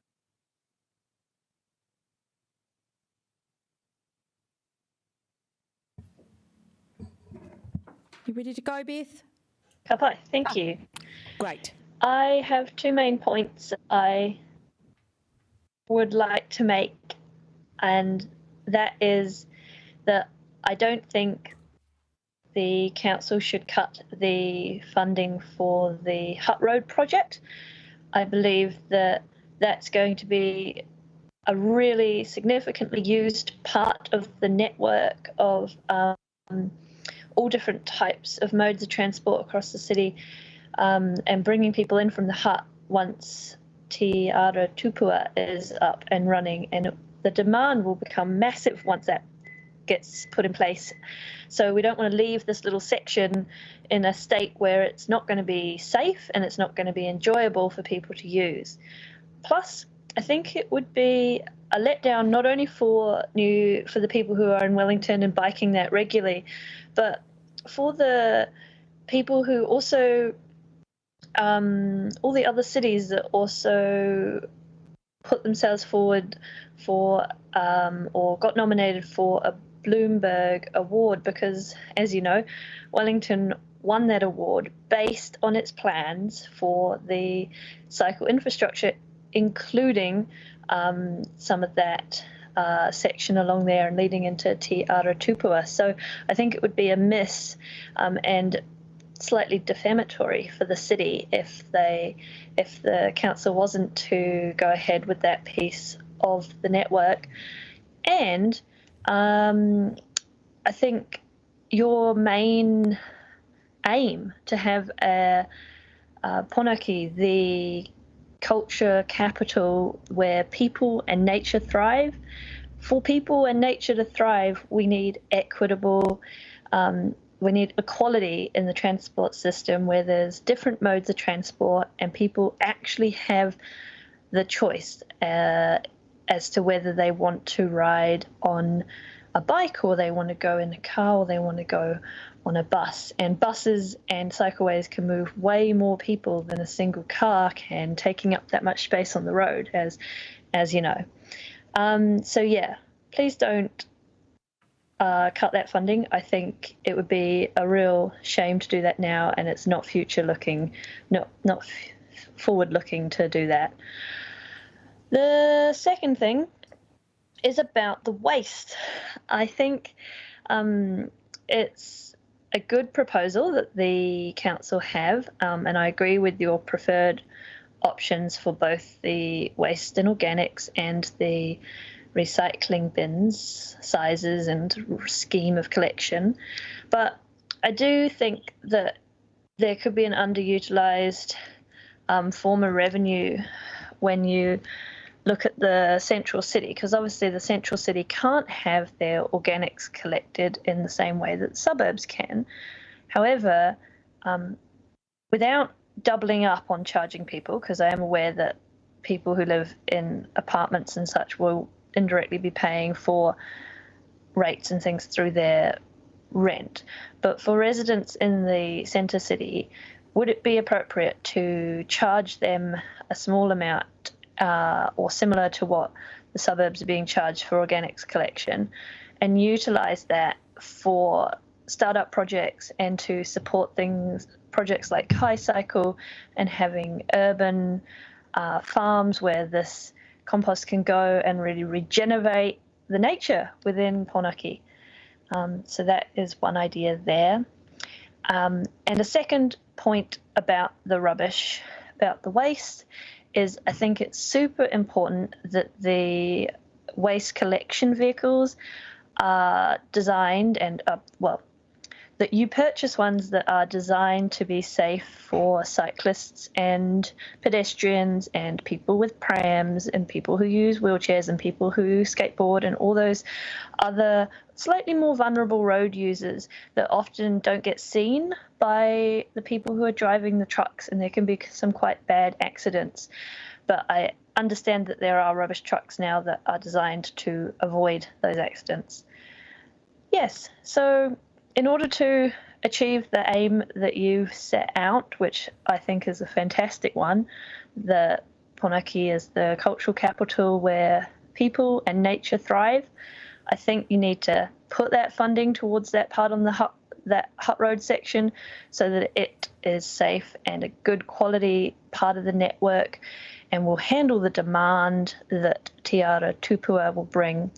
and it won't look slightly sad on our reputation on a global scale that we're rolling back on some of the things that we said we were going to do and that we actually got recognised for saying we were going to do. And then secondly, the waste. Thank you, if we could charge You've used up all your time, but you've used it very well, and we're very grateful for you taking the time to submit to us this evening. Thank you. Ka pai.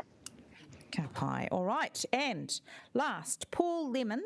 And Paul, let's try and see if it's going to work with your technology. I know you've been having some problems. Welcome, Paul. Can you speak to us, and let's see if we can hear you? We can't hear you, Paul, so I think we had a backup option where we were going to try and ring you.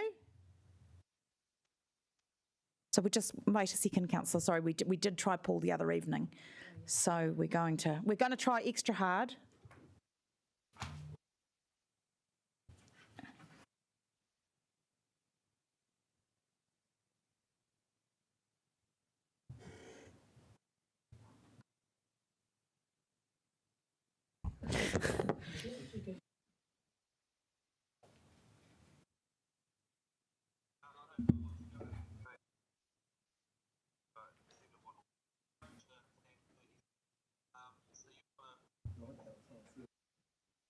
Yeah, I'll just chuck it by the microphone, and I'll put you on speakerphone. Wonderful. Alrighty. So I can see everything at mine and I can hear everything. But can people now hear me? We can hear you, Paul. You have 5 minutes. The floor is yours. Excellent. Thank you very much. So kia ora and good evening, everybody. So as was noted before, my name's Paul Lemon. I'm a Wellington City ratepayer who's lived in the northern suburbs for quite a few decades now. And I'm going to raise some items, and I'm happy to answer any questions following going through my list of items here. So the first one is in relation to suburban paid parking. Now, Wellington City Council should focus on alternative job creation and revenue collection and infringement notices and fines for illegal parking in the suburbs. Illegal parking being defined as that not in accordance with council bylaws and parking rules. Wellington City does not have a single multi-storey shopping centre in the whole city confines, including the suburbs, which leads to Wellington City residents and visitors travelling to various locations around the city to fulfil their shopping needs. Proposed introduction of paid parking will impact local businesses and ratepayers to the extent that they will increase shopping outside of Wellington City in places such as Lower Hutt and Porirua, where the likes of 4-hour free parking is available. The proposed paid parking locations, by and large, are located out front of or near to small businesses still recovering post-COVID who have had RAM rate upgrade costs and a drop in business due to the cost of living crisis. Introducing paid parking, in particular to the likes of Newlands, Johnsonville and Tawa, will just see people drive to Porirua, Wellington City businesses and ratepayers suffer as a result. The Wellington City Council 10-year plan refers to proposed parking changes in suburban centres to better manage high demand. What is the Wellington City Council's evidence or data to support the availability of parking as being a problem? As to, how did Wellington City Council evaluate whether excess demand was better, worse or indifferent compared to the impact on local businesses and on residents, including those who might not be all that mobile? What is the evidence basis? With the proposed paid parking in Wellington suburban centres, such a move would also reduce not just local business transactions, but also interaction and face-to-face contact of people in the community. More people will turn to online shopping sites to fulfil their shopping needs at the expense of Wellington City businesses. With proposed parking on weekends, there is also a social and religious impact of people not having the freedom to go to church on their Sabbath day if they cannot afford paid parking. The cost may prevent attendance, and for me, that is unacceptable. If the Wellington City Council introduced parking to attend church services, this could not only impact churches' ability to operate and function effectively, but could also reduce the beneficial impact churches have on communities and the wider society and what churches are able to offer to their community. It is simply not the appropriate time to be introducing paid parking in suburban centres in Wellington with the cost of living crisis, high inflation, large number of public sector job losses leading to significant unemployment in the capital. Second item I've got is actually in connection with weed spraying. Now, my community's been advised that the product used by council contractors for killing weeds in public places and walkways in Wellington City is Roundup, which uses glyphosate as its active ingredient. This product has been withdrawn from the US residential market due to links between exposure and use and the non-Hodgkin's lymphoma, with a large number of court cases pending in the USA. Roundup owner Bayer has allocated a significant amount of funds to conclude outstanding court cases. Wellington City Council and their appointed contractors need to look at alternatives, preferably New Zealand and locally made, that are not known as being damaging to people or the environment, and for which vigorous testing and analysis has been done to establish a safe for public use position. The third item is risk from land where pine tree felling has recently progressed, being impacted by flash flooding, severe storms and rainfall.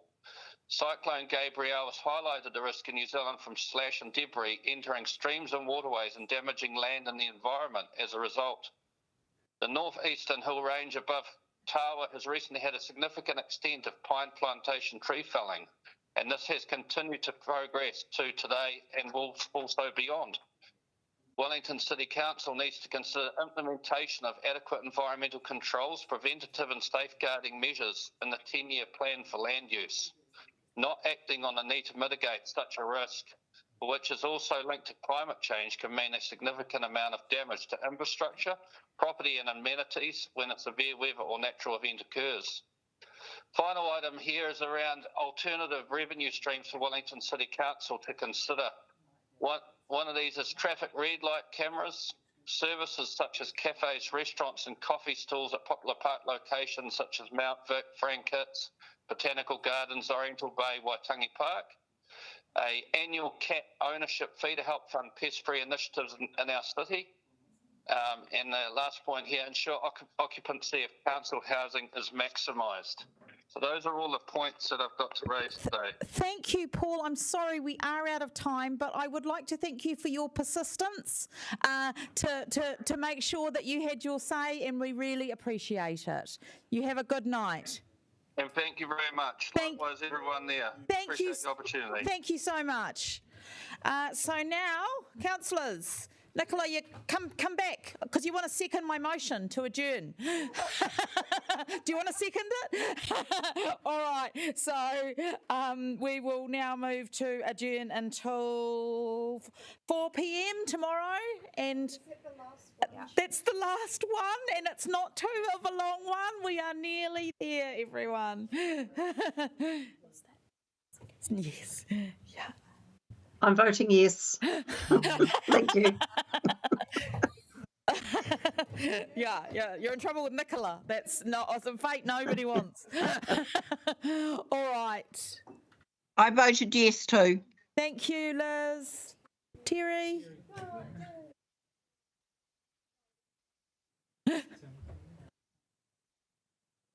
Thank you so much, councillors, for staying so late.